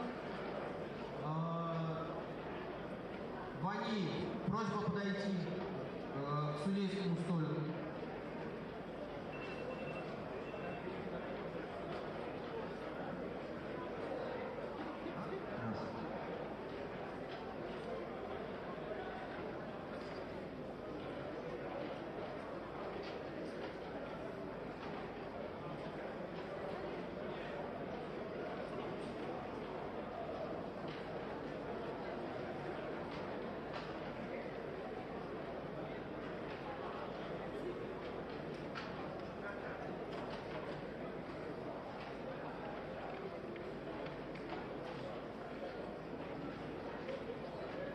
Аветисян, просьба подойти сыграть короткий блиц. Аветисян.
Dear players, Masters Cup will start in 15 minutes approximately.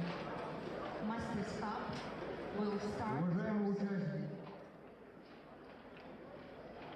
And dear players, Masters Cup will start approximately in 15 minutes. Уважаемые участники, Masters Cup начнется примерно через 15 минут.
Уважаемые участники мини-кубка, под длинным надом и коротким надом, просьба подойти для турнира.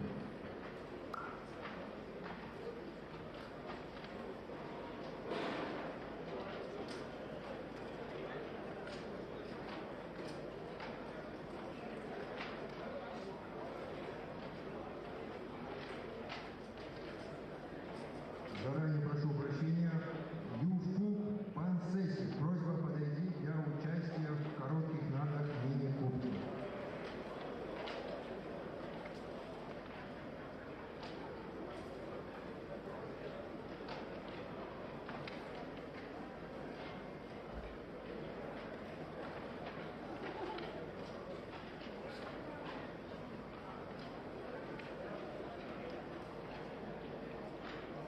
David Todd, please come to play 1-point tournament. David Todd.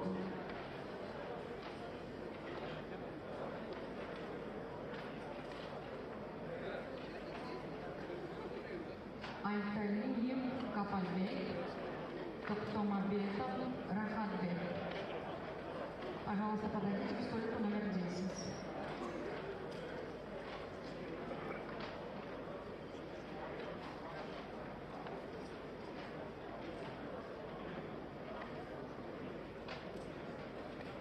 Гордеев Андрей, пожалуйста, сейчас часы будут включены, стол номер 23. Заман Реза, просьба подойти для участия в мини-кубке по коротким надам.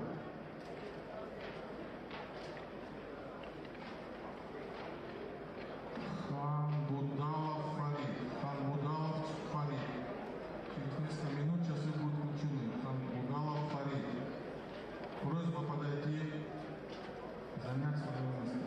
Стол номер 25. Ванильев, Гаджимурат, Ганжа Елена, 14 стол.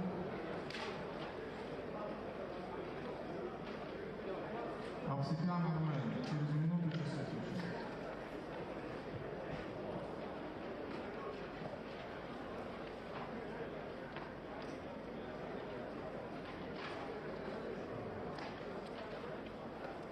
Валерий Минуль, Хайдер Алекс Шмер, прошу прощения. Подойдите для участия.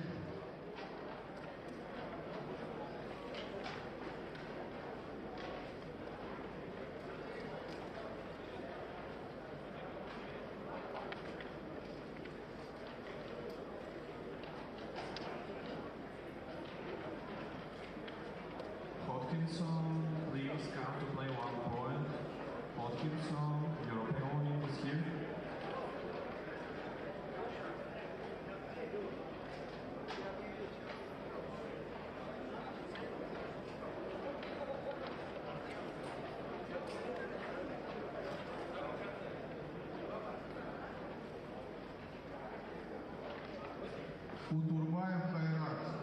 Утурбаев Хайрат, через минуту часы будут включены. Утурбаев Хайрат. Граменкова Юлия, подойдите, пожалуйста, к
Tanala Gulduren Kalvi, please come to play Women's Cup.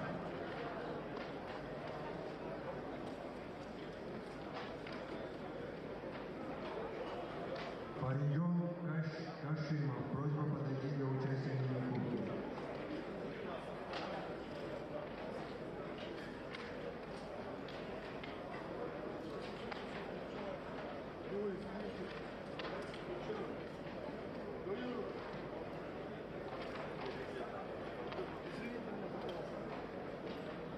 Манукян Цару, подойдите, пожалуйста, к столику номер 6.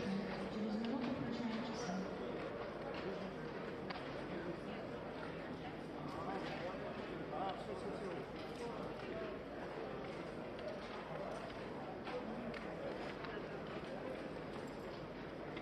Наиль Бурамгулов, Нурали Халдурай, Салиджов Аббас, Загир.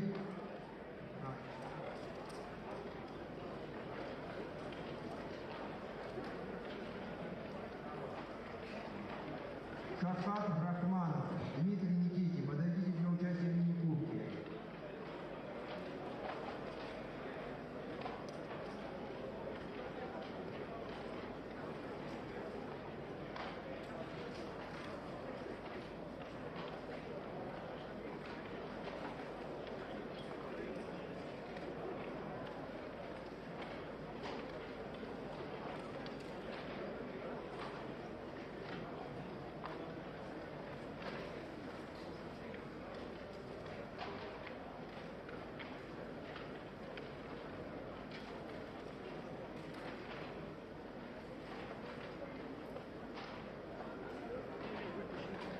Салихов Аббас, подойдите для участия в мини-кубке по длинным нардам. Ваш соперник уже час вас ждет.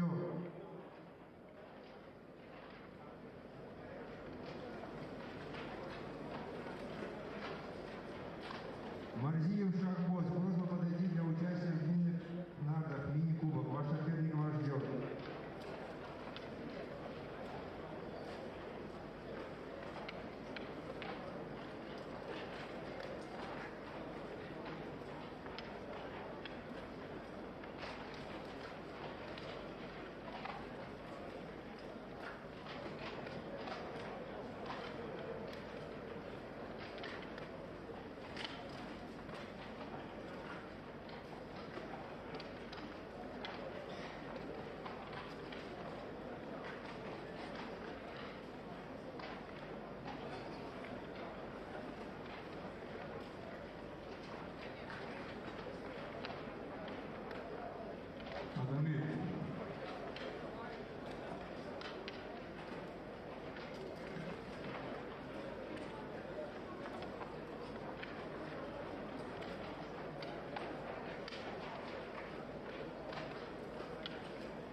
Продолжаем.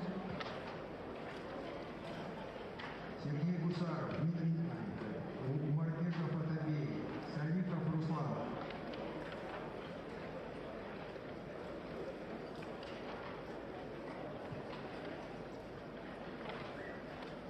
Dear players, the participants list is ready for the Masters Cup. Please check if you are on the list. Уважаемые участники, стартовый список участников готов. Пожалуйста, проверьте свои фамилии, есть ли там или нет.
Узян Араш, Андерсен Мекс, Умур Араш, Балтарио Адриан, Бандеоглу Умут, Хазрет Бекар, Джозефин Бихлер, Хакан Боскур, Доран Клэкстон, Рад Дариевский, Адриан Динуреску, Майкл Диет, Дагегмар, Марк Эмилич, Хамид Эсмаэлин, Карлос Сенсоров, Франк Ферджи, Бен Фризин, Оскар Фукс, Нодар Гагова, Яков Гарар, Гулдерен Гугалшви, Гулгуларян, Хосейн Пайдари, Пет Хеске, Луис Хофман, Наоки Китани, Раджан Сари, Вичичита Гагияна, Марти Фредерикан, Самет Карапакчак, Айкун Кескин, Джалил Халили, Дух Александра, Патрик Кухин, Педрам Кушандечпа, Мацура Рио, Тага Милгрен, Сосо Геннадишвили, Джулиан Мануала, Константинос Митрелис, Сэм Музитани, Масаюки Мачизуки, Нунгурисен Гурисиса, Фернандо Нейман, Антони Найкиани, Такахиро Ноу, Джастин Ноуэлл, Степан Нуньес, Тигран Аганян, Юлиан Орловский, Растафари Оуэн, Озгур Розан, Джейсон Пэк, Тима Пападисополос, Джер Педерсен, Бен Филлипс, Вячеслав Пряткин, Пуя Раджаби, Тофик Резай, Алан Рео, Джейкоб Рео, Серджи Ривик, Джон Роквелл, Кристофер Роджерс, Лев Розенфельд, Дэниел Розенберг, Оркун Сахин, Наджиб Саламзи, Константинос Сарис, Кинджи Шиводара, Илман Сончин, Оливер Сквайр, Калин Стефанов, Майкл Свободный, Фрэнк Талбот, Жив Кутанин, Амирали Каваколи, Дэвид Тот, Вал Страбов, Девачко Нурашвили, Сезалин Цветанов, Хидиат Киуеда, Кулибай Угуругу, Фуат Хакан Ункуругу, Макс Урбан, Айкут Узель, Юрий Вацик, Видо Гуэйден, Эйтан Уэлл, Акико Язава, Агдам Захабар Агдам Масуд, Том Заринан, Ванчо Зрынчи, Алексей Борчаков, Алексеенко Максим, Петросян Артур, Пугин Виктор, Ситко Алексей, Пучков Константин, Сафарян Вагер. All the players who was not listening his name, please immediately come to the arbitrator's desk if you don't listen your name. If you can pay, then you don't listen your name.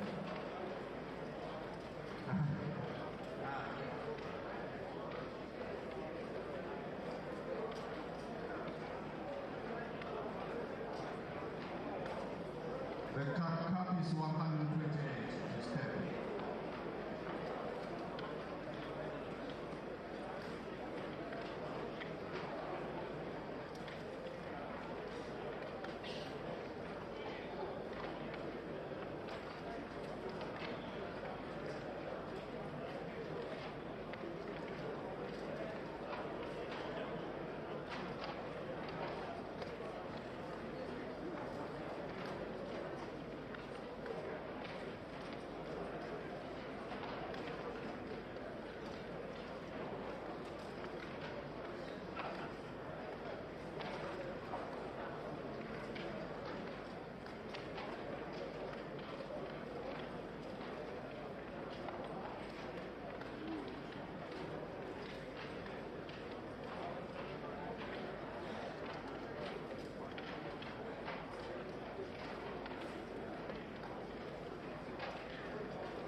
Bizou Shafi, please come to play Winners' Cup.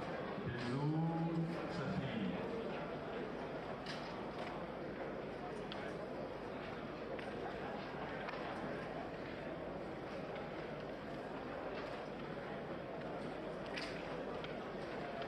Фаридон Кашимов, просьба подойти для игры в мини-кубки.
Мамад Намад Хасанов, просьба подойти для участия в мини-кубке.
Валерий Минулин, просьба подойти для игры в мини-кубке по коротким нагам. Хайдер Александр, просьба подойти также. Dear players, the draw for the super jackpot is done.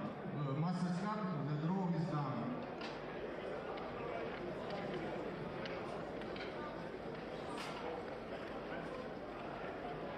$128 players. Экандердиев Хаким Джо, просьба подойти для участия в мини-кубке.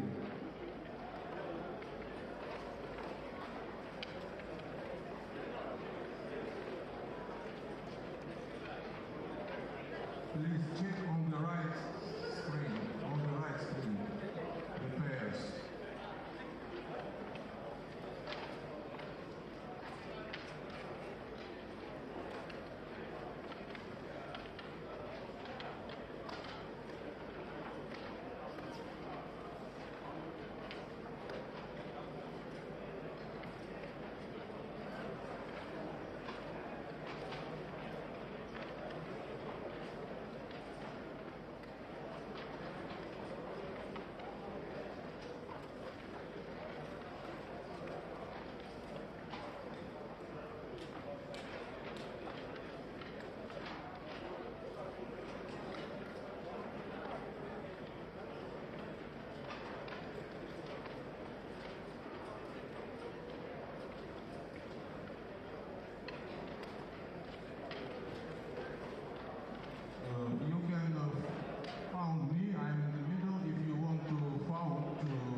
Augusto, Rogers, Christopher, Yazava, Akiko go to stream number 2. Ignatin Alexei, Anderson, Mats go to stream 3. Язава и Роджерс уже начали свой матч. Кого-то другого, пожалуйста. 41. Ерохин, Clark Struggle on second list. Sergey Ерохин and Clark Struggle, stream number 1.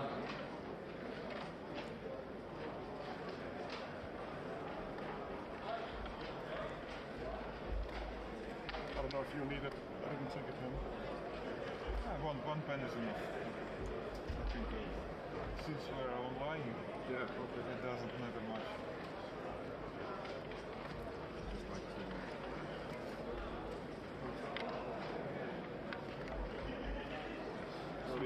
switch it off, yes.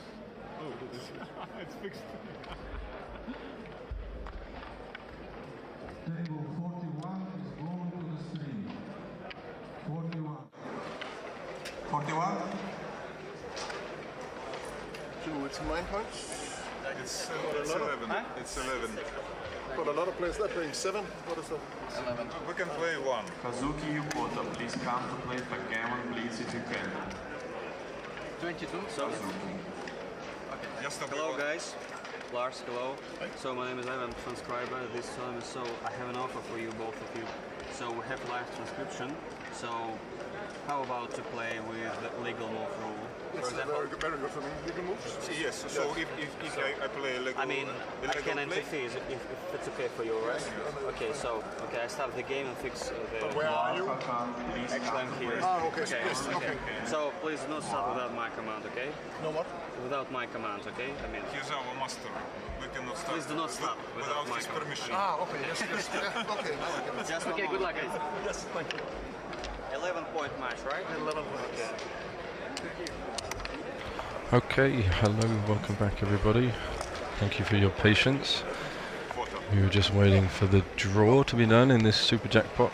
They were trying to get 128 players, which they did. And we've got a classic Clash of Titans. Lars Trabolt, world champion, top Danish player. On the left of your picture, he'll be playing the blue checkers. And Sergey Erokin of Russia were playing the white checkers. Both of these players, grandmasters. Expect to see very good play and low PRs on the XG. This is a different event to the main event that we were streaming earlier. I believe this is a direct elimination. There is $140,000 in the prize pool. And the winner will be taking home close to $70,000. We are live from Tashkent in Uzbekistan at the Asian Grand Prix, bringing you the Masters Cup or the Super Jackpot. It's a $1,000 entry to play this event, and 128 players here have decided to get involved in this one. Round 4 of the main event will continue tomorrow morning at 11 AM here. So you can all tune in and watch the stream. Live, we'll be streaming all the rounds tomorrow as well to watch how that event progresses. And I think the long gammon, I can see some later rounds going on in front of me. I'm not sure if they're going to stream the long gammon after this, but we see this match crack on. Sorry, a little roll behind, but 6 is going to hit from the bar, of course. Both of these players really strong, as I mentioned. And it's lovely to see so many of you in the chat saying hello, wishing you all well.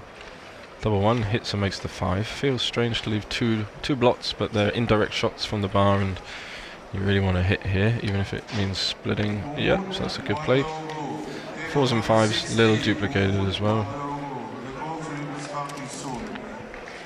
And he does hit back. Both players very considerate in their moves. 3-1 hits, of course. Happy to find that number. So 4s and 3s are good. Doesn't want to dance. 4 with a 6 is awkward. 2 options by the looks of things.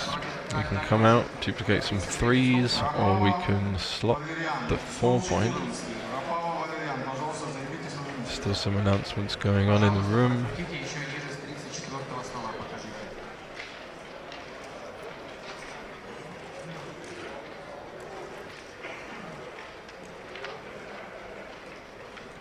Okay, so I'm just being informed total participants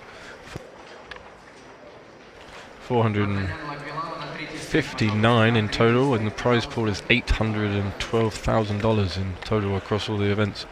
So amazing turnout here. A lot of high stakes action to come.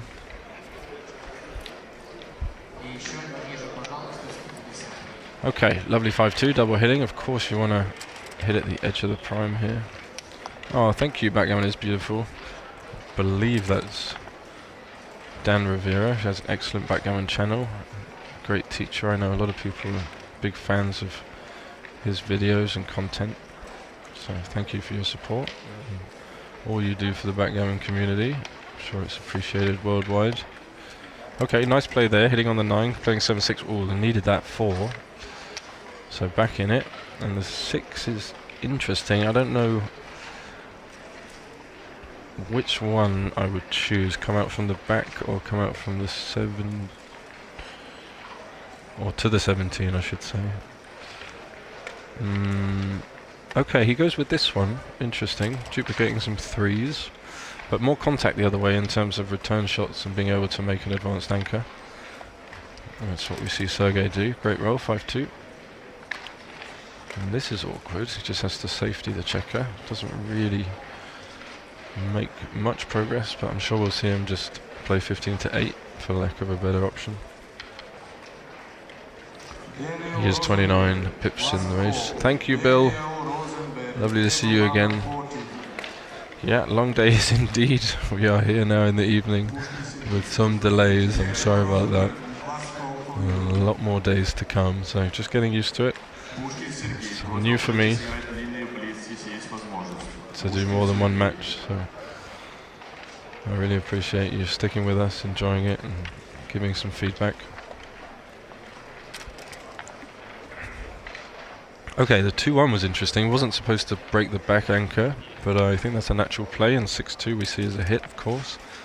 He wants to escape these back checkers. Now he'll play probably 11-5, safetying this guy, but playing to 18 or to 7, both seem reasonable. Does make the best choice. And Lars' position is a bit awkward in terms of developing. It's hard to make a nice structure, as Sergey's got the 5 men back and the 2 anchors. This 4-1, for example, just has to leave a direct 6 and hope to get miss and improve from there going forward. Yep, good play. I expect both players to play under 4 this match. Slightly different to the main event, it's 11 points. We do see the hit with the 6, but he's happy enough to break the anchor because he got the 3 along with it. 5-2 again. Lars is kind of restricted, doesn't have too many options. 4-2 will hit, try and make the 7 point. 2-6 will come out again, I think, or come down. Coming down is interesting because he does want to make the 7 point. Oh yeah, computer says coming down is best. 6 is kind of duplicated. 2, yeah, he does come out. That's, oh no, sorry, coming out was best. That's natural. Good. Okay, they were close. They were close. 4-1. Does he hit? He should hit. Again, he's going to leave a lot of return shots, but he's got these 2 anchors, and Lars is yet to make a point, so confident in that play. It's going to hit on the 17. So lots of toing and throwing in this opening game.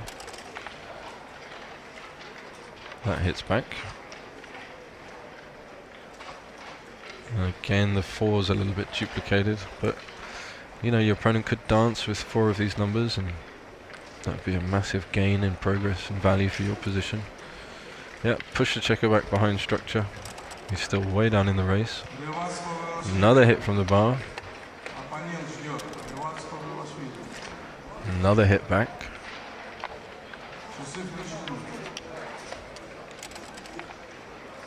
And he does dance. But now Sergey has 6 checkers back. Oh, that's a nice one. Makes a point. And probably plays 18. Really want to develop these checkers on the 20 point.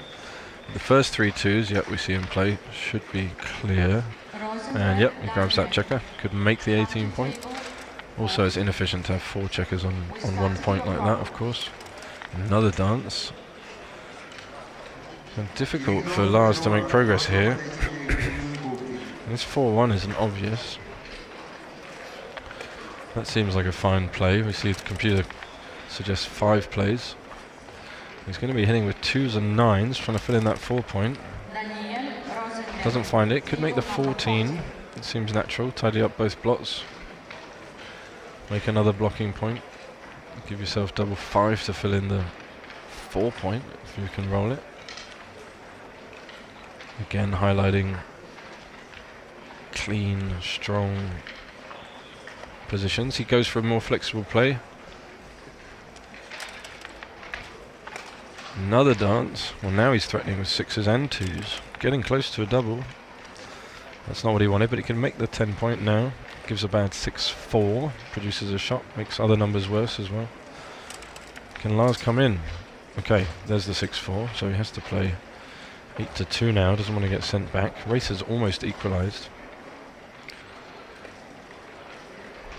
Hi Cat, I think that's you in the chat. Hope all is going well. Got a great match here between 2 top players.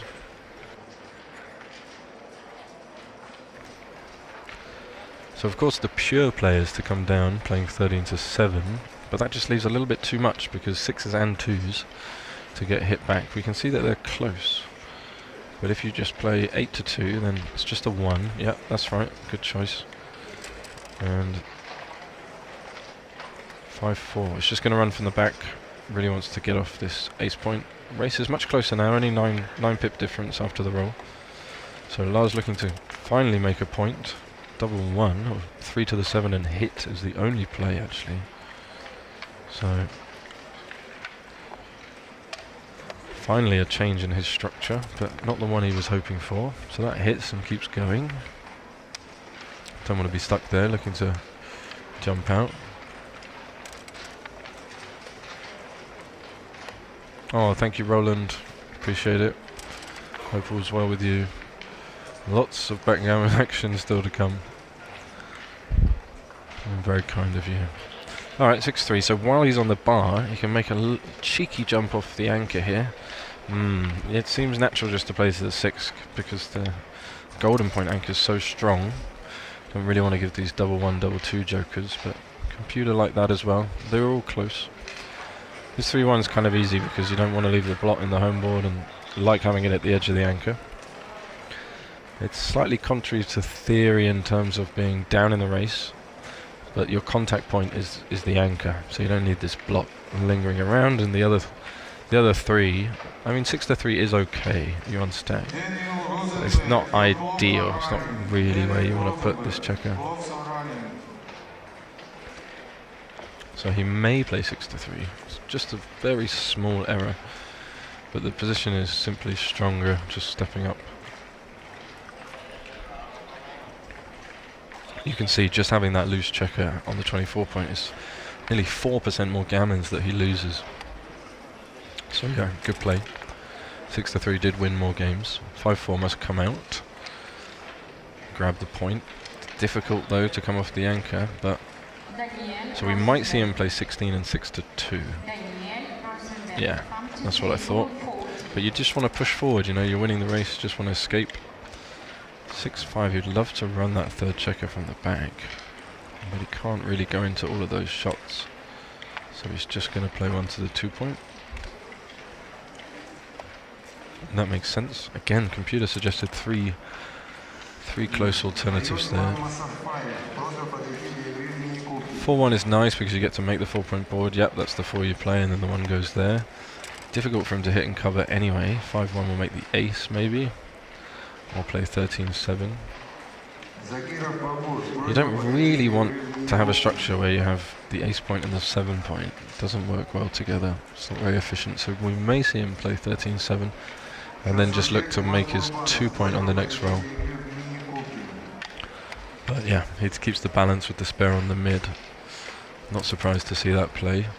Sergei very close to a double here, with Lars having 3 men back. So if he rolls a bad number here, he may be forced to put some blots in board, like this. Still going to be close. Yeah, just shy of a double. Doesn't really have the threats, it's more about the poor distribution and 3 checkers on the anchor for Lars. Any 6 for him is not good. Might have to dump a killer checker on the ace point. 3-1, look again. Yeah, he sees it. Great play. Great play. Can't really move any of the other checkers. So can Lars perform here? There's the bad 6 we were talking about. And now it's almost a pass. It's going to be a very strong double. And I do think he will double here. It's pretty forced, this 6-1. Can't play any other 6. And then the 1 is just 7-6 is good. Yeah. It pains him to play a checker to the ace point, but want to keep the 4 point slotted. Maybe he does just pass this position. Oh, it's okay. What are you doing? Cube. Wow, it's like a small pass, but it is a pass. Come on, Sergei, look at his position. It's horrible. You're up 14 pips. You can just run home. There's no pressure on your back checkers. He's still stuck with 3 men. It's a really horrible structure. I think Lars would actually pass this.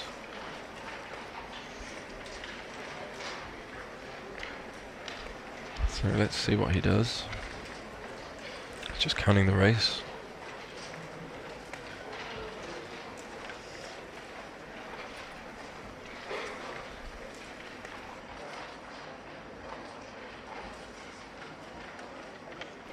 And we can see that by his hand movements. He does double. And he does take. Okay, well, you know, it doesn't seem that threatening, but it's really ugly position. So it didn't really matter too much, take or pass. Double 5, that makes it an easy take. Now the position is much better. Got to get off the anchor, 3 out, and then just 1 to the 2 point makes sense. That's the last spare you can play, and you are now 3 pips ahead. So play the race. Still slightly below 40% winning chances, but this is the best chance. There isn't really another play. I mean, you can't stay on the anchor.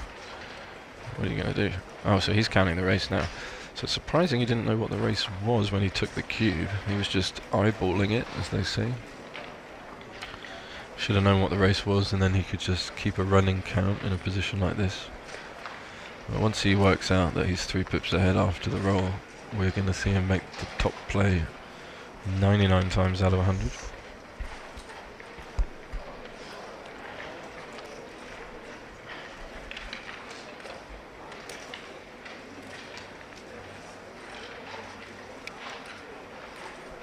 Okay, so has been a long day here, lots of action. See that the players are a little tired. It's late. It takes a lot of mental energy to work through all these long matches and dice rolls. And the stress of emotions and ups and downs, the roller coaster, turmoil, twists and turns, the highs, the lows, the ecstasy of perfect dice. But he's going to realise that coming out with 3 is going to give him the best chance of winning this game. It's actually one of his best numbers. I'm sure he's going to find it. There we go. And there's only 1 5 you can play after that, which is there. Well done. Hit the clock. Fantastic. So, can Sergei escape? Or does he want to escape? Normally, you'd run to the midpoint, leading in the race, but staying back makes it awkward for Lars, makes it difficult for him to come home safe. Good play there by Sergei, keeping the pressure on. You can see how awkward this is. Lars can't play the spare that he'd like to from his 16 point. He's just going to have to try and strengthen the board. Yeah, good play this way. And Sergei's going to leave that man there. He's going to make his 4-point, make the perfect, strongest 5-point board, a real threat. And then he's going to pose the question to Lars's position and say, can you play safe? This looks very strange, killing a second checker. So I know you want to keep the 7-point, but better to give up the 7-point and just make a prettier board and position with more potential, more builders to cover, make a 4-point board. Yep, that's the way to do it. Good play, Lars. So Sergei. Ooh, but double 4, definitely making the 4-point. Staying back. Yeah, just stay back, keep the pressure on. Get some shots immediately. So that's 2, that's 3, that's 4. Yep, very good. But I love that for the race. 6-3, there's one of those shot numbers. He's just going to have to play it to the 7-point. There's really no other way to do it. Minimize the shots. But if Sergei rolls a 2, there's a lot of gammons. With these 4 checkers stuck outside. So big moment here in the first game. Oh, don't waste the 2. Classic. You got to drop. Oh, he rolled it again. That's cheeky. Is that allowed? Referee. Alright, good hit. Lars is in big trouble here. Even if he rolled a 1 there, he's in big trouble. So slot the bar, probably, because he has a blotting board. Okay, computer just prefers making the 8-point. Because there's no 5 if you slot the bar. Interesting. I think I'd play big there, get 3 builders to close him out, but it's not necessary. And this is looking bad for Mr. Chabot here. Now you can slot it, surely. Nope, still don't give the 1-6. Give the 2-1 and get an extra builder that way. This way, yeah, he sees it. It's nice to get a builder there. Okay, 1-6, not quite, 1-5. So that's going to come down with one of the checkers. But we will see Sergei hit with everything on the ace point. He hopes he rolls one of those 1-5-6 combinations. This should be a hit. More gammons. Could make the 6 prime, but then you're just going to hit on the ace point anyway, and you really want to freeze your opponent from moving. That's how you win more gammons, by getting more rolls ahead. So it's a big play here by the computer, 2-1 and 8-6. So you do leave a double shot or double hitting number in the form of 6-1. But you've got to play 2-1 here. It's also a bad checker for the distribution in the bear off. Yeah, look at your opponent's position, Sergei. There's really no risk here. Up over 90% wins. Go for the gammon. See, the safe play of making the 6 prime actually wins 4% more games. But the play of hitting on the ace point wins 20% more gammons. So you sacrifice a couple of wins, 4% wins, but you get 20% more gammons. Yeah, great play. Well, not quite the big play the computer wanted, but at least he got the main idea of hitting on the ace. And he gets rewarded. It's going to come in with the 4, cover with the 5. That leaves a better distribution. Yep. Nearly 70% gammons here for Sergei. It's going to play safe. That's not what he was looking for. Down to 60%. See, these little details make a big difference in the percentages. So he's hoping to keep the board closed. Doesn't manage it. It's just going to have to clear from the rear. That's the safest way. Again, a little trade-off here between gammons and wins. Computer says they're very close. Lars would love a 6.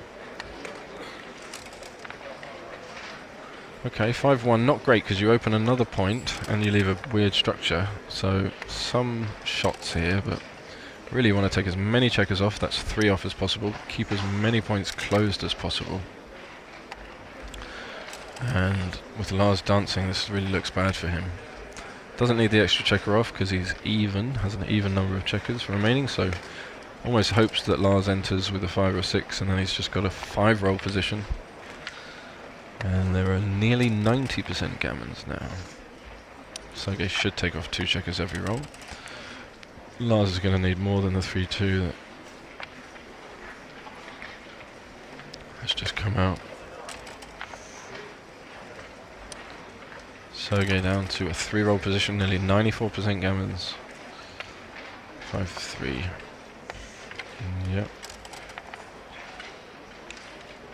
So can he roll double 6, really, is the question. 6-5. Well, at least he's gonna have double 6 and double 5 to save it next roll. It's kind of nice. So 2 numbers, unless Sergey rolls double 2 or better. 2 numbers to save 2 points. Nope. 3, and that was it. So Sergey rewarded there. Good play. Obviously you can see one PR, 1 point XPR for both players, as expected. Top grandmasters.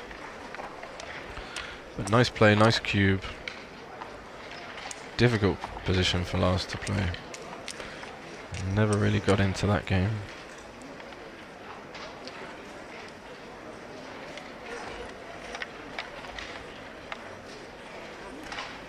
So we see the players set up the starting position for the second game. Sergey will be looking to consolidate his lead, to extend it. Lars will know this response, splitting and coming down. But I've seen a lot of people play 2 down recently, so not a big mistake, just a small error. And he is 4-0 down now, so he's playing for more gammons, playing a bit more aggressively. 2-1 is the standard idea. Okay, he goes for the aggressive slot, duplicating some 4s, but that's one that's just going to hit. So he didn't need to give this. Yeah, he has to hit him, because if he doesn't, then Sergey will make that point, most likely. So a couple of variations here in the opening plays. 5-4, you love to make the golden point there, but you leave 6s and 1s. He has to hit here, but it leaves a lot of return shots. The problem is, if you don't hit, what do you play? Do you make the 10? And yeah, good play, Lars. Not expecting these players really to make any mistakes. 4-3 can make a second anchor, but it can also come down. Yeah, that looks solid. So he does grab the second anchor. Double 6 is blocked with those 2 blots. He was desperately looking to clean them up. 1. 3 there. Okay, computer says that's fine. He's getting hit here with a 6 from the back, I think. And then the 3 is down. Can stay there, keep the pressure on. You really want to play 13-10, so you have another builder to make the innerboard points, but he didn't do it. And the dance is terrible. This is not going well for Lars. 6 will hit the second checker, and then a 1 can be played from the back to remake the anchor. Don't want to leave, again, double 1, double 2 jokers. And yep, he agrees. So Lars back on the ace point. Sergey in command of this game as well. But he would have liked that builder on the 10 point, because now he could have made his 5 point. As it is, he can just pile the builders into the position. Only leave a couple of numbers, 5-4 being duplicated, so that doesn't matter. Yeah, could have got an extra builder there at very little cost. 6-1's going to come out, I think. You don't want 3 on the ace and push forward. Race still very close. 6-4, 2 down. Got to push this checker back, and gives you a builder to make the 7 point. This would be great improvement for your position. Lots of numbers to hit back though, and he finds one. Alright, a bit of momentum. Swing there. Much needed for Lars. 5-3 doesn't do much, just plays into the 6. Really want to come in with the 5. Yeah, so you're ready to jump out. Now Lars will want a 6 to run to the 18. Doesn't get it. 5-2 is a nasty one. So we might leave that checker there. Yep, we can see that recommended. Just slot the points in board. Difficult play to make, but you do want to link up and make the 18 point. So he may find it, and he will realize that Sergey will have to break one of his points, be it the midpoint, the 8 or the 9 if he were to hit him. And he has to leave shots anyway, so why not unstack these points and slot the 4 and the 3, the next 2 most valuable points in your board that you'd like to make. I actually think you'll find this play. You don't want to leave your 2 checkers on the 24 point stranded. You want to give them a chance to make the 18 point, make an advanced anchor. Yeah, good play, Lars.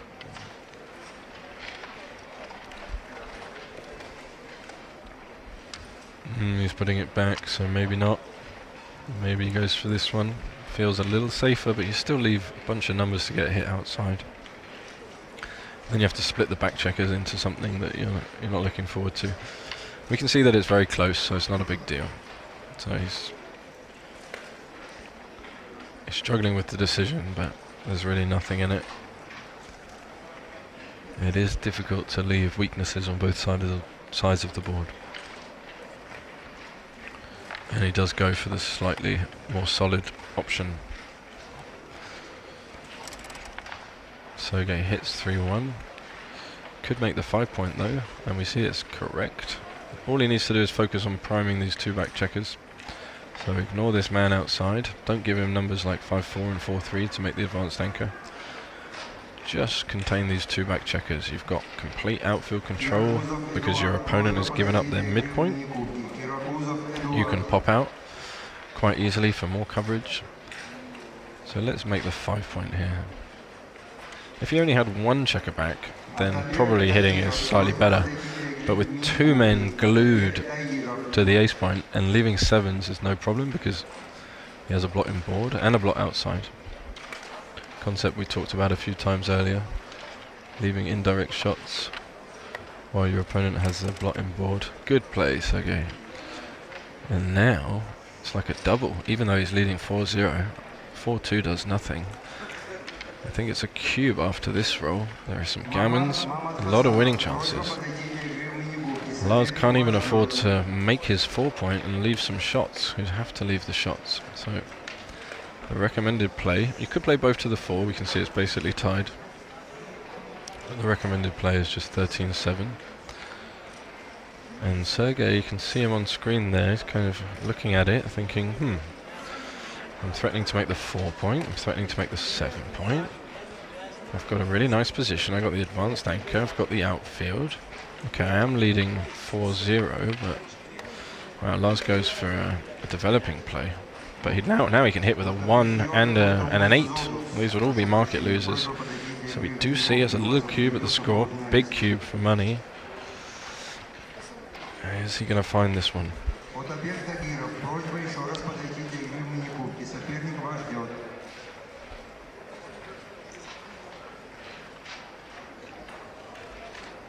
He must like his position. He's winning after every roll, and he's winning almost after every sequence. Only a double 3 or a double 6 for Lars really helps him out. Or maybe 6-5 as well. But Sergey's got lots of threats here, lots of value in the position. So I think you want to visit Mr. Moore here.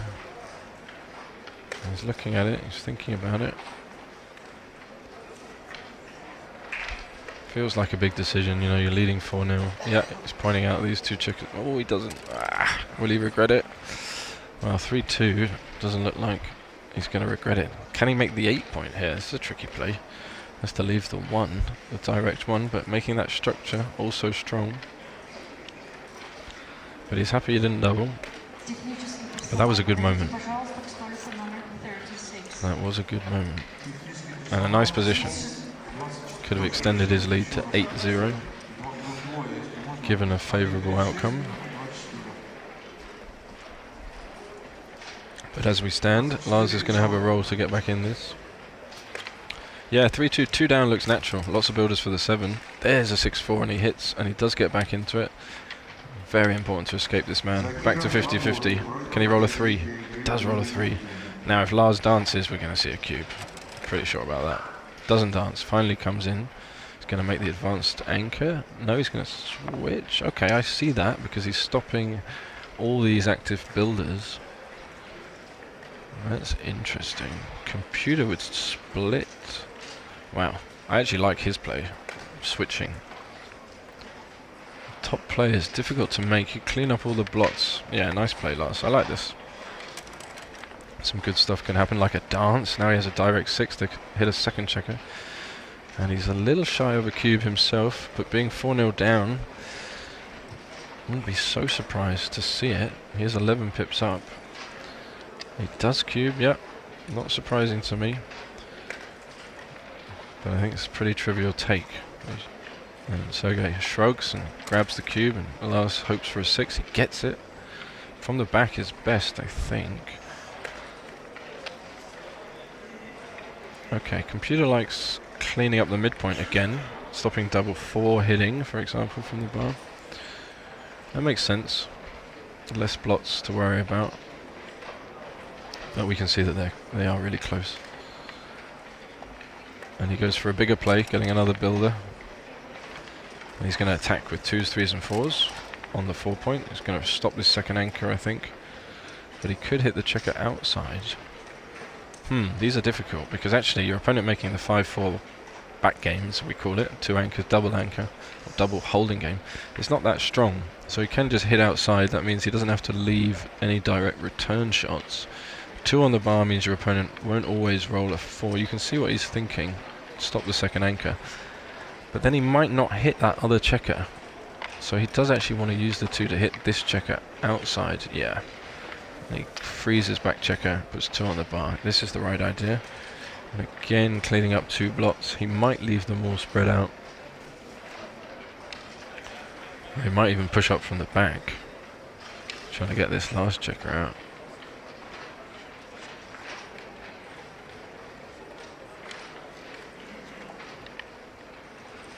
Okay, yep, he does clean up 2 of the blots. Nice play, gives himself double 5. Wow, big dance from Sergey, and he's looking like he's getting gammoned here.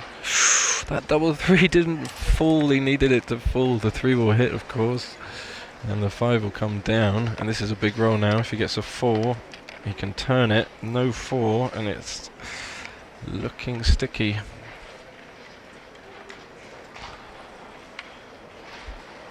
Okay, big play with the 5. Doesn't need to do that, but I like it. It's aggressive. Doesn't get the 4, so he's in big trouble. Lars is going to cover the 4 point. He might even look to hit on the ace. He'll make the 9 and the 4 here. Oh no, he won't. He'll do this and get another. Okay, well that's my play. That looked normal. Computer says we want a builder on the 7 to attack on the ace, which actually makes sense. So if you roll a 6 here, you want to hit on the ace. You really don't want him to anchor there. 5-4, very awkward. Gonna have to play checker past the anchor, but actually he could use that builder to hit as long as Sergey doesn't roll a 1. He would love a 1, then he'd be in the game until the end with lots of contact guaranteed. So big roll coming up again here. Does he get it? He does get the 1 and a 5, so he's back in the board, and you can see he can jump out into the outfield. And Lars still has to extricate his last. Another 5-4, what a bad number. Clearing the 8 point is a safe way to do it, but huge swing there on that sequence. Okay, he's looking at the slotting play, but no reason to give that up when you can play safe like this. Yep. Sergey's very happy. You can just jump out, cover the outfield, potentially hit Lars back if he does attempt an escape. 6-5 he'll be hoping for. 3-2, does he come up? Kind of has to come up, yep. And the 2 goes there. And then 5s and 2s going to be coming down on his head. So there's a 5-6 will jump out. More coverage. It's pretty forced, this play. You can't let your opponent escape, and you have the 2 anchors to fall back on. Little insurance plan, but if you could make the 4 point, keep him contained, that's a big gain. Yeah, we see him play it. Can he roll the 4? 6-1, well he's out. So 2s and 5s. 2s are duplicated to hit and cover. 5 hits. And where's the 1 to the midpoint? It's big play. Yeah, you can make these big plays when you have 2 anchors. He may lift it and bring it in, but it doesn't really matter if you get hit because you've got both the anchors, and then you get a good 6 as well to make the 7 point. You could roll 6-5 next roll, make a solid 5 prime. Really strengthen the value of the position. Yeah, but he does do what I thought he would. He avoids getting hit, but wasn't that costly. So 2's still duplicated to hit and cover. 5-1 will just make the board now and play 6-5. A little bit of coverage he still has. Very tough for Lars to bring this home. Double 1 he'll shift. No, he'll make the 2 point. Yeah, that's good. That's a good point to make. That's very strong. And he'll stay back out of reach. 7 here only. But very difficult for Sergey to win this game coming forward. Should come off the back anchor here. Look at that. Wow, they're close, these plays. I would have maybe slot the 2 point, just played 14-8. That's the DMP play that wins the most games, but it also loses more gammons. So trying to save some gammons by just running out. Okay, he goes for this, but now the sixes are forced, and you don't really want to be forced off the front anchor. 6-2. You can just clear the 9 point here. I think he'll do that. Doesn't want to give the sevens. An interesting game, this one. Always is when we have multiple checkers back and lots of choices. But again, we see he can't really make a mistake here, whichever he chooses.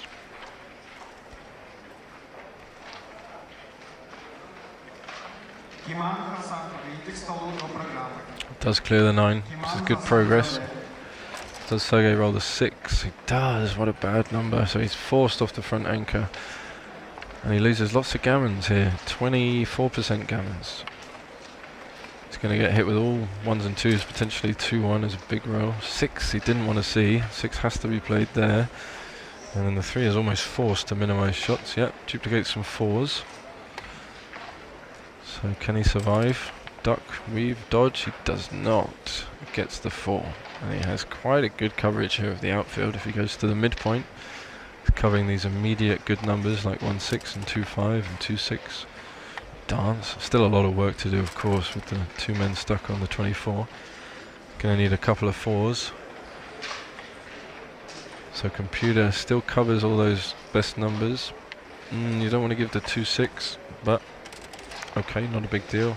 1-5, not very nice. So what can Sergei do here? 5-2 will make the ace, I think. I want to stop him running out. I'm not just going to let him roll. Feels weird, you want to make the points in order, but it's just very strong to make a 5-point board. You might have time hit then to roll a 4 and start coming forward. I did think it was going to be difficult for Sergei to win coming forward, but as things have unfolded, he needed the 2 there, so a 4 is big. 6-3 would make the board. That makes the 8. Then he gets double 6 and double 3 to close him out.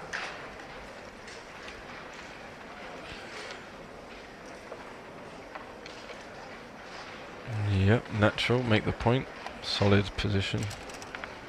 2-5, that's what he wanted. Now it's 4-1 is the best number. Doesn't find it. So it looks like Lars is going to get some points on the board here, but not the gammon he was hoping for. Still some work to bring this home, but Sergei's very likely to crunch his home board.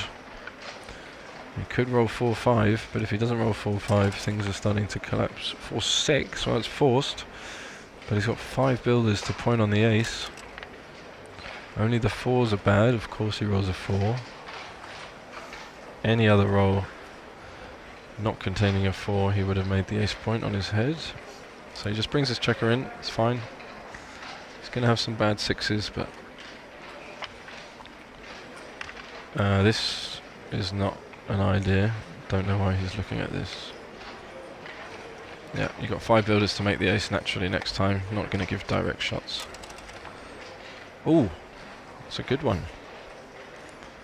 Look at that, he can get out of being pointed on by 5 builders, still take advantage of the 6-2, the double 6 and double 5, bad numbers that Lars has, and come home a little bit. So keeps some racing equity, and keeps all the shots, all the bad numbers. I mean 6-4, okay, he lets him off the 6-4, but he's not going to get pointed on. So expect to see him step up here with a 4. Generally you want to move past your opponent's builders. And let's see. He's counting the race. He's going to see that he's not down, well, 17 pips after the roll, so significantly down in the race. But he's not getting gammoned anymore.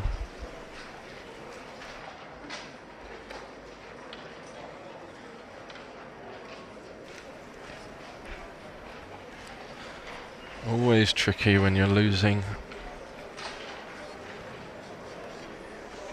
But it's really only 6-4, and double 6 is even double 5 is better if you stay back on the 24. So yeah, I like stepping up to the 20 here. Also gives yourself a chance to roll a big double and get into the race and maybe snatch victory from the jaws of defeat. He's just going to come in though. Yeah. And Lars is just going to point on him unless he rolls another 4. And he does just point on him. So small mistake there. And it cost him. Love a double 5. Wow, good call. I was just thinking how many of those we saw last in the last match. That gets him straight up to 20%. I feel bad about calling the dice, but shouldn't make any difference. Double 6, you see, didn't happen there. So he's up to 25% wins now, and from the state of affairs he found himself in earlier, he'll be very happy with this, even though he's still a big favourite to lose this game. The worst he can be is 4-2, really. Ah, that's it. Double 4 is pretty much gin. Of course, there are sequences where he could redouble and still lose 4 points, but very unlikely. Few and far between. This game is over. Needs double 5, needs it now. Okay, okay. A wry smile from Lars there. And now he needs double 3. This would be a sick one. He said he would take a break if he saw that. Wow, he almost had 0% there, but both of them laughing and smiling about it. Great spirit. Great sportsmanship from both. Lovely to see.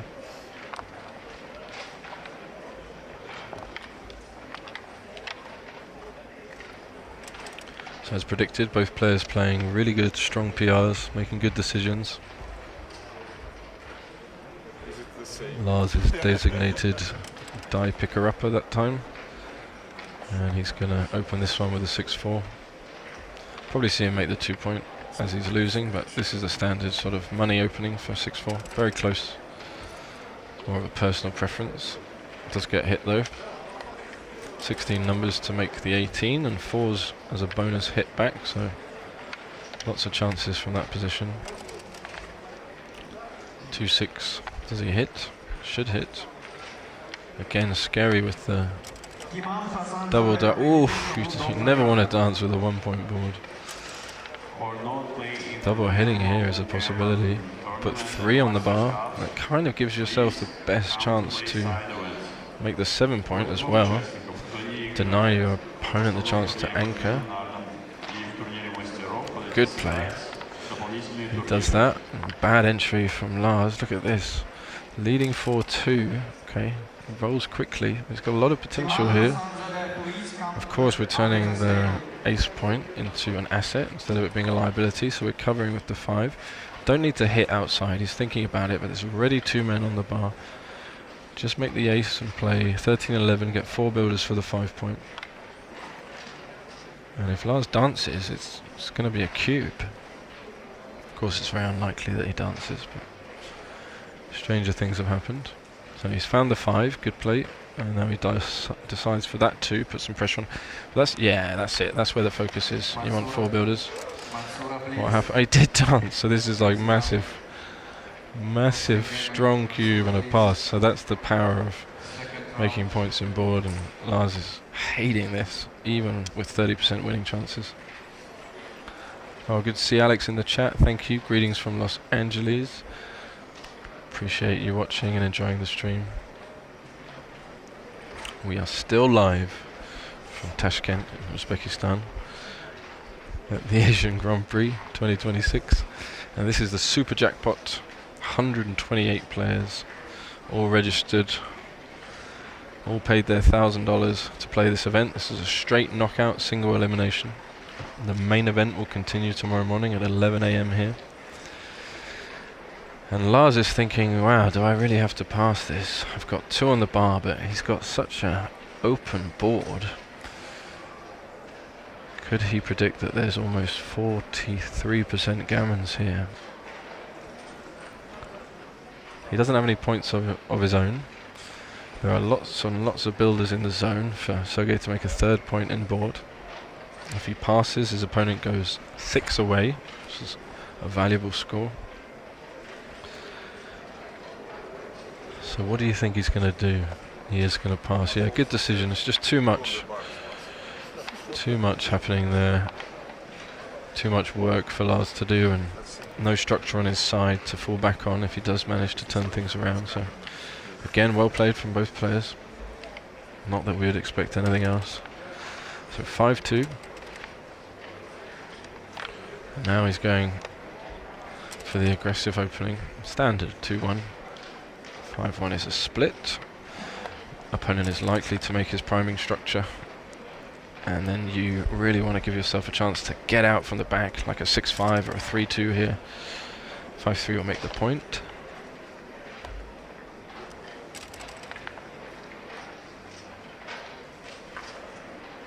Double 3 is always interesting. Lots of options. He goes for this one. Best play. Yeah, would have been tempted to make the 10 point there, but they were both similar in value.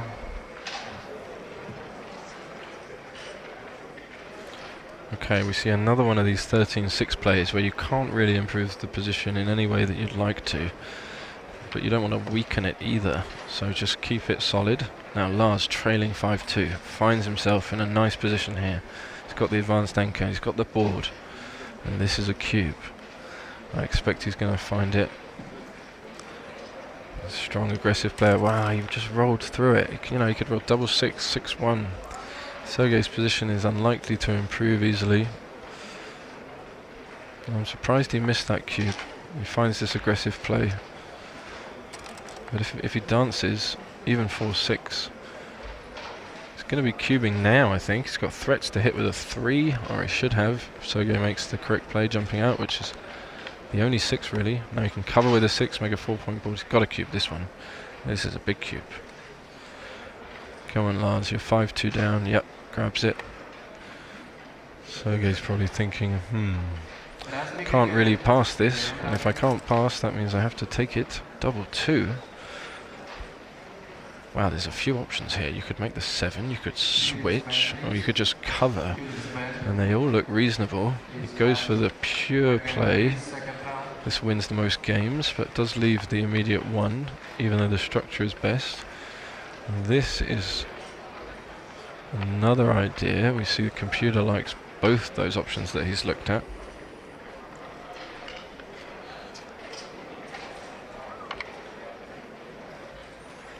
Yeah, thank you for pointing that out in the chat. Just scan the QR code under Sergei's name and you'll find everything you're looking for.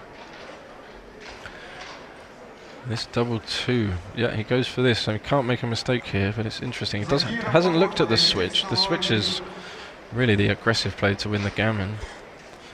So maybe he'll take it back and just have a look at it, because he can make the 9 point and switch, which is interesting. But it is kind of ugly. I'd much rather hit and put your opponent on the bar with a 4-point board. So we'll see which play he favors. I wonder what play you would make at home. I think I'd make this play because I just like a clean position. It might not be the top play on ++ analysis, but we're going to see that now. Okay, it does remain slightly better by 2 millipoints. You can't make an error here.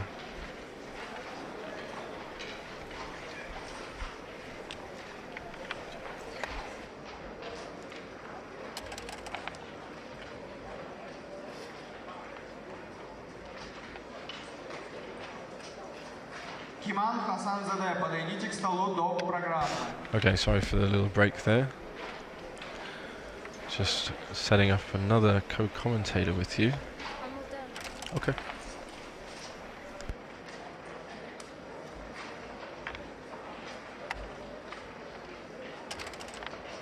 Okay, so unfortunately for Mr. Pete Heskett, he lost his Super Jackpot match, but fortunately for us, that means he can join us on the stream. So let me turn his mic on, see if you can hear him. Hello everyone. Hello Pete. Hello Seb. Thank you for having me here. All right, lovely to have you. So who have we got here? Trabby. Yeah, two great players, and I just missed a couple of plays there, so I apologise. This 6-4 looks like a nice one to run with from the back. Scary to leave the direct still, but he's got to do it. Big progress to escape there, right? And he does dodge. He's got out of it. Yeah, we've had some swingy games. So the 3 is interesting here, right? You're meant to play 21-18. Yeah, you got to lock up that contact 6 away. It's tricky, but often correct, especially when you're protected with the perfect board. Your opponent can't really hit loose. Oh, balancing act on the top of the baffle there. Yeah, your opponent can't really hit loose without any... he's paying a lot of risk, and it's a risk he doesn't want to pay. I'd love someone in the chat just to confirm that you can all hear Pete okay in his lovely sultry tones. Sultry. I think I might need glasses for this, Seb. Oh, I've been lonely in the commentary booth. It's lovely to have another voice alongside. I'm sure the people appreciate it as well. So both players playing really strong PRs here, right? Both under 3. Yeah, I predicted they would both play very well, even though it's late and it's been a long day. Trabby regretting not having made the 18 point here, right? Yeah, got punished there. You can see that he would have stopped Sergei improving his position. This is now, a simple position for Sergei to play. So he's up 5-2 and he's holding the cube. Okay. But after this roll, it's only 7 pip difference in the race. So what do you think he's going to be looking for before he sends it? I think he needs to be a bit better than that. I don't think we're quite at recube state. Okay, so he's looking at the best play. Oh no, it changed on ++. Yeah, keeping the structure. Not a lot of contact value there on the outside, right? Yeah. So he does just make this solid 5', looking to make the 6'. Always good to not be cubing that when it's a 350 blunder, right? Well, it depends what. If you roll 6 next, it looks good. But yeah, he is looking at it, counting the race. He'll be happy that he's up to 70% wins. And he's up 5-2 in the match, of course. So things looking good for Sergei. Lars has been struggling with the rolling, but playing fantastic as always. Hi Marin, nice to have you on the chat. Hope you're enjoying the coverage here. Can give a score out of 10 on how Seb's been doing. No, please, please don't. Okay, so he did count the race, and 7 pips was not enough. So does he pay now? 6-2 is a bit awkward because he has to break the 3 point if he wants to leave 3 blocks in board. So it looks tempting to play 2 down and 1 to the 5, but correct just to leave no shots, right? Yeah, I mean this is one of these plays that XG, it doesn't care about anything in advance of the anchor, right? It's all just about clearing safely. So whatever gives you the best chance of doing that is yeah, often we would worry that if we leave 3 blocks in board, then our opponent's kind of free to jump off the anchor. That's why we see him make this play. Yeah. But in fact, being 15 pips up, you don't care if your opponent jumps off the... Ooh, he left the 4 shots, he got away with it. But 6-5, 11 pips still. So 11 pips. Just 4 difference now. So we can play 8-5 here, just bring the checkers in. So what's the pip count now? 12. It's going to be 6. But we are redoubling, and it must be getting closer, right? We must be getting there. Okay, still not quite there. I mean, this is interesting. You're up to 75%, and yet because of the score, you don't have a requeue. Yeah, maybe initial double would be fine. Yeah. But it is only 6 pips, so not even a 10% difference, and no wastage in Travi's home board. And the interesting thing about the cube here is that people can always pass. Yes, I do like that. I mean, you would hope that someone of Trabby's standard wouldn't be passing this. He's not going to be passing, but stranger things have happened. It's an upside down world, as we all know. Sergei really mulling this one over, having a look. It's a big moment, right? I mean, if he decides to send it, he could be seeing the 8 cube very quickly on a couple of sequences. Yeah. You're right, this is a really big moment in the match. And if you're unsure, probably best just to leave it. Oh, double 4, that's and massive. Instant regret. Yeah, instant regret, over 80%. So barring probably a double 5 or double 6, maybe 6-5 is a no. I mean, he must have got enough now, depending on what rolls. I think this game is over. Yeah. I think this game is over. And we can see by the equities it is redouble pass. I mean, this is, I guess, from Sergei's point of view, thinking about the recube, you have a bit of regret now. You could have been 2 away, but 4 away is a great score to be at 4 away, 9 away, right? Yeah, and he doesn't have to actually win the game now. He can just win 2 points from here, which is kind of nice. He still loses nearly 17% of the time. So I wouldn't feel too bad about it. Go up 7-2. And there's a chance he could take. There is a chance, yeah. It's actually, it's not, I mean, it's closer than you'd think. Yeah. It doesn't look very good. And look at his 2 point with the extra checkers, and it's 15 pips, which is 20% difference. I mean, I'm not loving this. Good cube handling from Sergei in this game, I would say. Very controlled. They've both been playing excellently. Really impressive. But let's see. Scratching his head, trying to work it out. Can't be liking it. He knows it's a massive pass for money. Does he fancy it? He's leaning forward. I think leaning forward is an indication of engagement. Yeah. Hard study, focus. I sometimes think when people lean forward when you're thinking about a cube decision, they're trying to tell you that they're going to take it. Oh, really? Yeah, okay. sort of. I just write on the sheet, I am going to take, and then I hold it. I hold it up. If you cube, and then obviously you pass instantly. And then I pass instantly, yeah. And say, maybe that was too good. Alright, so we see them take a break, and we will do the same. Look at those PRs. Of course, Travi's trying to reset. Hey, Kat, nice to have you on the stream. Hope you're doing well, mate. We're missing you over here. Strong Romanian, UK Romanian contingent in Uzbekistan here this week. Yeah, so many countries represented. But as the players are taking 5 minutes, we're going to do the same. So we'll leave you briefly and be back shortly. Thanks, everybody.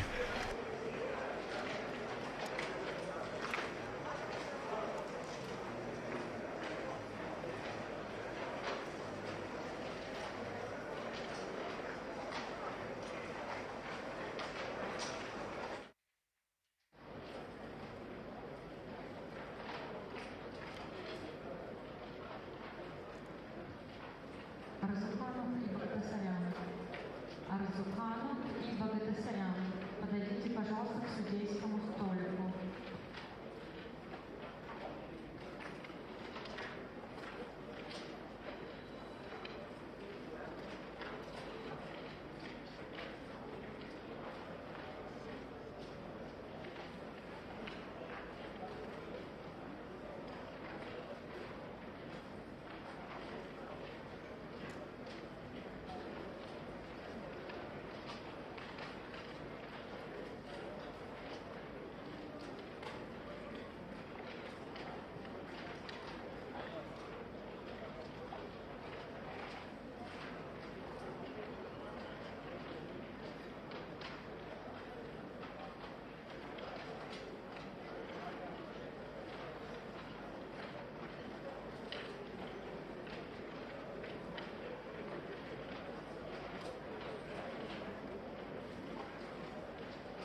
Umid Bandeglu, please come to play 1 point. Umid Bandeglu.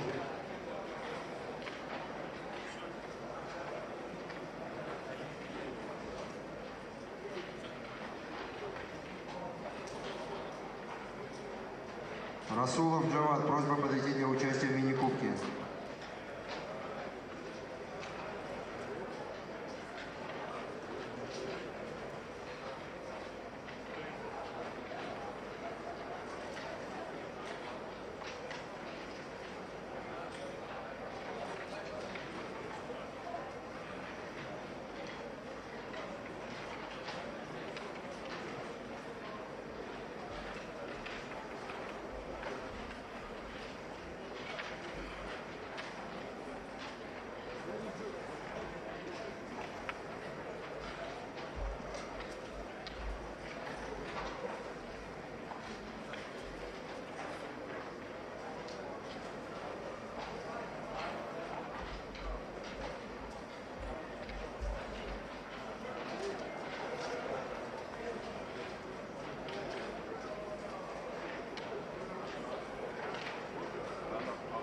Булиев Акмал, подойдите, пожалуйста, к столу арбитра. Булиев Акмал, ek program masasına gelebilir misiniz?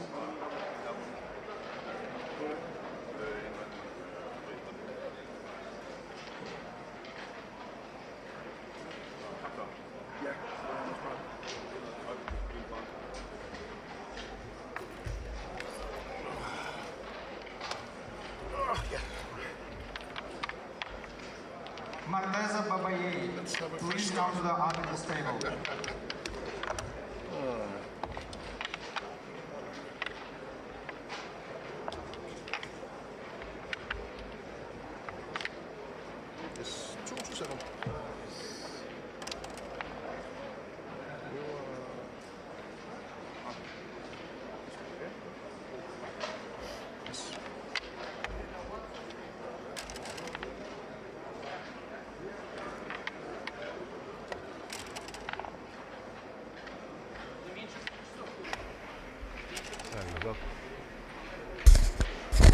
So welcome back. The players have started again. I'm just waiting for my co-commentator to return from his break. So what have we got here?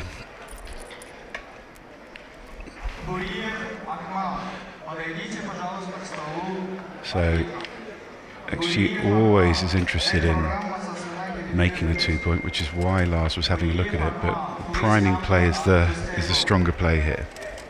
Great roll from Sergei with 2-1 making the anchor, and now another double six is going to go to the ace, or is it? Looks like a game type we haven't had before.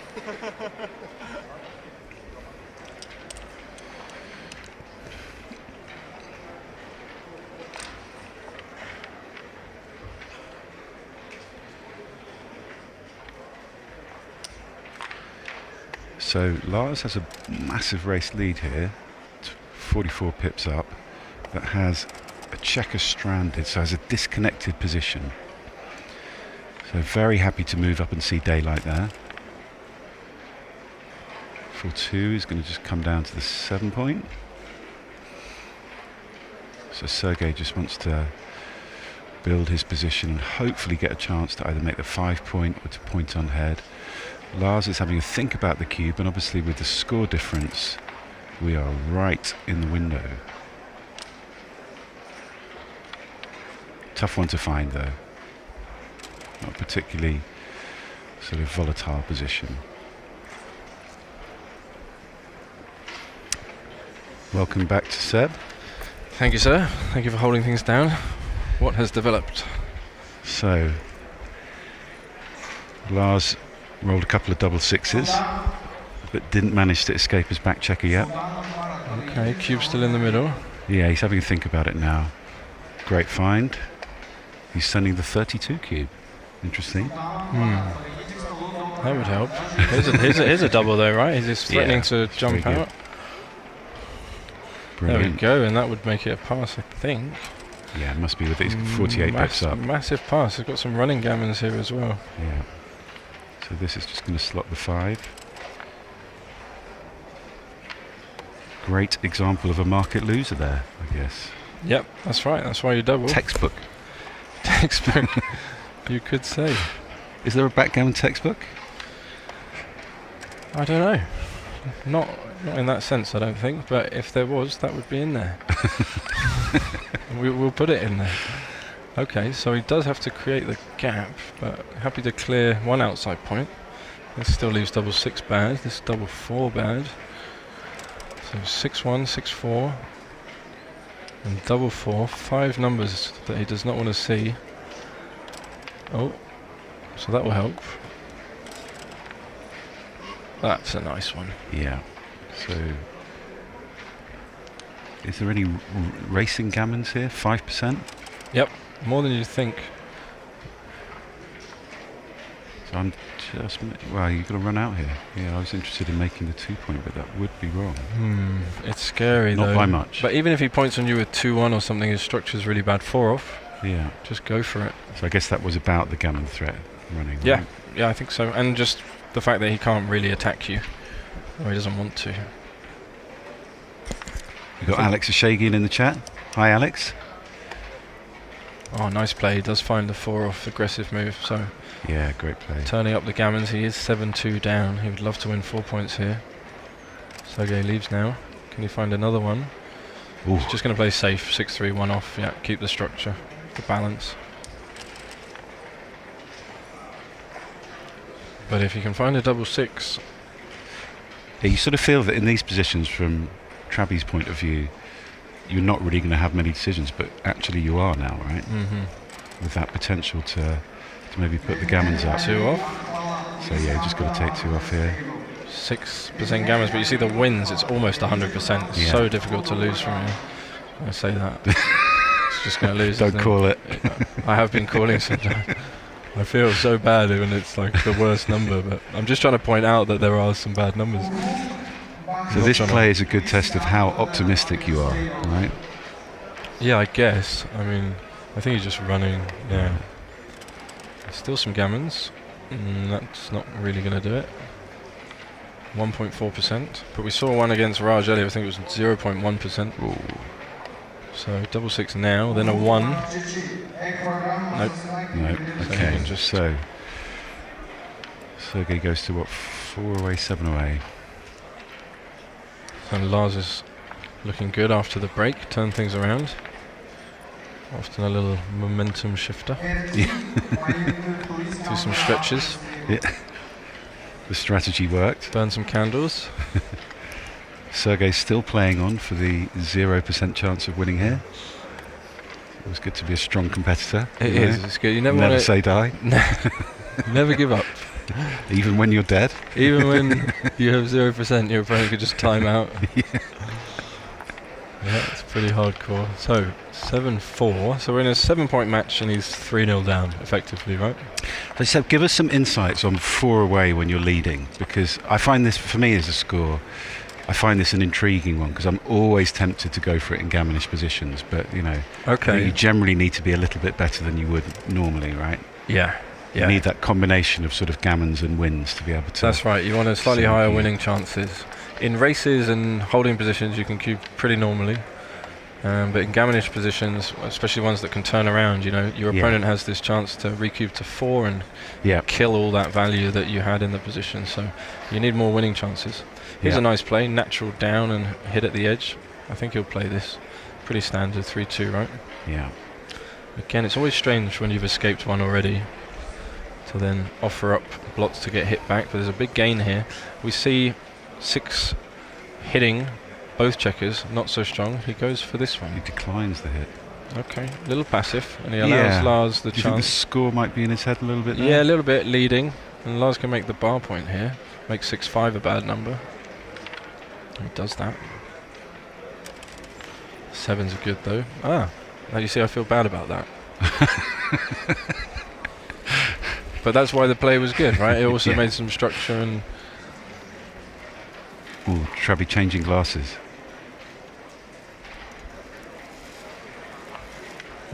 Wow, look at this play, playing 2 down, leaving 3s and 6s directly.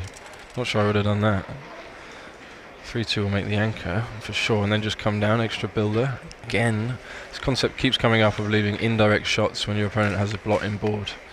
You know, really taking advantage of their weakness. He's got to step up at least with the 1 here. 4 is nice to make the point. Yeah, you want to see daylight, right? This should. You just put pressure on the blot, because if your opponent rolls something like 6-1 and makes the 5 point, you have a direct 6 to get out. Yeah. So 4 is easy. Yeah, 1 is easy. You always want to pressure these blots. Double 6, even something like this, you get a shot. But he's just going to run all the way around. Oh no, he's starting with that. Don't start with that one. Oh no. If you start with that one, you're not going to find it. Yeah, I guess this is just introducing a bit of volatility you don't need, right? You know, if he misses you with a 6 when you come all the way around, the other way is so much just stronger. cube. Yeah, you could also. So now, like with 3-6, I guess well, yeah, it plays much better. Getting a bit closer here, but this is not as simple as it would have been. Obviously, he would hit with 6, so. Yeah, so he's only 3-0 down to 7. Don't think he has enough here. There's only it's close. It is close, but it's not quite enough. He's only 2 pips. That will help. Look at that, just makes the 5 point, what he's been threatening to do. Yeah. And then and we are in Cube City. We are, yeah, unless you can roll a 9 and get to the midpoint. It's pretty much, you've got this coverage in the outfield. Oh. That's a weird one. Yeah. That's a weird one. But I like the fact that he always considers all the plays. Yeah. And that's really what you want to do, give yourself the best list of options. So barring a 9, is this enough now? It's actually kind of looks similar percentages to the position Should before. be enough. Yeah, we're in. Because now you can roll 3-1, double 3, double 4. Double 4 is massive. Double 5, double 6. And any of the well, you're just winning 4 pips plus whatever you roll, and then your opponent still has this back checker to escape and get into the race. So lots of good stuff happening here. Expect to see him cube. If nothing happens, you're winning. I love those positions. Come on, Xavi. Okay, little kind of delicate, little, you know, he put it towards himself rather than offering it. It's kind of a shy, do you really want to take this? Maybe there's a trick there. If he gets a pass here, I'm going to start... reach even further. Yeah, no, it's like a bigger take. He's making like really... That's interesting, that. What if you put it just right at the edge? You can't do that. Yeah, I've been finding the system that they have with the boards here, where you're supposed to keep the cube on the bar. I've been finding that tricky to get used to. Always so natural to just slam it into the checker tray. Yeah, I think that comes from the online setup, maybe online play, where you saw the cube go, and it's always in the middle visual place. I kind of like it. It's on those old boards they used to have. And we can see Sergey counting the race, and he's going to figure out that he's only 4 pips behind here. And 2 points is good for him. He gets to 9-4. 4 points, he still wins. Look, almost 7% gammons for Sergey with the volatility here. And he's I guess if when you don't have the benefit of an XG feed, you could possibly feel this might get a bit more gammonish than it is. Yeah, but he's still taking, which is a good decision. Great Does decision. he roll one of these? So he could cover and hit. It's like an all-in play, or he could just cover. See, so we're going to see I've where seen the his mind XG is. feed, but I'm quite all in here. Well, this looks a bit awkward on the next roll, and there is a big difference in gammons. So what do we have? 3? Oh, he's playing safe. I mean, he does have a 4-point board. It's scary, you can see that. But he would have got hit, so good play. And the 9 is such a nice roll, isn't it, after you take, and now there's no gammons, and the race is closed. We're just clearing here and just getting into the race. Yeah, of course. He's happy about that. Might have been a troublesome point. 2 down. Might slot the 3 here. It's slightly more efficient to slot the 3, I feel, but not a big difference. 4-2 could just come in as well. Yeah, not a big difference as long as they keep moving checkers to the good points. He might even just clear now, yeah. I have an exceptionally nerdy fascination with these little bearing in, like how the XG tiny differences. Yeah, exactly, like the 3 millipoint. Yeah, it's interesting. And it's often a lot about flexibility on, both in terms of bearing off, but also in terms of giving yourself good numbers to bear in and fill in those gaps and all that sort of stuff. Mm-hmm. That's as far as I've got, at least. Well, it really highlights the efficiency of movement, doesn't it? And the value of points. I love it, Seb. like a ballet or something. That's what he gets paid the big bucks for. You can see actually why he didn't want to leave 3 checkers on the 8 point, because now 6s are forced deep, and yeah, it could have been better. But double 4 all but seals it for Travi, nearly at 90%. Even with 2 in, 4 twos. You're very unlikely to see an 8 cube here. Had a really exciting one. You did have one earlier, right? Yeah, I caught the end of that match. Yeah, there was a huge celebration from all the people working. Yeah, I heard this cheer from behind the curtain. It was lovely actually to hear that. People watching and supporting already, their fellow countrymen. Okay, so not much going on, just unstacking, filling in the gaps. Sergey trying to get the big doubles working. 3 off, you've got to take them off. I mean, doesn't really matter, but I would take them off. And let's just try and roll double 6. Double 5 is fine, but 2-1, less good. Make the 4 point. Make it, yeah. Double 4 is good. 3.3%, still hanging in there. Yeah, hanging around. 4-1. Lars sort of dribbling over the line here. Yeah, it doesn't feel like he's going to swing this. And we're going to get to a nice score, 4 away, 5 away. Yeah, that for me is a score where, as the 5 away player, I've learnt to sort of exert a bit of caution. Okay, interesting. You know, I mean, always when you're behind, you're a bit more excitable with the cube, right? You must be, yeah. But risking less, more to gain. That's one of those scores where you need to be careful. Yeah, but you also, you know, it's valuable to get to Crawford, and if you have some gammons in the position, I think you're talking more about the positions with fewer gammons, where you're really offering a good deal to your opponent. You know, you're only threatening to get to 3 away, and your opponent's getting to 2 away. But when there's gammons, you really want 4 points. Both players trying to win 4 points. Okay, he's making it making it difficult. Can we see the crowd interested? Double 1. Well, so this has to be 2-1, 3-1, and double 6. This would be pretty sick. Oh, you see him just take it off there like, yep, I managed to get home. Fantastic play by both. We see the PRs 1.88, wow, 2.16. Sergey blunderless. Oh, I see. Yeah, no blunders. Just some small inaccuracies here and there. Really nice match by both. Looks like most of the other tables have finished in the room. And they did take that break. So it's been all Lars since the break. Another one on the floor. That's a great example of how to take a break, right? Yeah. Shift in momentum. No, I think you're right actually. The cube is very small, maybe smaller than the dice. We're used to seeing these huge cubes. And hello to everyone in the chat and watching at home. It's lovely to be with you here. We are live from Tashkent, Uzbekistan. Live from Tashkent. This is the Grand Prix, the Asian Grand Prix 2026. Just in case you've forgotten what year it is, and that's a dance, which means it's double pass. He's 4 away. He's going to gammon him. It's easy cube, and there's no way he's taking this yet. Insta pass. Wow, you hate dancing on 2 point boards. Yeah. You have to. Especially consecutively. I've done it a lot today. A lot today. Yeah. I did 2 dancing on a 1 point board in we've seen a lot of those, yeah. That's never fun, is it? No, my opponent cued me though after one of them. Like a good omen. Yeah, exactly. He was like, "You've rolled so badly there. I'm just going to give you the cue. You will lose this game." Yeah, exactly. It has been decreed. Yeah, I got a tip of a player once who said if he danced on a 1 point board, he would pass the cube. So the first time he did, I cubed just an even position, and he said nope. He paused the clock before I could even get the cube on the floor. So it was a good tip I got there. Oh, did we see the 5-1 slot there? Yep, aggressive 5-1 slot, 3 away, 5 away. He's had enough. Yeah. No more shenanigans, and he's going to cover. It's great. Paid off. Only 1 checker though that he can contain now. This is 2 down. You really want to unstack the mid, and you don't really want to step into these 3s and 5s. So extra builder here will help you develop.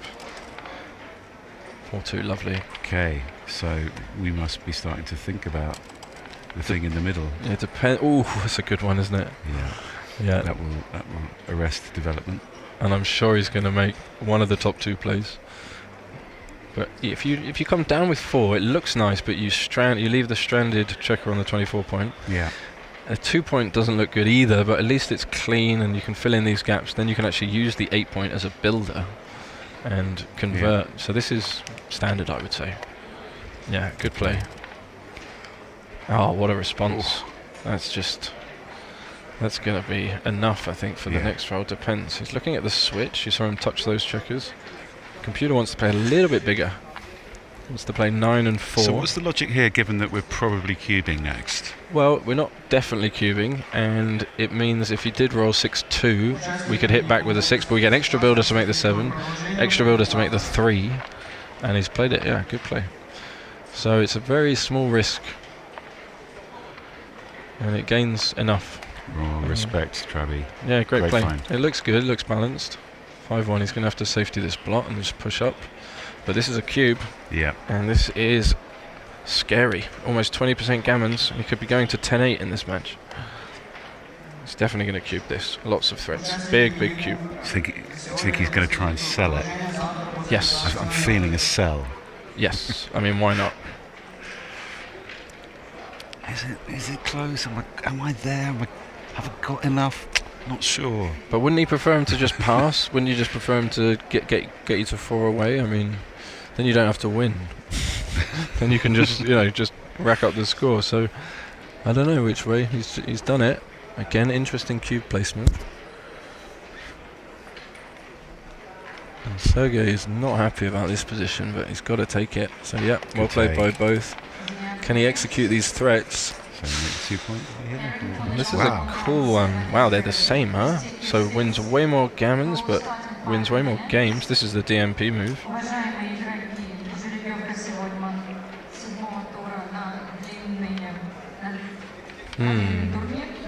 He obviously sees hitting on the 2-point as well. It's nice when you can't make a mistake. Wow, he goes for the gammon play at the score. I like it. Be aggressive.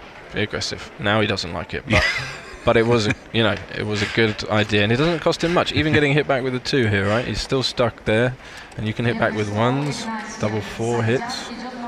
Not that one, but that hit, the 2 hits. You got on the stack here. Persevere. Can he perform again? Not bad. Cleaning up the blot is pretty nice, and he'll do that. And he'll take his huge racing lead, but loads of numbers for Travi here. Oh, that's one of the best, right? Yeah. So you start with making the 3-point, and then you think about the last one. I'm not sure whether I would come down or come up. I was tempted to come up here, so interested to see that XG. But some bad numbers here, right? Like 4-1 or 1-3, 2-3. Yeah. So staying back. Fish for that second checker. He would have loved to cover there. Yeah, bring it in, get the direct cover. The same thing applies as last roll, right, for those bad numbers, 1-3, 2-3 specifically. I guess the difficulty here is if you don't step up, you might have to jump off that anchor, and then that opens up the pain of double 1. Yeah, but it's just double 1 because you're going to close the 2-point. I think that's fine. You don't mind that. And you may just roll a 3 or a 4 anyway to get out. So, yeah, good play, Travi. Oh, we can see there's a few good options there. You could have actually jumped off the anchor there. 1-3. Again, I feel bad for mentioning it, but that's why he stayed back. That was one of the values of keeping the back check on the 24-point. Has to play 6-3. Oh, interesting. Oh, he's duplicating the 3, but that leaves a bad structure. Well, you're just hitting here, right? Yeah, you're just hitting. And that's it. And he needs to come in here, otherwise he's in big trouble. Oh, the 2. And he's going to double hit. And he's going to try and turn this around. Wow, huge swing here. Could have been 10-8 in a heartbeat. But Sergey's holding on. Going to have to dodge the 4. Yeah, good play. Does he dodge it? No, 4-3. And he's entering a world of pain if he dances here. He comes in. What a nice one. He's got to hit again. Has to expose another man, but he's got the anchor. You feel good with an anchor, albeit goodish. A shoddy anchor. Goodish. Well, 3-6, and he's out with that checker. Now there's no reason to stay back. Well, the 21-point you can jump out. Yeah, there we go. Really good play by both. 2-1. Does he just? So are we hitting it? I mean, you're not playing a back game, are you? Because there's not timing, but you're just safetying both the anchors. Wow, he finds it. Great play. Great play. Not a lot of options there. Didn't want to stack them all on the 23-point. This at least gives him, 6-5, double 6, double 5 to get out. See Travi crashing the outfield for some coverage. So how do you get off Sergei's position? You've got to go now, right? I mean, you can't just leave these 4 checkers back. Yeah, I guess the anchor's given you a bit of security here, isn't it? Would you stop on the 18 point, or would you keep going? No, I'm going all the way. But Go all the way. I looked at the XG feed. Okay, well, that's fair. Very honest of you. But you can see stopping on the 18, hitting with a 1 breaks his structure, and you would like to make the 18. So it's tempting to stay there, right? You have to give 5s this way anyway. And this is a bad 3-1, huh? Wow. So he's giving 2s and 5s, or he can give 2s and 4s. And the 2 is duplicated to cover, so that makes sense. And the 4 is duplicated to cover. This 2-6. So you can hit and pop out. Oh look, best player's no hit. Wow. So it doesn't win as much, but doesn't get gammoned as much. And saving the gammon at this score is very valuable, right? Yeah. Wow. What do you think he's going to do?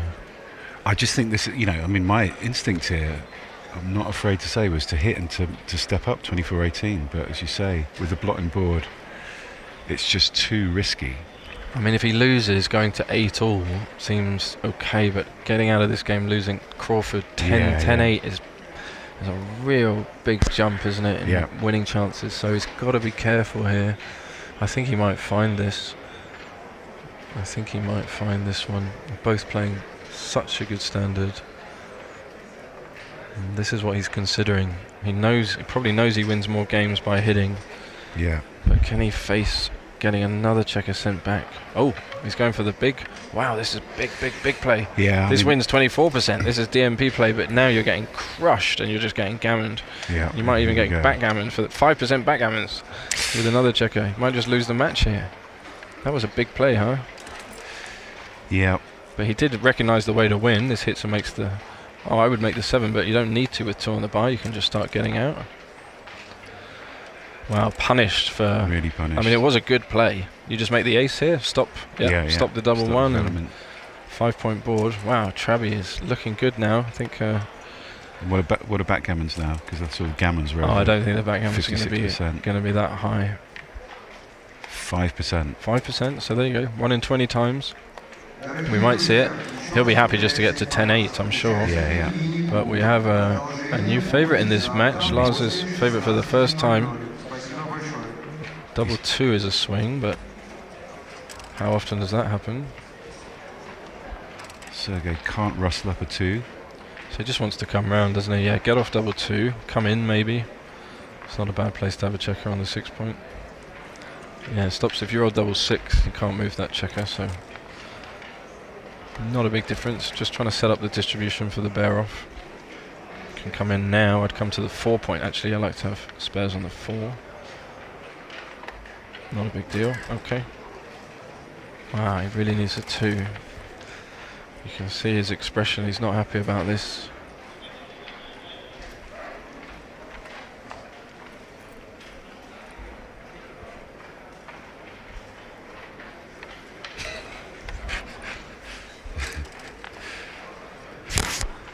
Okay, does finally get his 2, but Lars is all but home, so you bring those 2 checkers in. He's not going to leave a 2-6, and they both go to good places. So that's there, and that's there, and he has no bad numbers from here, except double 5 is a bit awkward. And there's another 2, so that's going to go a long way to saving the backgammon. What are the gammons like? 66%. That's not... Oh, there is... I feel bad again. I feel bad again. Double 5. What a swing this would be. Double 5 and a 5. Can Sergei find it? Was that the only number? Yeah, that was the only number. But anyway, he didn't roll the 5 and doesn't change that much. 70% gammon, sorry. And is that 6-2? So that's forced. I'm going to take it off. You're just taking it off, yeah. Yeah, you're not going to play 6 to the ace, so pretty simple one. Play the 2 first. Remember that you can do that. I mean, he's already... I guess the one benefit of that double 5 is that he cleared the 6 point, which is the awkward point against the 2 point anchor. That is true. Looking on the bright side. Every cloud, I guess. Try and be an optimist. So. You must try and be an optimist. So, 70% gammons, 3-1. Do you just rip them off? 4 off. Okay, so that leaves no bad 3s. That... Oh, I didn't like that play. No, that was a blunder in the bear off. It's rare to see those. Yeah, maybe concentration just dropping a little bit for Travi. Because the 2s now, 6-5 is an immediate shot, and 6-2 is bad, 5-2 is bad for structure. Yeah. This is much nicer. This is actually the structure you want. Sergei, by some miracle, has made a board. But I guess what he's thinking is that, or he's feeling as if the gammon is a lock. Okay. Well, you can't really take 4 off because then you have so many bad numbers. Like for 2 or 3 rolls. What a horrible double 3 this is. Either way he plays it, he's not going to like what's coming. Lots of bad 1s and 3s. So tempting to rip though, isn't it? But if you rip them off, then there's a double shot with 6-3 and 5-3. This way there's no... Oh no, there are double shots this way still. That's a tricky one actually. Not as easy as it first appeared. Alright, can he survive? Oh, the 3 was bad, but it's just a safe one. I think that was the only 3 that was safe. And now he's got 1 point. Yeah, good split there. Maximising the shots if he rolls a 1 or a 2 or a 3, double shots. Good play, Sergei. This is a big roll in this match. Oh, got the double shot. 2s and 3s, big swing. He's got the 5-point board. Oh, it's a hitter. He got it. What a massive swing. He was very delicate dropping the dice in there. Just almost like, please. Wow, horrible swing. But I think that came from the 3-1 that Lars played. Yeah, right. And he would have had an extra checker off. So here we have to go to the 7. You know, Lars has got no board. So we just want to prime, get the 6 prime. Yeah, so what about the recube? I don't know how many checkers has Lars got off, actually. Let's have a look. Can't see. He's got 3, 8, 9. 6 off? 6 off. Yeah, 6 off. So Sergei, even if it was a normal, you know, if he weren't at an extreme score, would have to get at least 1 checker off, wouldn't he? So the way to think about this, or the way I like to think about it, is if Lars passes, we go to Crawford, and he's 5 away. So he's going to have about 15.8, 16%. Yeah. So we're not going to redouble until we're close to this number, which for us is about 84%, 83%. Yeah. And to have 83, 84%, we need it to be way better than normal, right? Yeah, exactly. So until we get to a position that's better than normal, we don't need to be thinking about it. Yeah. And that at least lets us off the mental work for a minute, right? He's going to close him out, set up the good distribution, at least take a couple of checkers off, and then balancing act, pick it up. Doesn't really make a difference in this position, so that's good. Another one. And I suppose, so the difficult thing about that is that, you know, how good is the average player at judging when they've got 84% plus, you know? Yeah, I get, you know, a lot of people don't always think in terms of... Oh, this is a terrible start to the barrel. You have to kill it, take a look. He's down to 60% now. Normally, so this is very bad for him. Well, that's great good. Roll. Yeah, that's an improver. But he's going to need Travi to dance a few times. You can see him smash the clock. Like I nearly had this match in the bag, and just flick it with the wrist. We know how he feels. What a nice double 3. That is up to 85%. So if he dances now, we'll see it. He does dance, so we should see it because he's only got 15. And so it's a massive pass. Yeah, it's a pass. He had 15% before the roll, and then he danced. He's got lots of checkers off. Did you see Lars reach over and pick a piece of dust or something off one of Sergei's checkers there? A little psychological. Yeah, like, don't do it. Don't you dare! I'm snatching this. No, I think they're going to just play this correctly. I mean, so the difference in checkers now is what, 2. Yeah, easy recube, and he just passes. Yeah, just sick about that game. Well, Sergei really got away with that big play, and he's the one getting to 10 and getting to Crawford now. I guess, you know, I suppose the lesson there is at this level, when players are playing this strongly, you know, you can't afford, even when you're seemingly crushing someone in your bear off, you just cannot afford to let your concentration drop. You know, that was a very uncharacteristic blunder, I would say, by Lars. Yeah, in a relatively simple position. He'd been under the cosh in the match. He just let his guard down. He thought, you know, he was happy, you know, I'm either going to win a gammon here, I'm going to win the match, or I'm going to get to Crawford. That's right. And he, you know... It cost him. And the double 3 was bad. You know, hello, Philippe Bouet. Bonjour, ça va? Good to see you in the chat. Always a pleasure to see you, sir. And Mark Dixon. And nice to have you, Mark. Hello, Dicko. Always good. All right, so we're back into the next game. Is he double hitting here? Should be. Just to try and get home. So this is the Crawford game, but Travi is odd away, so it's effectively DMP, right? Yeah. Just wants to win 1 point, so all the focus is in solely on the winning chances, yet good play. We'd expect him to be more aggressive. Yeah, I was going to say the natural play if you're steaming, you know. If you've just lost a game like that one, you're hitting. Oh, there's a nice one, makes the 3-point.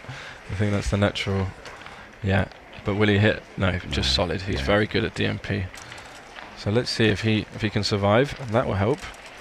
Can he make the 5-point here? Doesn't. Improves the anchor though. Comes out as well. Yep, you don't want that third checker back. Just come out, duplicate the 4 in a way, cover the outfield. Oh, that Shejbesh will hit. About 50-50 it feels like now. Yeah. No hit back, but at least you get the builder for the board, so bring it round. This is a close one. I guess for the fans, we're rooting for a post-Crawford game. Yeah, of course you run. You're up 22 pips after this roll. And everyone is home safe. All you have to do is dodge a 2, a 9 or a 10. That sounds easy, doesn't it? And he dodges. And he dodges, and he's very likely to get this safe. So Sergey's a huge favourite to win this match now. And he does make the 11 point. 11. It's the only way to play safe, but that is going to create some contact that he's not really happy about. Yeah.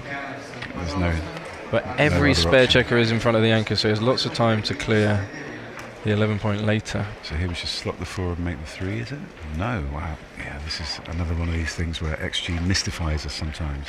Oh, it doesn't just take the 5 point now. Yeah.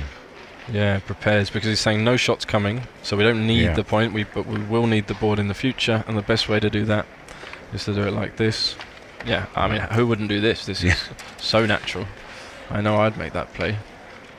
We can point on pointing him, on here, but it's tempting just to leave him. I mean, I guess it's good for the race. The race isn't locked down. You want him to, yeah, it's not locked down, that's right, and you want him to roll a 5. I mean, you can see it's actually close here. I guess at most other scores, we wouldn't really be thinking twice. No, you wouldn't think about it, but just coming home safely. Yeah, the 5 is big. And double 5. Can he jump out here? He must, that's the only way. So he's only going to be 4 pips down. And it's, you can't win from the anchor. Yeah, he grabs him. Look at him, boom. Yep, he's going to count it. 4 pips. That's just the best way to win, even though you've got 36%. It's horrible entering a race behind, isn't it? But yeah, when that's your best chance, you just have to. I actually made an error not on that level myself earlier, quite bitterly.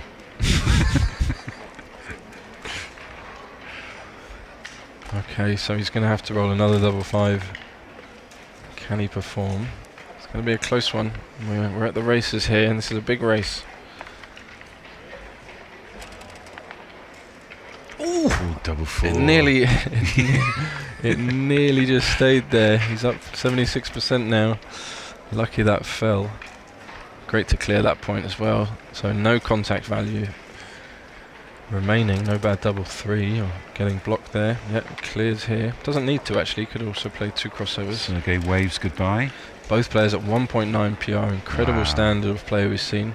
I think they did a bet on the PR. These top grandmasters. No, I do not think they spoke before the match. Double 3. It's a bit rude.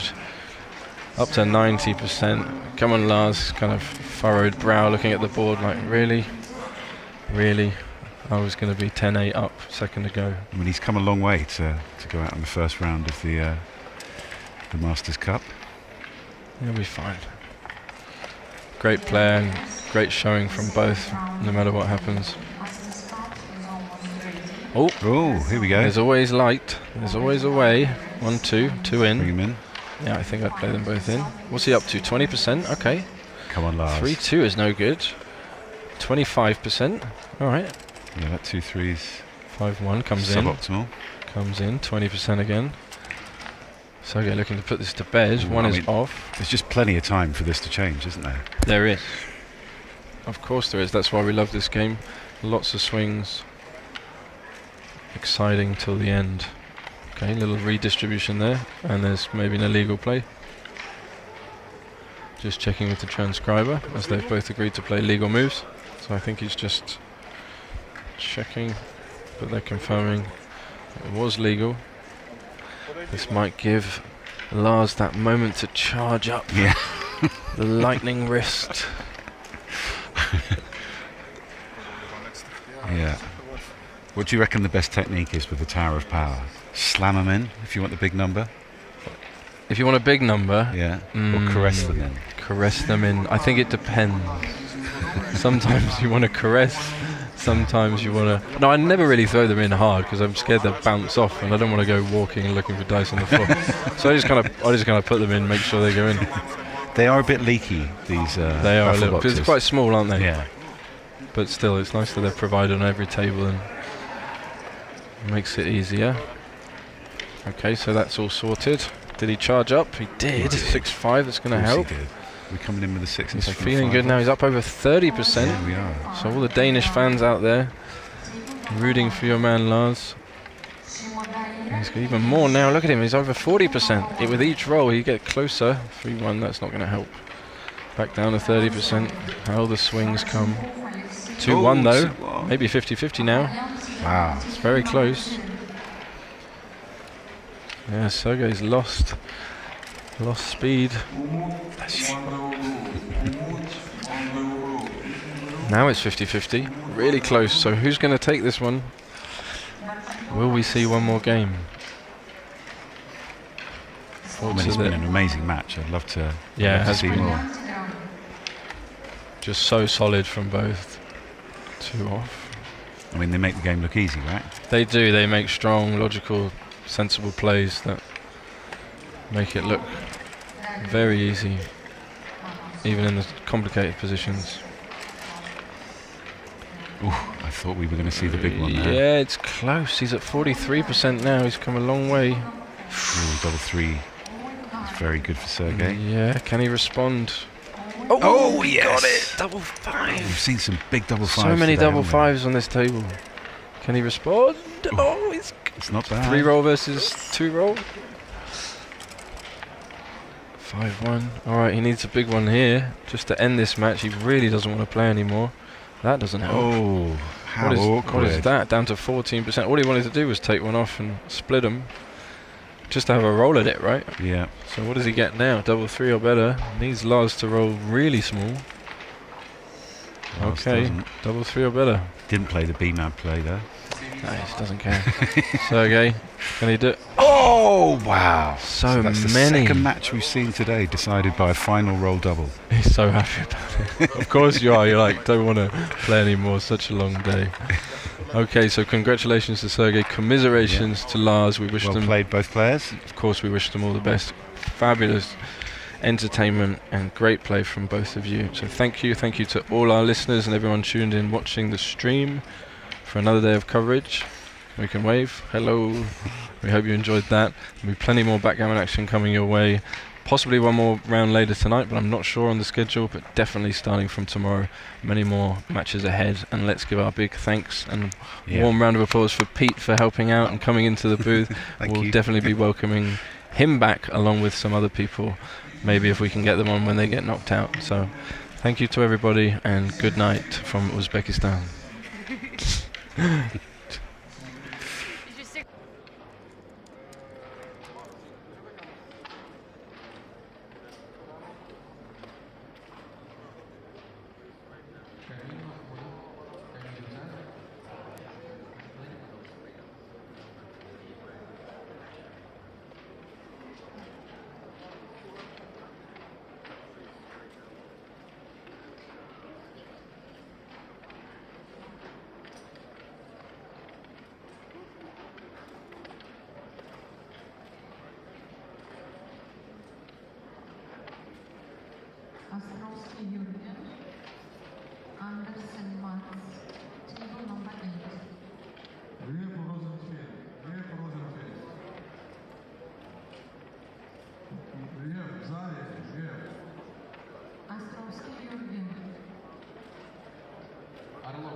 Squire Oliver. Уважаемые участники мини-кубка, завтра продолжение турнира в 4 часа, в 16:00. Спасибо большое.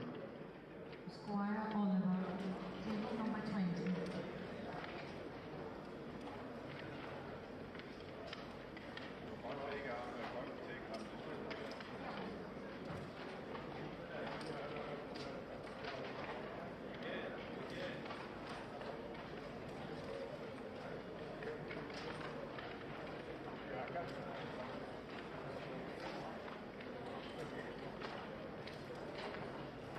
Rosenfeld left.